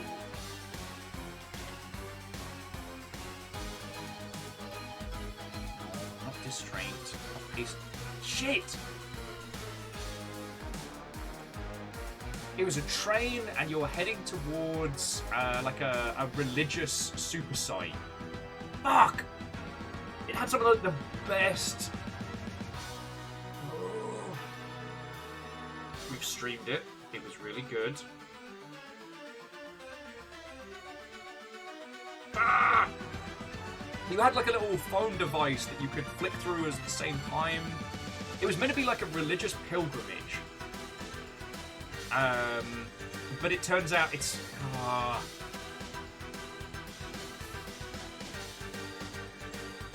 Fuck, and it was so good! It's not Halo! Not helping! Crap sticks. We bloody streamed it. Is it Halo 2? Of course! Alright. Got an idea.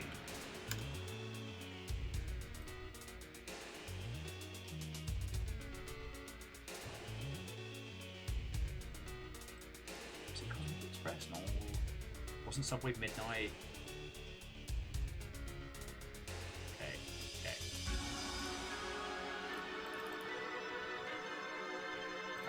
Alright. I'm gonna do this. Research is an important part of video games. Now, when did we stream this? Was it last year or the year before? Like Kestrel, it's easier to point out the times when I'm not drunk. I promise you, this is legit worth it. Oh, also, as an aside, Rune, have a look at a game called Tender Creature Comforts. Well, I'm trying to find this back in... Was it Divination? Oh, older than that. Okay, we got this. You'll get to watch me fucking unravel live on Twitch. Rise at Midnight, Party, found... Alright, it was from before Necro Barista. Alright, so it was a 2019 game. I'm gonna find this. But seriously, if one of you could look up Tender Creature Comforts and post a link for Rune, that would be fucking great. And also, Laura, I want to get back to your question about comedy, because unfortunately you're in a much worse position. Oh, darn it!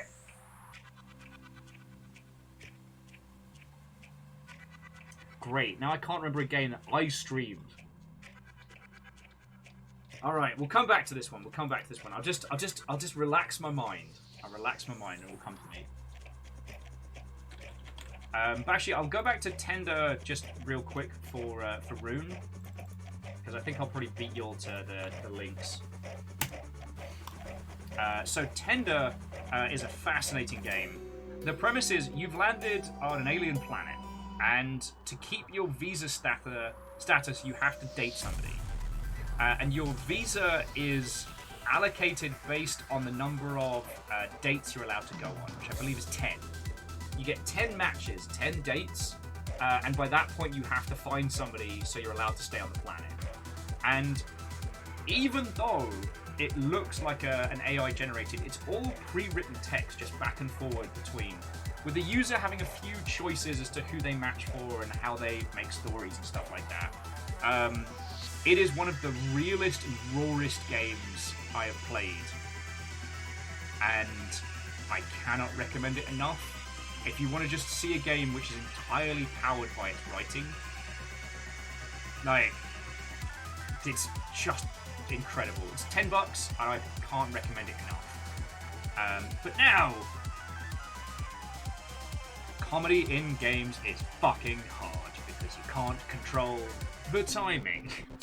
The secret to good comedy is timing, and you'll notice that a larger portion of the great comedy games, a lot of the banter is either self-contained, like Sam and Max, or like super duper over the top ridiculousness, like with There Is No Game.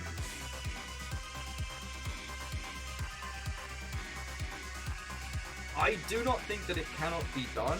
It's just, it's incredibly hard to point to a game and say, play this, it's really funny. The Looker was probably the best one we've seen, and that was a short, tight experience leading up to one joke, which was very funny. And used that vehicle for a lot of other like standalone pieces of humor, but you don't get that same control of timing that you can with other titles, and you can't stop the user from kind of speed running a lot of the humor and not letting the jokes have enough time to breathe. So, yeah. I mean, I think that humor as a slot in as part of a repertoire. So, like, Laura, you played Hypnospace Outlaw. That goes places, but there's whole swaths of it that are very funny, because the crux of the game is about, like, discovery and exploration of a time-long god. So the humor ends up being kind of complementary, but not a necessity. Unfortunately, the comedy in Hypnospace Outlaw is very reliant on either you having a detailed knowledge of the GeoCities era, or going deep enough to find the surreal.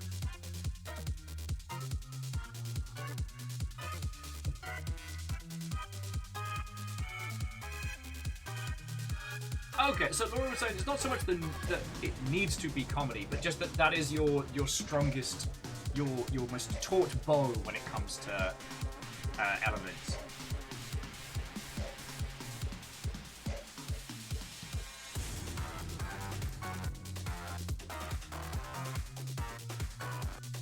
Ooh. The irony, friends, that it is easier to construct horror and scares in video games than it is humor is something that I've never stopped thinking about. Thinking about skeletons in compromising positions in Fallout. What happens when your level designers are bored and overworked? You get a skeleton filleting another skeleton. I'm sorry, I don't make the rules.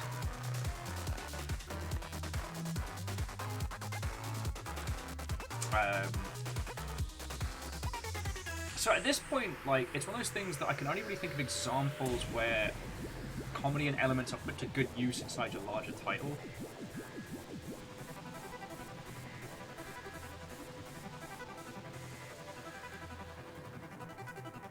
And I'm not hearing a complaint.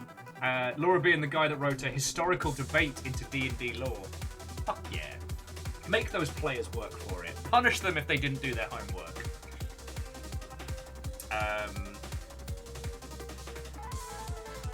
Shit, maybe you need to aim for something surrealist like Space Warlord Organ Trading Simulator that lets you do both the and the ha-ha.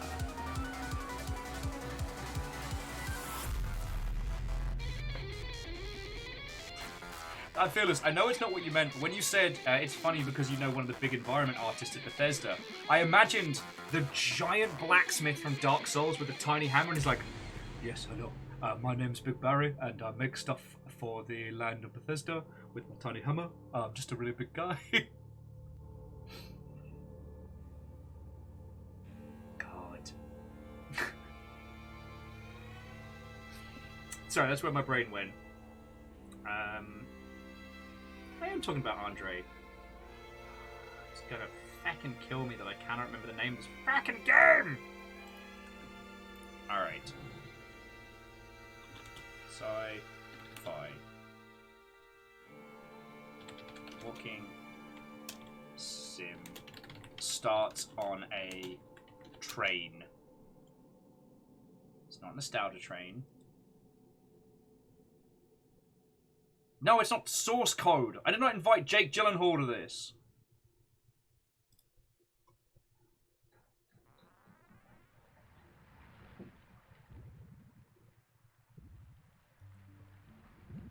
All right, sorry. I apologies for just like going hard on this research. It was an incredible visual novel title that I experienced, and I was just blown away by how good it was. And because despite being an open world game, it had like had letterbox style characters, and did a wonderful job. Obviously, it's not Paradise Killer, although like again. As wonderful examples, you know what? I streamed it. I'm just going to go back through my streaming history. Alright, Twitch tracker, let's go. But I will say that, especially to Rune, Paradise Killer is another one to look up to, because no animation, all character art is a flat billboard that's always looking at you.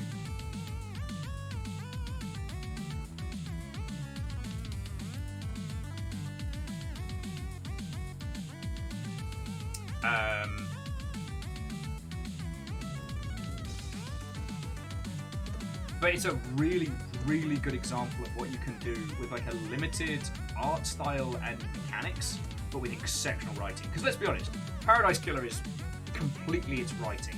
The puzzles are clever, but mechanically simple. Find object, use object.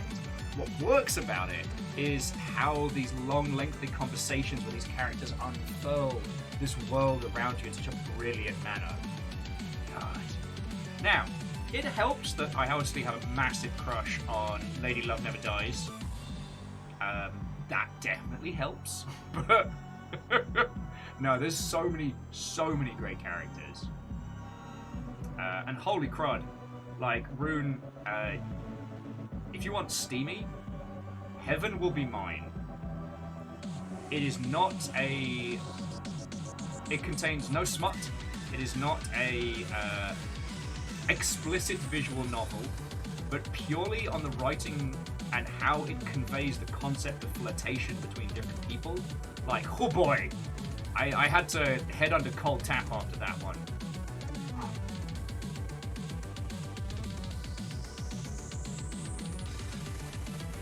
Why do I have to play so many games? I'm gonna find it. Whilst I'm chatting to you all, I'm literally going through every game I have ever streamed in reverse order.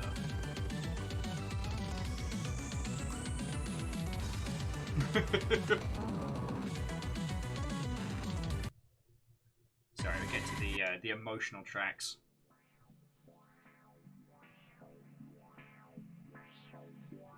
I don't think I can search by stream title in this method. This is just a list of everything that I've streamed in reverse order.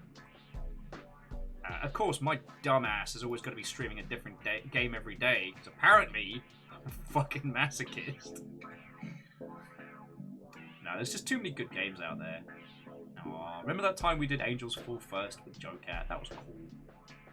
I'll do that again. Or that day we entirely failed to play Die Hard Nakatomi Plaza. Oh shit! Laura, have you done Later Alligator? I don't know why, my dumbass, I don't know why I didn't think of mentioning that sooner, because the fucking, that's gold standard for comedic writing.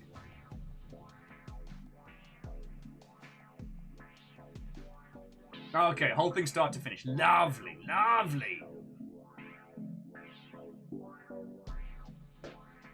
And like, even if you stripped away like the animations and the puzzles, the humor and the writing still shines through on that one.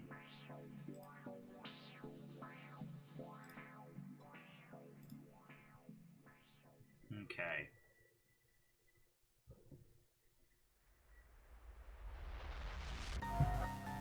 I haven't concentrated this hard on game title names in quite some time.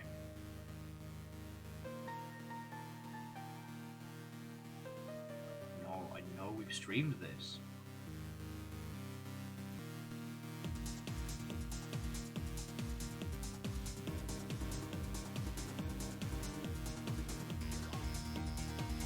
Well, says Robin, it's a 3D game. You start on train with the idea of going on a religious pilgrimage, and it's another one of those like 3D games that uses like, you know, billboarding sprite art style. All right. So we're back at Fjords. All right. So there's the Ichi zone. All right, we're bringing it back. I know, this is drastically exciting. You're watching me desperately try and find some fucking game. There's Paradise Killer. Inmost. There is no game, wrong dimension. Fall Guys, I played that in 1,000 years. Star Fletchers was another one. It's not Subway Midnight. Although I need to give that another shot. I found Subway Midnight to be a lot more style over substance. And it wanted to ask a lot of me. It wanted to ask a lot of me as the user in terms of what I was expected to be doing.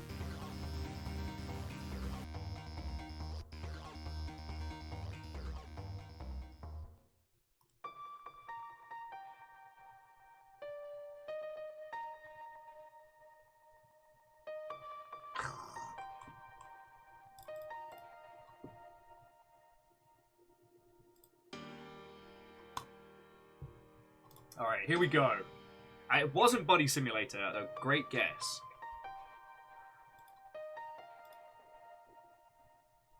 Alright, there we go. So, list of every game I have streamed, which is like 408 games? Somehow I feel that should be larger. I guess there's going to be a few of these that might not have been recorded. Yeah, if any of you want to go grab a cup of tea, now's the time. Because if I don't find this, it's going to drive me fucking loopy. It wasn't Anamorphine. No, Midnight was the werewolf game. I will say, Laura, did you ever do Dr. Landscarf, the Tiger and the Terribly Cursed Emerald? Because that's one that entirely lives on its both its writing and performance.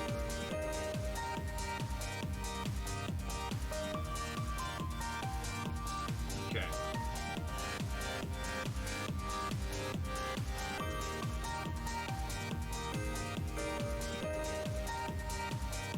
Okay. That's alright, I've been keeping an eye on. Hey, Rune. I'm the one that basically melted my brain with a poor sleep pattern and gin. Like, you didn't do this to me, I did this to me.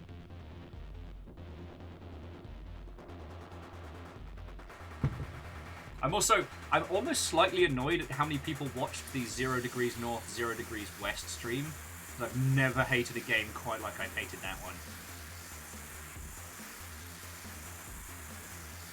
Yeah, a cold game over an entire coffee cup of gin. What do you think this is?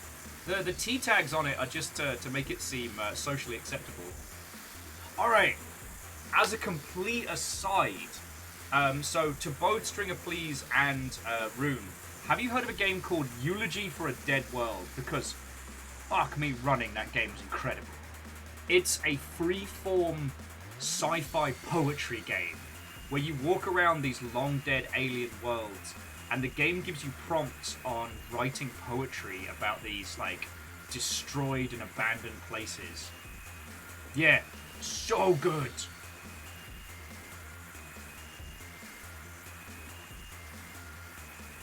When did we stream Alpha Protocol?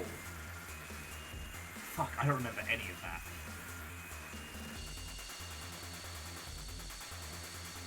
Alright, we're up to the Eternal Castle. Oh, Rodina. Remember when I cried inside an invisible ship? That was fun. Alright, gotta find it. Tana Zero, Passepartout, The Starving Artist. Get Even? Oh, shit. Okay, Get Even's kind of out of most people's wheel well due to the complexity of it, but... Oh, so, Rune, it is not that you are uncultured by any means. I'm fucking obsessed. And the thing is, I'm not just obsessed with video games or indie video games, I'm obsessed with the industry and everything around it. Like, you know those, like, super intense to the point of slightly unhinged sports fans that play, like, Fantasy League and stuff like that? I'm that for the games industry. Even having worked in it for 10 years, I'm still obsessed. So, like, I am not a good person to talk to if your goal is to buy less video games. And to Svesh Jokum, this was a gift from Akira Zero at PAX, and listen. Wow, look at all this. Your town's right here. Oh, what can I do to help? More video games. It's so cuddly and it's so feckin' cute. And I did manage to scare the heck out of Fiona with it, which was even better. No, Epistasis was the... Okay, we're up to Lost in Vivo, which is great horror. Laura, did you do Lost in Vivo? I always like that one because, while I can't recommend it as a great writing in horror, it uses so many horror tropes in a way that very few do, as to be genuinely inspiring.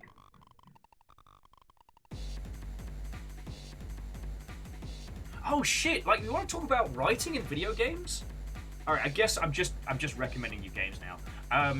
Look up The Church in the Darkness, because fuck me running. Like, that is batting to a level that I haven't seen anyone else come close to. Basically, you play a CIA agent, and your nephew has joined a cult in South America. And so your sibling is like, look, you've got to get him out. But here's the hook. There are 2 cult leaders, and their personalities are randomly chosen. So you never know going in if they are 2 lovely, kind, wonderful people who just want to escape the bullshit of American capitalism, or if they are, like, you know, suicide cult loonies, or, like, militaristic nutcases ready to actually, like, lay siege to the West. Or if one's a bastard and one's lovely, you have no idea when you go in. So you, as the protagonist, don't know if you are like the justified hero saving the day, or if you're just snapping necks and killing literally a bunch of happy vegans. It's incredible.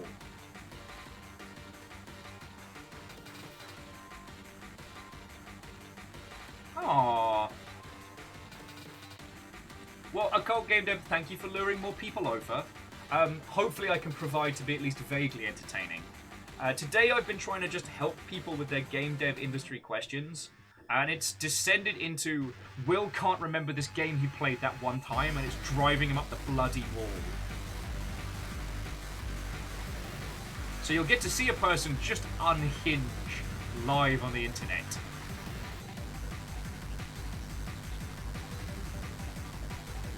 But I'm gonna find it. I'm gonna find it. I'm not prepared to give up.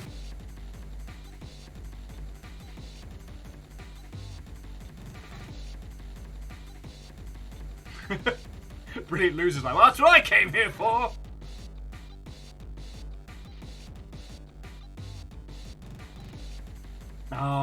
I mean, Rune, Pathologic's exceptional.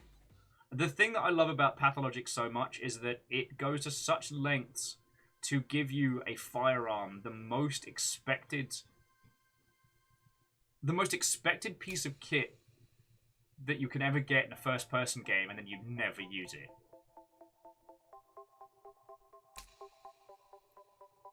Okay, I mean, we all know the longing is brilliant, right? Right? Okay, moving on. Shit. If you want comedy writing and dark, Little Misfortune, which we still need to do a stream of. Alright, Heaven's Vault. Assemble with Care. A lot of titles here where simplistic puzzle systems kind of like add a wrapping to what is essentially just a well-written visual novel. Okay, the description of the hunted title. It's a first-person walking sim visual novel billboarded characters. It's got like a sci-fi aesthetic. You start on a train, and the goal is you're on a pilgrimage. There's Necrobarista. Necrobarista's worth having a look at because it does the visual novel style with just enough to add some spice to it. Alright, so there's Inmost, Roki, and Thousand Threads. We've got to be getting closer. Holy shit, and Lucifer Within Us? Lucifer Among Us. Lucifer Within Us, like... Oh. Alright, there's Umurangi. Oh, Halo 3. You were right all along. Pathless. Exo 1, the game's so strong it killed the PC. Phantom Brigade. Sleep When I'm Dead. Fjords. Ouija. The Hand with Many Fingers. Holy crap, in a bin bag. There's one to put on your list.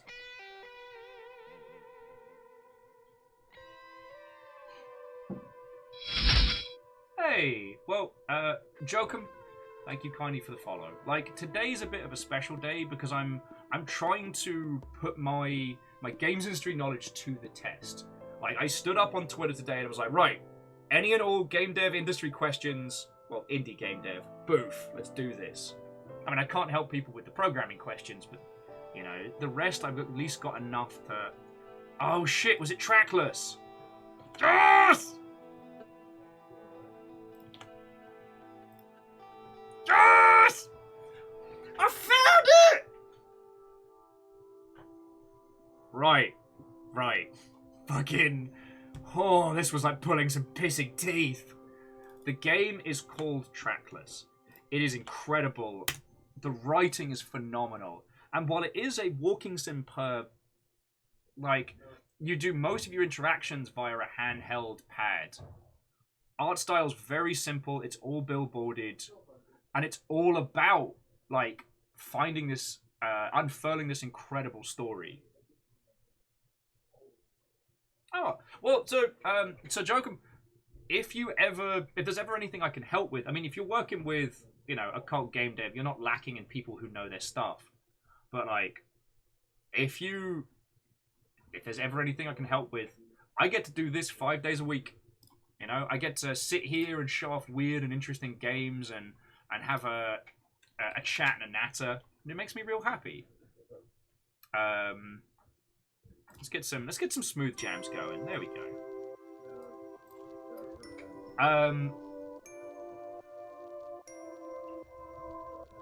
But it was trackless. Which, I mean, it has track in the name. How did it not come up?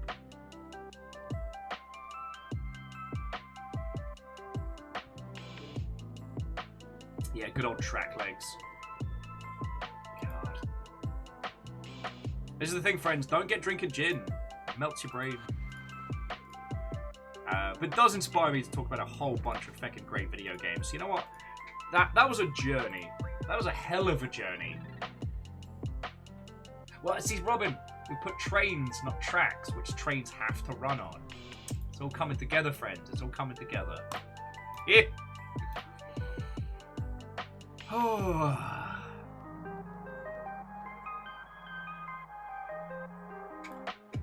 Oh, hold on just a second, friends.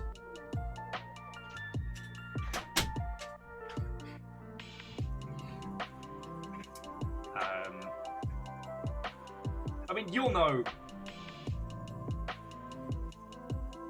I fucking love recommending people games anyway, so this was a lovely little journey to go on. Oh. Alright, friends, so what else you got for me? You have a willing victim, a challengeable participant. Like, I've been kicking it for 4 hours now. I'm pretty proud of myself.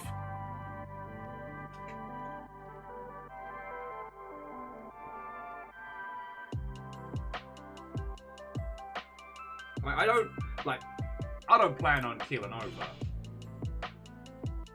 So Stonewall Streams wanted to ask a personal question for everyone. What's everyone's personal favorite aspect of gaming at large? Oh. Reactor online. Sensors That's online. a really good Weapons question. online. All systems nominal. Yeet. Yeet! personally defunct. Thank you for 14 months. You know what, Stonewall? It is the incredible shared experiences that we get, the camaraderie of going through something together, even when it's not necessarily the same. That you have this... You get to form this kind of this connection with someone because you've been through it. Sorry, I'm going to say nice things about the Blackout Club squad now. Sorry, it's your fault for making a great fucking game. But at PAX, we hung out with another of like the Blackout Club's like core friendos. Someone who was a Die For You follower. And so it was Fiona with Laughs Last, myself with the I Dare, and then that individual at Die For You just sharing stories and stuff.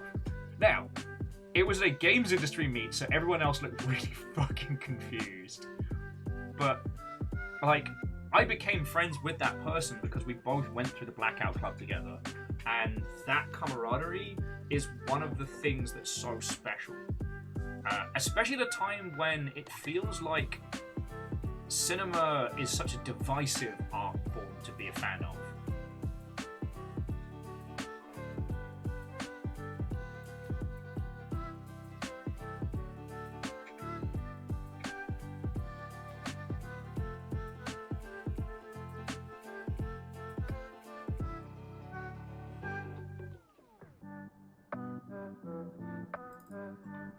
So sorry, I'm just going back because while I was going through that, I missed Jokum talking about. Oh yeah, hey Jokum, I'd love to. So Partum artifacts. We'll go through it. I'll give you my honest and my legit.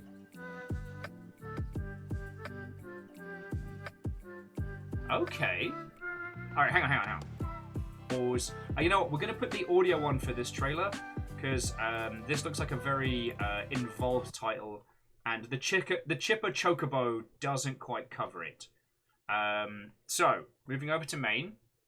So this is Partum Artifacts, or Partum Artifacts, a first-person atmospheric horror puzzle that focuses on the narrative to tie together the gruesome world of creative puzzles. That needs a language pass. It reads good, but it not out loud. Explore the mind of a twisted serial killer who wants nothing else than to show his work of art as well as tell his story into the world. Yeah, I think you need to do a language pass on that one just to be a bit more punchy, but it's solid. Oh, fucking love this. Be part of the creation. Description, features. Oh, these are all gorgeous. The only way these could be improved is if you could get any of these as animated GIFs as well. Dear art aficionado, this is an invitation to one of the most exclusive and imaginative art displays. Not only is it an invitation, but also an opportunity to show off your own credentials as an artist. Come join us and be a part of the creation of something astonishing. Help us refine and explore the concept of art. While this might understandably turn you a bit skeptical, just know that we've done a great amount of research and handpicked only a few individuals that fit our distinct criteria. You are one of those lucky few. Think about it for a moment. What do you actually have to lose? This is an opportunity for you to immortalize yourself amongst others in the world of art. A last chance to get out of your dreadful life and be part of something bigger. That needs a sign-off like, yours sincerely, Villain von Villainface. Because the thing is, like, the sentence has already done the work. Like, let that invitation be the last part of the narrative elements, because after that, it's all product description. So this is the last. So the letter should be the last bit of in character there. All right. So let's have a look at the trailer. Bring the 2/17, November 8th. Begin recording. This world is sick, filled with scum and filth. Twisted people who are only out there to harm, to cause pain only to please themselves. People just like me.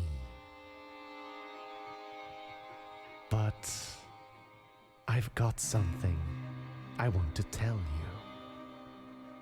I want the world to finally open its eyes and react, so we can finally save the innocent. And I'm going to do that in the one way I know best.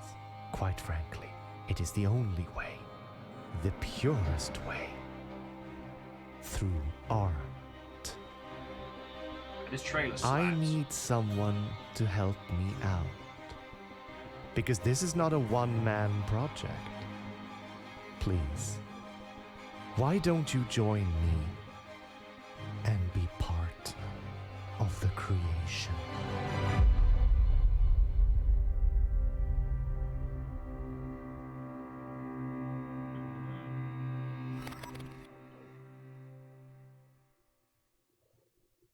Okay. If we're doing trailer breakdowns, and we're doing like perfect, honest, lamented feedback. I don't know if it's because of the order. I honestly think you should go for something similar to your blurb here. Something that absolutely makes it seem as if this person is giving you a legitimate invitation. Come to my home. Welcome. Because the thing is, the visual construction of the trailer and the screenshots is fucking brilliant. I love the composition of all these screenies. And these all do such a great job of like soaking it in fear. Now, again, this isn't things you need to do to succeed. This is just feedback at this point. I would consider for your next trailer asset, depending on what you do, go for this one. Like, go for the, Dear Art Aficionado, this invitation has been delivered to you because, you know, you're imaginative. It displays. Now, my upcoming piece absolutely needs more work, and it would be great if you would become part of the exhibition. As you can see, I desperately need more help, and this isn't just a one-man show. Obviously, you'll need to come to my abode. Now, I'm not saying it needs to be the jovial way that I'm doing that delivery. I think that the visuals convey the unsettling nature of the antagonist. And so what we need is something to create like a juxtaposition there. That's your plan for the gameplay trailer. See? Great minds. Great minds.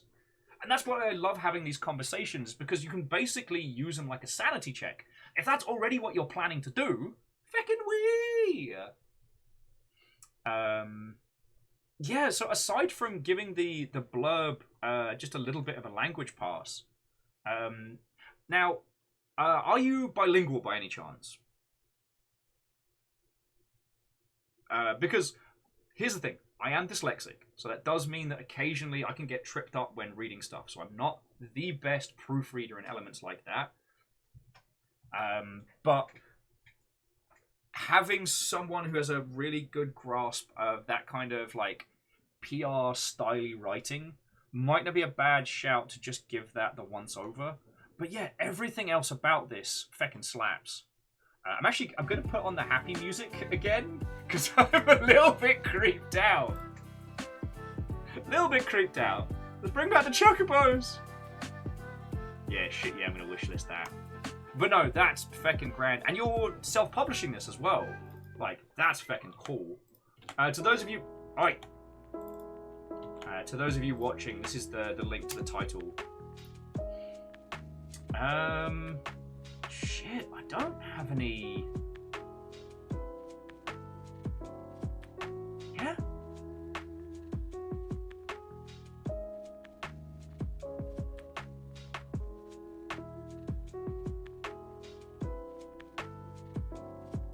Minimum requirements are nice and clear. There's a mature content description. Like, this is on point. This is genuinely on point. Do you have a rough launch window?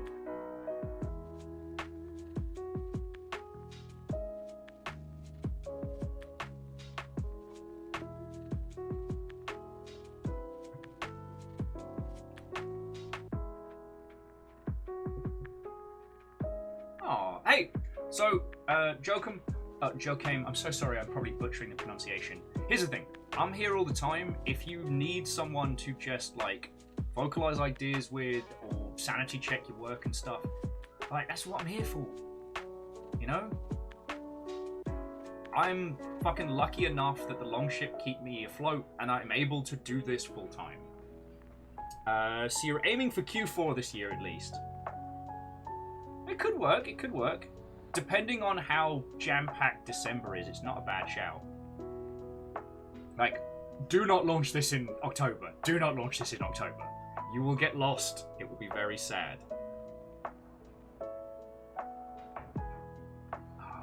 Like, I don't know if you're the arts and crafts type, but you know what you could do?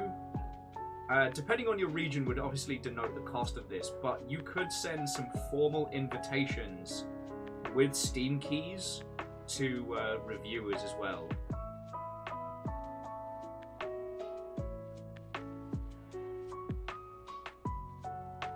God, that would be fun as feck. Australian shipping. Yeah, so we don't want to do anything more than a fucking letter and a business card. That would be fun.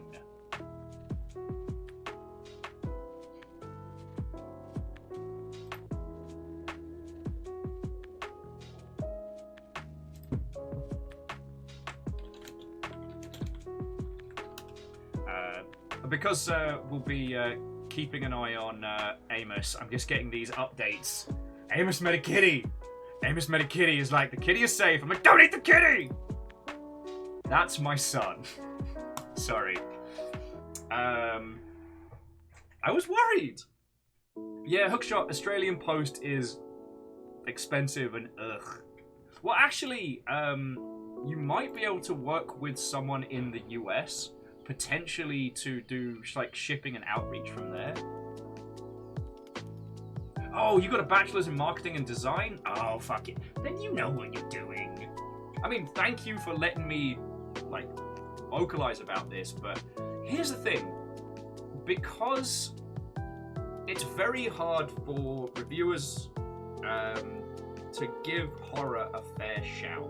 So giving them something to talk about in that space is always great. Especially if it's something that doesn't involve them. Yeah.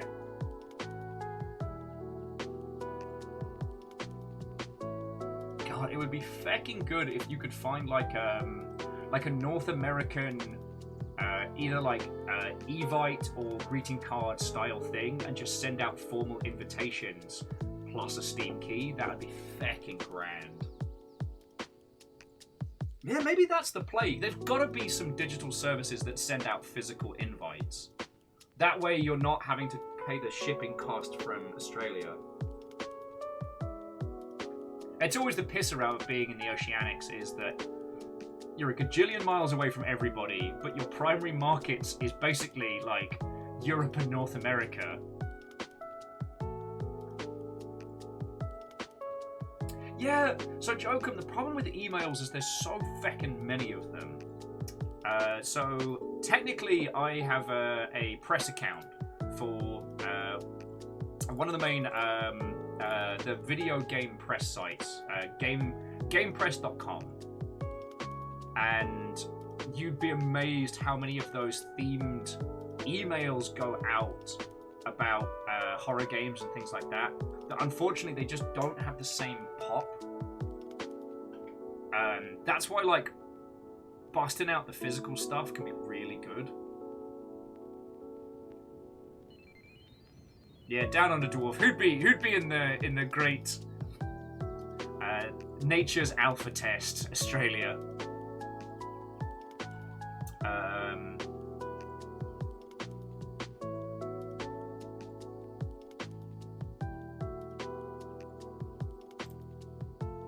I mean, again, none of you'll need me to tell you, but you know, there is a really big challenge in standing out when it comes to like emails and press releases and elements like that. As we were saying earlier, and you all know this by now, but like, just create something that's really easy for a journo to write about, and that's the banger. Also, this was my T-bug for today.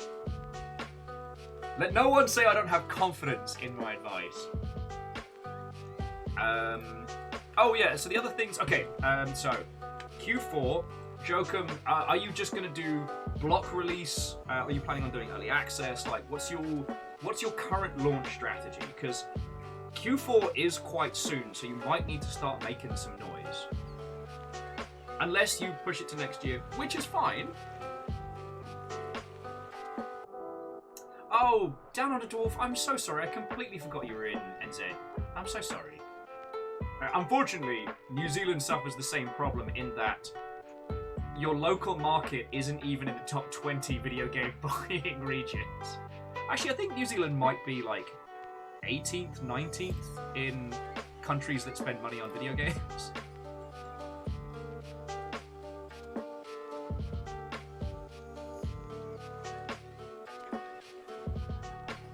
So yeah, so Jokum, like, take us through your launch plans so we can basically, not stress test, but make sure there's no, like, obvious points of failure.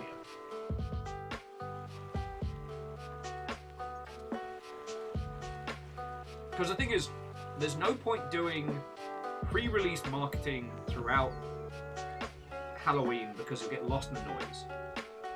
Right now it's Tokyo Game Show, and everyone's still recovering from the Gamescom PAX hangover, with then like Japanese games industry stuff coming out at the same time. So this isn't a week to start banging that drum and ringing that bell. Brand new video game, 2 bells!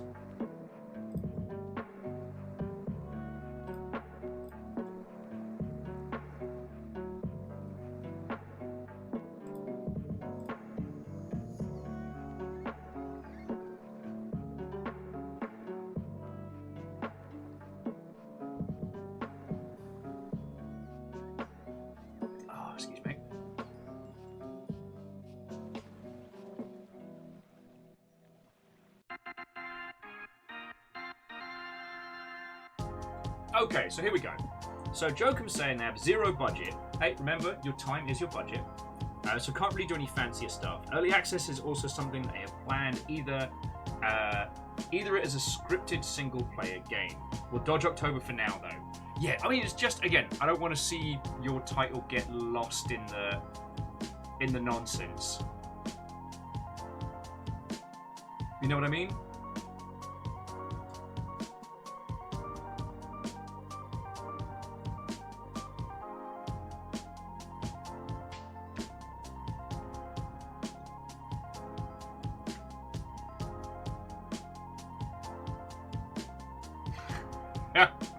Yeah, I mean, that's the hard life down on a dwarf. A vicious animal that demands attention and love and pets.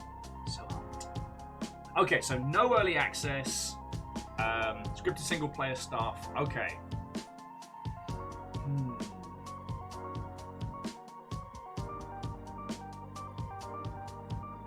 Yeah, so I think scraping together some cash to send some, like, physical stuff to Bleeding Cool. No, not Bleeding Cool. Well, I guess Bleeding Cool because they'll write about it.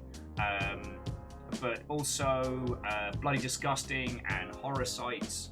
Like, reaching outside of the standard gaming space for something a little different. And you've got an asset already to go, so... I mean, that's the only thing that I'd add.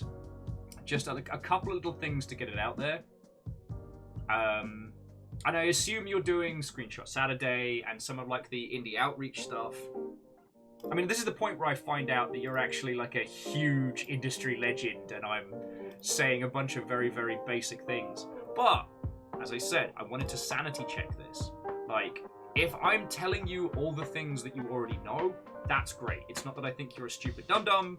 It's more that I want to make sure that it's covered, you know?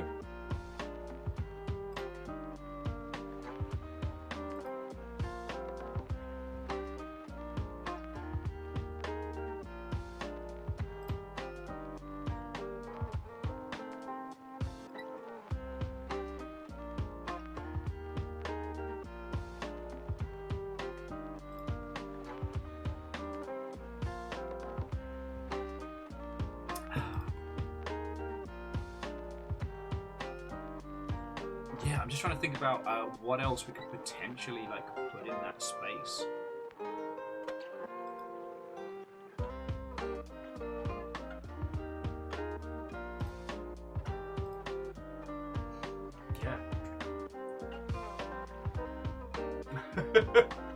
No veteran at all. Okay, well, the time will come then. The time will come.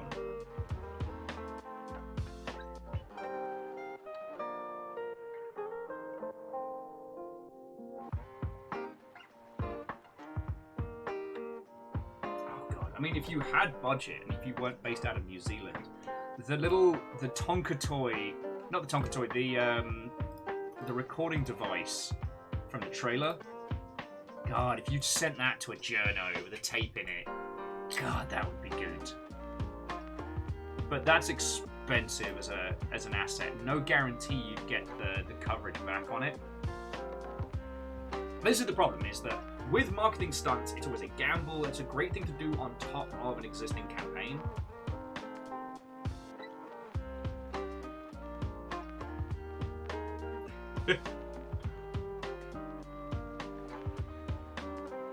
You're right, a cult game dev sending an actual serial killer mail through the US mail service is dicey. High risk, high reward.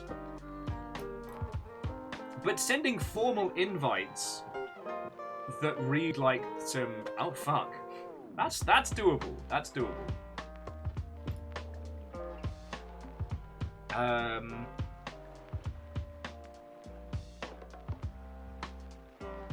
just trying to think what else we could do to get some coverage at this point.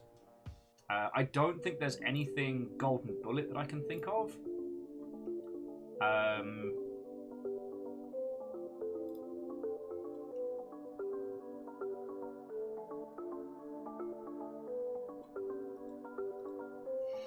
Okay, so let's have a look at your online footprint.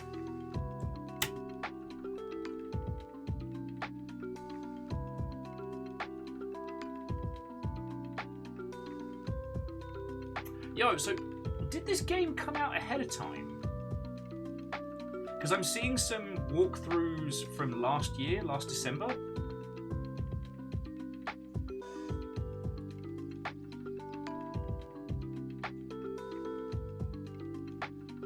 Okay, so it started as a game jam game that got a lot of coverage.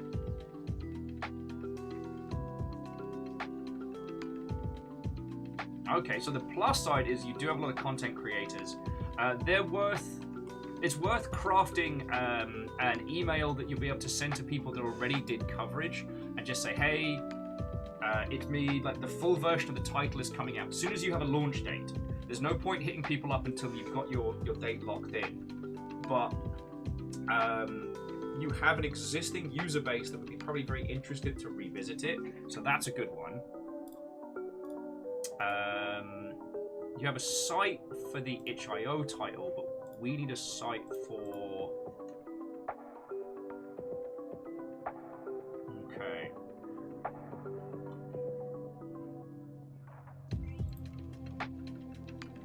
That's the soft Sonic page. Okay. You're going to need to get a press site together. Are you aware of press.kit?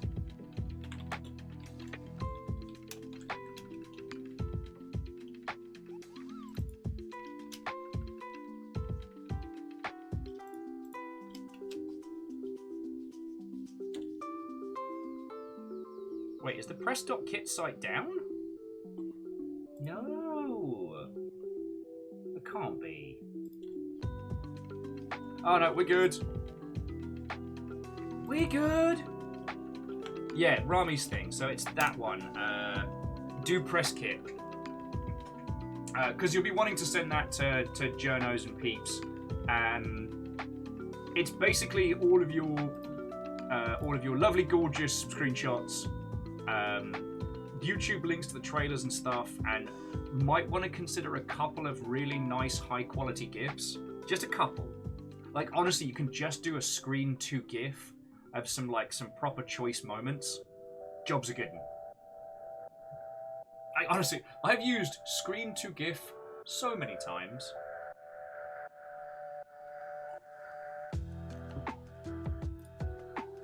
Yeah, well, and Hookshot, you've got an event coming up as well, so you'll want that ready for the follow-ups. Lance, when games would have proper press kits with high quality images and high quality GIFs. It's just gorgeous. What used to break my tiny heart is so I'm looking up an indie game to do coverage on. Then just as an FYI, coverage is just shorthand for like an article, a stream, or a video. And the #1 source for really high quality images of this game I want to promote was the fucking piracy sites that had downloads. Oh, thank you, Caffeine! Oh, so Jokum's got some really high quality GIFs going. Again, feckin' brilliant. If any of the things I'm saying are stuff you're already doing, then consider that the Will Overguard dumb-faced seal of approval. Pupata! God, you know what? We need to get something like the Aggro Crab seal of approval. I want to be able to give that to games.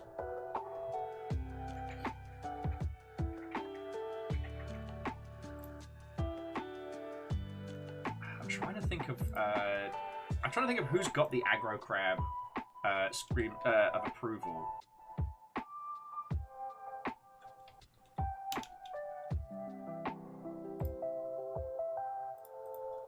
I mean, we might just have to be simple and call it the Longship Seal of Approval.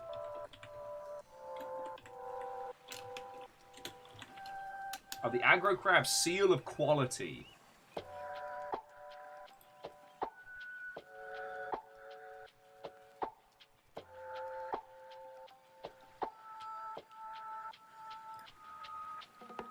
Yeah, alright, so we need to...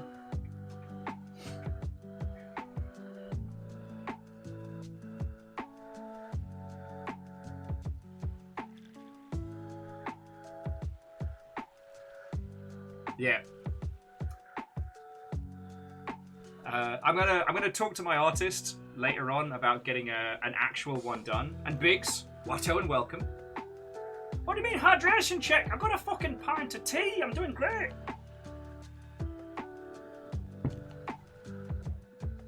Oh, sorry. Let me show you. So this is the Aggro Crab Seal of Quality, because awards aren't verified on.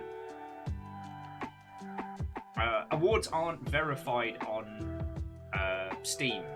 Now, fake awards would be cracked down on, but the Seal of Quality is a thing that Aggro Crab Studios gives out to friendos. So, I'd be more than happy to have a Longship Seal of Quality. Well, no, I guess it's because in the Longship we have the Hall of Legends. We'll think of something. Because that would be funny as feck. Also, I wouldn't be against having... so if we go to Going Under, let's see if it links to other titles. Yeah, so Going Under...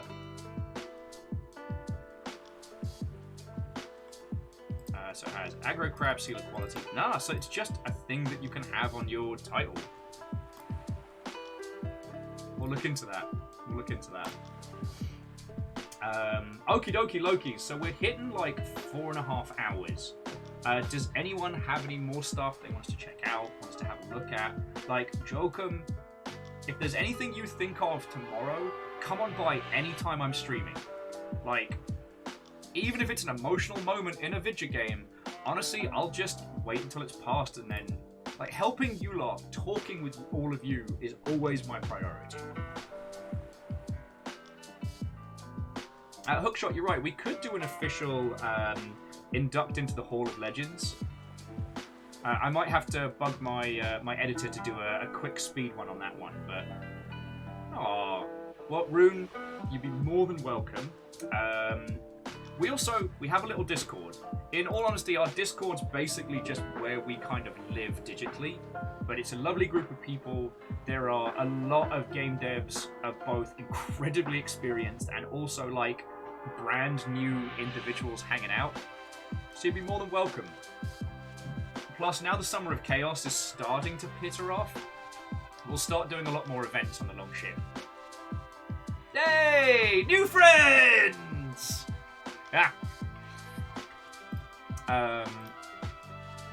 But seriously, friendos, I'm genuinely thinking, like, let's let's AMA it up. But my good friend and my guest on tomorrow, Dan Floyd, over on Playframe Plus, is doing their inaugural stream, and I'd really love to raid into them before they call it a day, because Floydo is going to be joining us tomorrow.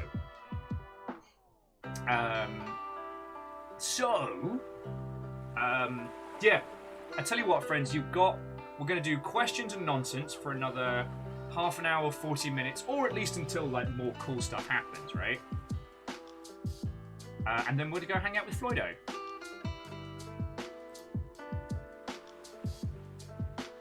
Oh, so Jokum, the other things. You probably know this, but again, we're just going over them. Make sure that you have your game already listed on Twitch. And this, I guess, goes for all of you. Even if you don't think anyone's going to play your game, make it easy. If somebody is the first person to be streaming your game, be known. I believe Hookshot was saying they're working on potentially making a tool that alerts you when someone is streaming your game. Yeah, Down Under Dwarf. Nonsense. Here, on twitch.television. That'll never happen. Hey, you're making a cracking game. I am lucky enough to be supported by the Longship. So for as long as I am able to, I'm going to keep helping people. In the event that you'll need something that's more detailed, or you need something that's upstream, then you got me. If it gets too in-depth, I might have to say like, hey, alright, now we've got to start talking about cash and monies, but that's very, very, very far off.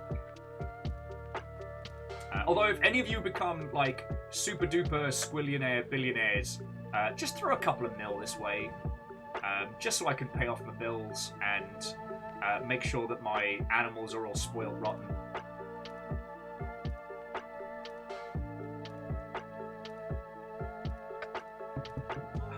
Hey, like I said, it's least I can do. It's least I can do. Brilliant Loser was saying they remember the first time someone streamed one of their games. It's a lovely feeling, it really is. Like, and getting to see the depth that people go into, especially when streaming titles. So Stonewall says, would you happen to know any good resources that you recommend for learning how to make a game? Well, Stonewall, cross counter! What are you looking to make? Because honestly, if you want my recommendation, if you have the hardware, download UE5. Just stop fucking around. Put some assets in the world, make some stuff happen and do stuff. Go from there. That would be my recommendation. A lot of people have been saying to avoid Game Maker because they've been making changes, so perhaps I've become the meme by suggesting it, but perhaps you need to be waiting for Goddard. Yep, there's no teacher like doing, as Fearless says, follow some UE5 tutorials. Just make some Hello World projects, and then go from there. Try and replace the textures with your face. Make something ridiculous. You know, make yourself a little playground where you can add and tweak and feck around with stuff and start finding your feet. Because, like, the photogrammetry and stuff... I mean, feck it. Play high-stakes Lego. Make a nice environment. Occult Game Dev saying you should make a bunch of images of me eating food. I'm glad Aperios isn't here because they'd probably be able to post a link of them. What's your game? Well, you walk around a forest while stock photos of Will Overguard eating food judge you. Ah!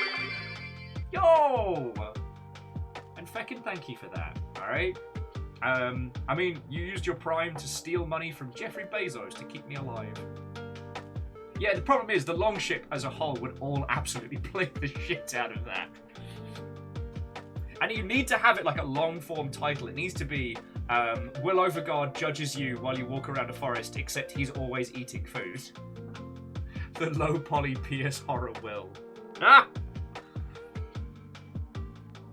But yeah, basically, you're at that point where the concept might trip you up. Be like a kid on a rainy day with a tin of paint, and the parents can't stop you.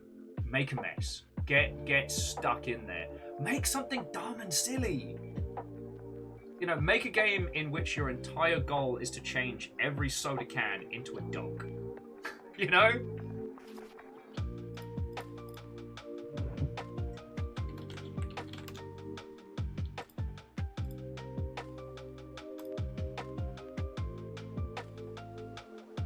Like, I'm not saying don't dream big, but I'm saying right now, you know, you've just gotten into the big bin of Lego. Just start clipping some stuff together. There are some really good UE tutorials, and when you reach the point where you're starting to hit up against knowledge barriers, there are some wonderful people who work at Unreal who just answer questions on Twitter. There are so many interesting peeps to chat to, and if you go that route, there's a lot of interesting stuff, and people who are so incredibly enthusiastic about it, they'd be more than happy to take you through. Yeah, you know what? Joker makes a good point, like, treating it like a mini game jam. So, like, take the default FPS from Unreal, which is really solid, and try and make a game where you shoot a golf ball into a hole. Yeah, and Stonewall, it's entirely fine. You know, we're just... Stop that incessant clicking. Fearless maintaining that top of the House Carl Hunter boards. Feckin' yo. Thank you for gifting him a sub to Stonewall. Yeah, the two things that sink people when they're starting to get into game dev is the concept becomes so overwhelming as to stop you from fecking around, and having to actually launch it. Hey! And B Mitch, Watto. Mitch is actually messing with UE4 as we're watching. Yeah. And like, the thing is, I'm sad that we didn't get a new Unreal Tournament, but the fact is, you get new Unreal Tournament as the fecking baseline to just play around with. And shit, you can take all of the assets from that dead hero shooter MOBA thing they tried to make. You can just fucking have those! Moss Rabbit also makes a good point. I know I keep joking about how Goddard is kind of like the how can you spot a, what was it? How can you find a Goddard developer? Don't worry, they'll tell you. But the community and the people working on that engine are incredibly friendly. So, yeah. And if you ever want just like dumb concepts to jam on, we got you.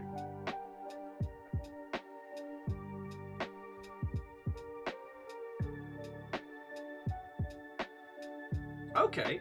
Fearless would also like to recommend getting a user account on a site called Stack Overflow. And Fearless goes on to swear that it's the best professional resource out there. If you've got a problem or a roadblock, odds are someone else did too, and they've already got great answers out there. Although my favorite thing that I saw yesterday on Twitter was someone's like, hey, if you ever want to get a problem solved online, don't just ask the question. Ask the question, and then use your other account to post a purposefully wrong answer, because people love correcting idiots more than they like helping people. And that did make me laugh.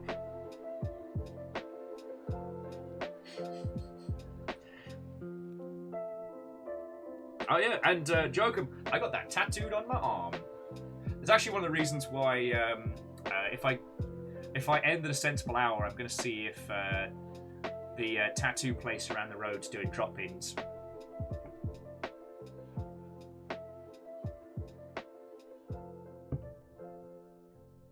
Oh, Down Under Dwarf can confirm the Stack Overflow is amazing. But yeah. Like, one of the things we've been talking about a lot, friendos, is potentially doing a bad game jam later in the year, where the goal is to make something just dumb and bad. Make it broken, make it weird, make it stupid. Specifically avoid making it correctly or right. And I really like that idea because, you know, I haven't been taking my own advice. For the last couple years, like, I was initially pitching some games before lockdown, and I had planned on returning to pitching titles, but, you know, between the hell move of Christmas and the baby boy and the sheer amount of everything that happens so much right now, like all the conceptual stuff I haven't started whiteboxing it yet. It's all just, you know, concepts on the most basic of GDDs. Oh, sorry, GDD's a game design document. And I realized that I've been getting really in love with arty-farty concepts, which is great when you pitch into a room full of white guys, but it doesn't make a game. Great ideas aren't games. Making games is games. And so I want to do something to help, like, kick off the cobwebs. Similar to, like, you know, train of thought writing or warm-up sketches for artists. Like, just getting us all together and making something that's bad.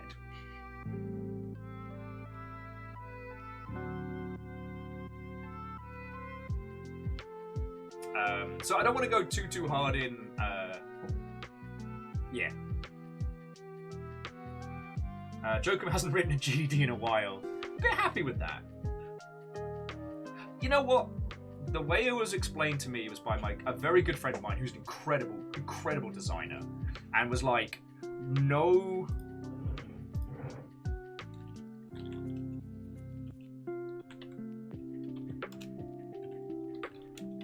sorry.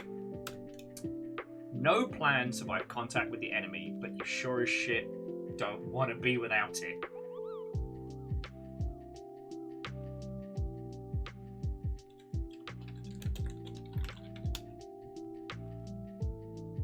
Yeah, Occult Game Dev, you're right. The GDD is outdated at the moment it's written, but they're still really important. Like the thing we were talking about earlier about the minimum viable product, the GDD is going to be the thing where you point to and go, this is what we were doing! Now, okay, treating them like a living document is great. When we did... Okay, so for those of you that weren't there, at PAX, I was part of Do a Game in an Hour. It was a panel where a group of game devs had to create a whole-ass video game in 1 hour. Sorry, I'm just sending Fiona money for the baby boy's vet visit, so forgive me for just a second. And it was feckin' funny. But the following day, we did, admittedly I was very hungover, we did a post-mortem. And it was so funny, because we got talking about how in every post-mortem, everyone says, next time we'll have a living document, or next time we'll have proper documentation throughout the project. Next time. Do you know what I have never seen on any project I've ever worked on? Actual evolving living documents or proper documentation. So yeah, it's basically a GDD is like a plan of attack to start with, and then everything goes there. Yeah, Occult Game Dev. Next time, we'll do everything right the first time, and we'll have no technical debt, and we'll document all of our code, and everything will be added, and it will be perfect, and there will be no flaws.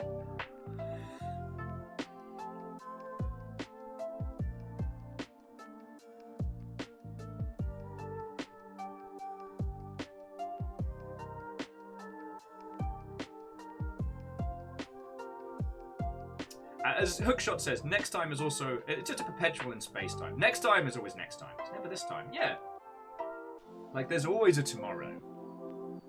Yeah, and Occult Game Dev, of course, next time we'll just write code that has no bugs in, and then we won't need QA time. Simples.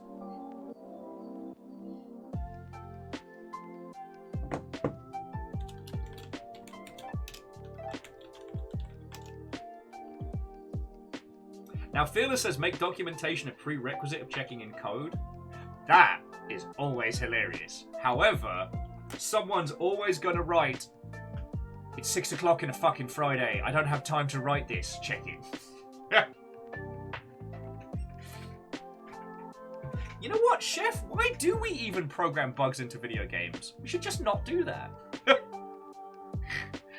Sorry, so jumping back.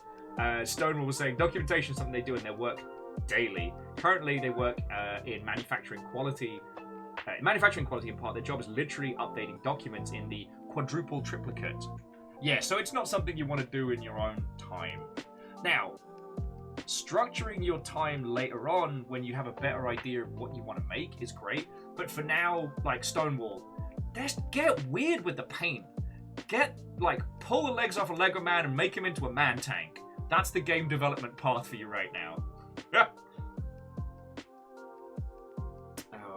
So Vanderbeest, is Floydo bringing his stuff to a close already?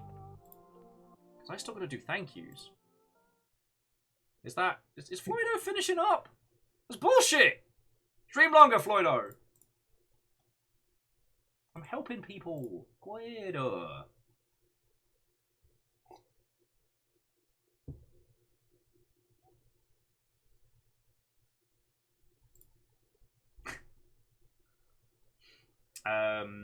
Now, I will say the reason why I do a lot of documentation and GDDs and stuff like that is because primarily my job on a team is either putting the team together or like managing it or getting the money. Now, I will admit I get very enthusiastic and I try and bring teams together around a concept or an idea, but I'm not fucking precious. No GDD survives first contact. And, you know, I still remember when I came to a team with a concept. God, I don't remember what the concept was, but we ended on a horror farming game. And what we wanted to try and do was create a Stardew Valley style game that was genuinely terrifying. And that was feckin' brilliant. That was not the concept that we came together over, but it was definitely one that we solidified around. So yeah, my job was getting the documentation to be something that you could pitch to a bunch of white guys in a room who have stupid amounts of money. I mean, this is the problem. I don't have a gajillion published games under my belt. I haven't had that lucky win, but I've been in the room with enough that have, and it's such a fascinating dance. I love talking about it. Well, so Vanderbeest, thank you for the heads up. I'm actually going to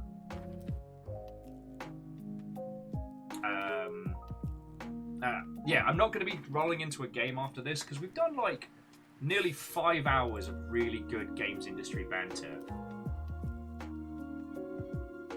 Yeah, a cult game dev. Yeah, Horror Stardew Valley would have been right up there with Nintendo's Farm Fest yesterday. God, there's a lot of teams that must be just kicking themselves right now, being like, "Why did we make a farming game?" No.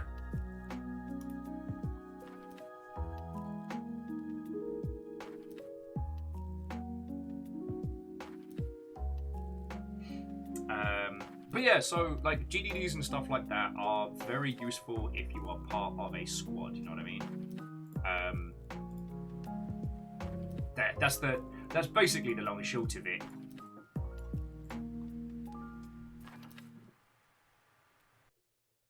You know, it's one of those situations where in an ideal world, good games would sell themselves and would be easy to acquire funding from for cool projects.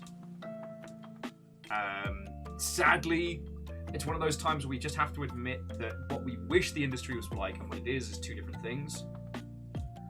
So, unfortunately, being able to do the games industry biz dev dance is important unless you've just managed to have really good friends or a really good dice roll, which is sadly things that you can't bank on.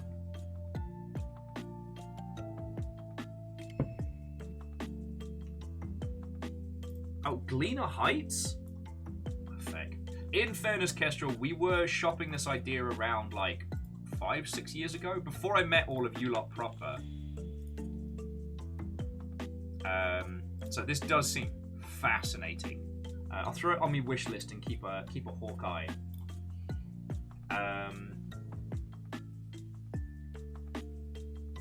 Oh yeah, and Jokum, I threw you a follow on Twitter. Friends, if you need something, if you need a quick chat about something, hit me up on Discord, hit me up on Twitter. If I can't respond, it's probably because I'm either here or I'm asleep.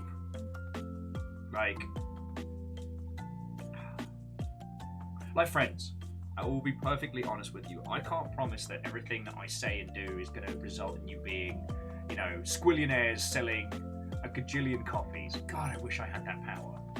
Don't get me wrong. I love what I do. And I love the fact that I get to know and converse with all of you lot. But, I'm not Markiplier or feckin' Game Grumps. I don't have an audience size where I can just go, bam, 100,000 sales. There you go. You're welcome. And I'd obviously miss having these one-to-one conversations, but some days, friends, some days I wish I had that power, just so I could be like, I got you. It is what it is. But, you know, for as much as I can, I will help. You know, the long ship keeps me going. So I get to sit here and do this. I call game dev, you do not know how correct you are.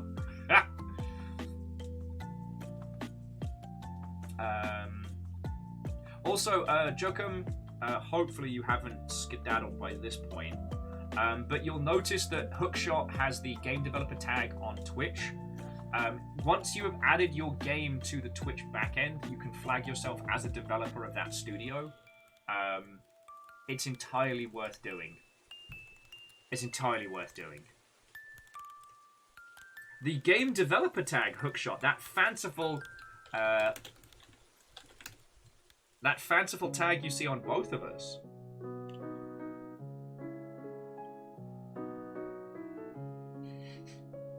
Wait, was Stairs a paid game?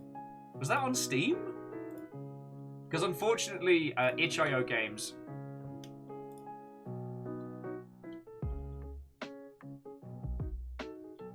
Stairs is an first-person atmospheric psychological horror game.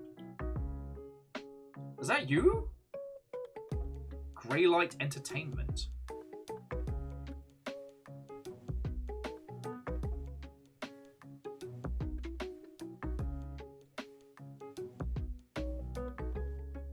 Oh, everyone only played the pre-alpha demo. No!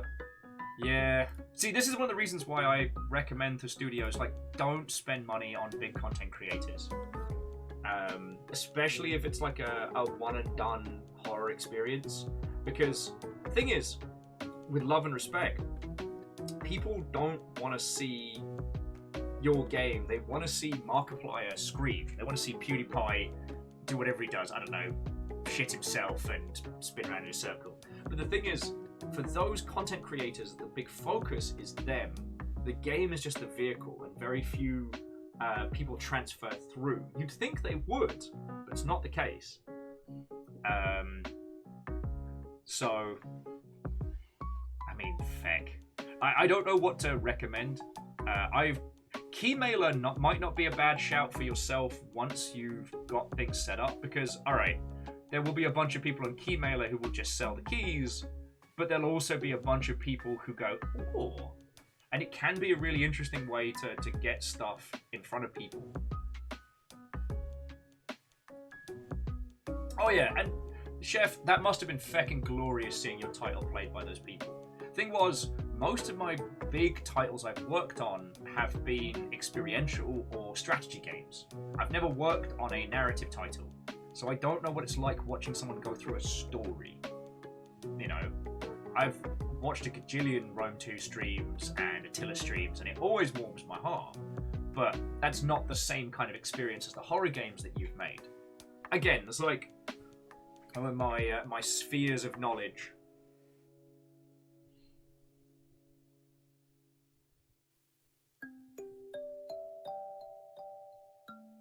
Yeah, and Rune, it's understandable. Now, experiential games are fucking great, especially anything multiplayer. You get someone big, like Markiplier or something, playing your game and then enjoying it, like a Phasmophobia, prepare for all of the sales. Now, naming no names, it can be a pisser when one of those big names picks up your incredible experience game with interactive gods and then grumbles like a whingy 10-year-old. I'm still mad about it. I'm sorry, I'm gonna be, alright? I'm allowed to be! I'm allowed to be. Kestrel, well, I guess we'll never know who that could possibly be. We'll never be able to decipher my cryptic clues. Mark! I mean, also, had that title seen an influx of millions of players, that would have been a challenge. Hey, I mean, Chef, putting your game in for Game Awards is also valid. If you've got the cash to do so, I do recommend dev friends, put your game in for a BAFTA. Like, you do have to pay, I think it's like 50 quid for your first game, but it goes into the BAFTA Steam setup, which then goes out to all the judges. And I highly doubt any of you are making a bad game, but it puts it on a lot of people's radar, you know? Yeah, he couldn't outwit the shape though, unlike somebody. Just saying. Didn't get chosen for nothing. Ah. Lost Flowers. Basically, during the Blackout Club, Markiplier did a stream of it, but he was clearly having a bad day, and he wasn't in the space. He was kind of metagaming it, and it was painful to watch because we were all really hoping that Markiplier's enthusiasm and keen would shone through, but he just wasn't in the space and hurt. Solo game devs unite!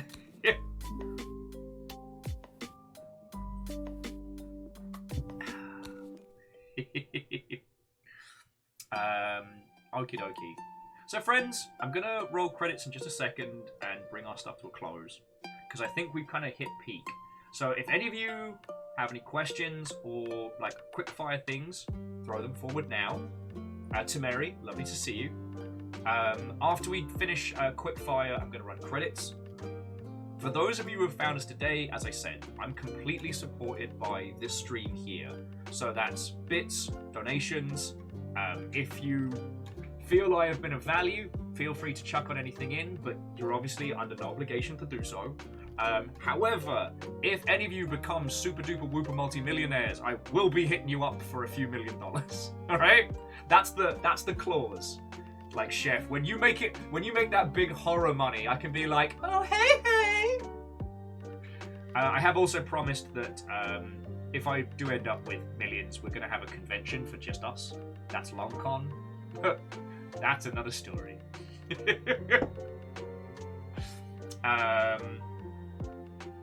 Yeah. Like I said, you'll need to make them big millions so I can mooch off y'all. And hey, also to Rune and Chef and everyone who stuck through today, I'm here 5 days a week. I'm on Twitter. Like I said, the longship keeps me afloat. I can use these skills to just help you. Alright? So if you think of a thing to ask me tomorrow or whenever, I can come on by. We've got the longship, we've got a wonderful little space on the internet. And you know what? Maybe not next week, because next week's going to be jumping. Actually, so next week, a fellow indie dev is giving me a budget to spend on itch.io games. So next week, we're going to be going through itch.io and picking like 15, 20 games and just buying them. We're going on a spending spree. It's going to be feckin' great. We're going to make somebody's day next week, and it's going to be amazing. But I think we should do another one of these days. Maybe we'll do one, like the 28th, maybe, like right before. So right before we go to Ben's wedding. But yeah, join us on the Discord. If there's anything else I can help with, please let me know. If anything becomes like it's going to be too much, I'll let you know. All right. But this was feckin' great. I sincerely hope that my banter and my knowledge was at least a little bit useful. Like I said, I want to see you all succeed in the manner you wish to in video games. Hey, yeah, Chef, we can do LongCon in Sweden. It doesn't have to be in Seattle. Right.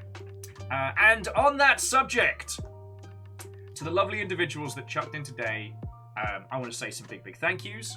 As I said, I'm completely supported here on Twitch by lovely individuals chucking in donations and bits. Very grateful for that. So today I would like to thank the following people specifically. I would like to thank Bacon Avenger, Asari Greenfire, Wolfcrad, Vanderbeast, Quasimoto, all of you, thank you for chucking in bits. God, it's been a chatty day. And thank you kindly to Caffeine and Rhymes and Moose for moderating today's mischief. To Sweet Chef Jokum, to PEEPS, Kroyayu, Brilliant Loser, and Rune Katashima. Thank you all for following. You need me, you got me. I'm here. Now, to those that subbed, were celebrating sub sprees, or were hunted by the unsubbed Hunters of House Carl, I'd like to thank Trees Brothers, Secretly Robin, Kroyayu, Samosha, Darth Dean, It's Blake, Master Q, Nom Nom Fighter, Stringer Please, Personally Defunct, Sweet Chef Jokum, and Stonewall Streams. Feckin' legends. Now, to Zion Real, Kisa Saitama, Perios Limited, and Kestrel North, you all brought in massive raids. I'm so glad. Because you let me bring in people, and then everybody let me talk about indie games. It was fucking great, and I fucking loved it. Alright. Now, it is my esteemed pleasure, terror. XT Johnny XP. I'm gonna need to call Do-Over on Blight of the Immortals because I completely forgot yesterday. And I haven't had 2 moments to rub together since. So we're going to call Do-Over on Blight of the Immortals, but suffice to say we haven't missed it. Also, Johnny, a lot of the people who want to play actually are in the European sphere. So what we're going to do is we're going to bring him... bring everybody together at the beginning of stream, somewhere next week, or someone later this week, not at the end of stream. Alright, now, friend, co-conspirator, legend, Daniel Floyd has rejoined the Twitch sphere. Currently, Playframe Plus is streaming Pokemon Yellow, which I believe is for like rushes for a video project they're working on. For those of you who don't know, Floydo has been supporting my dumbass for so long. Like, I don't even... Like, I lack the words to articulate how much the Floydos have helped, not just here, but me personally. And so, the least we can do is go over there and show some Viking noise. So, I want you to pick a bunch of Viking emotes, and just make it bright, make it loud. Let's let them know we're here. Let's let them know that we're coming with some thunder. Apologies that we didn't get into the game today. We will play that in the future. But tomorrow, Floydo's joining me for a round of Happenland, so it's going to be fucking great. Yeah, we're doing a proper raid. Yeah. Hey, Dory Quill, I'm happy to be in the company of such great dads. So yeah, friends. Yeah, there we go, Johnny. Viking noise! I want to see lots of emotes. I want to see some loud. Let's let them know we're feckin' here. Alright. So, friendos, thank you for a wonderful day. I hope I was helping. I'll see you tomorrow. Good night, friends.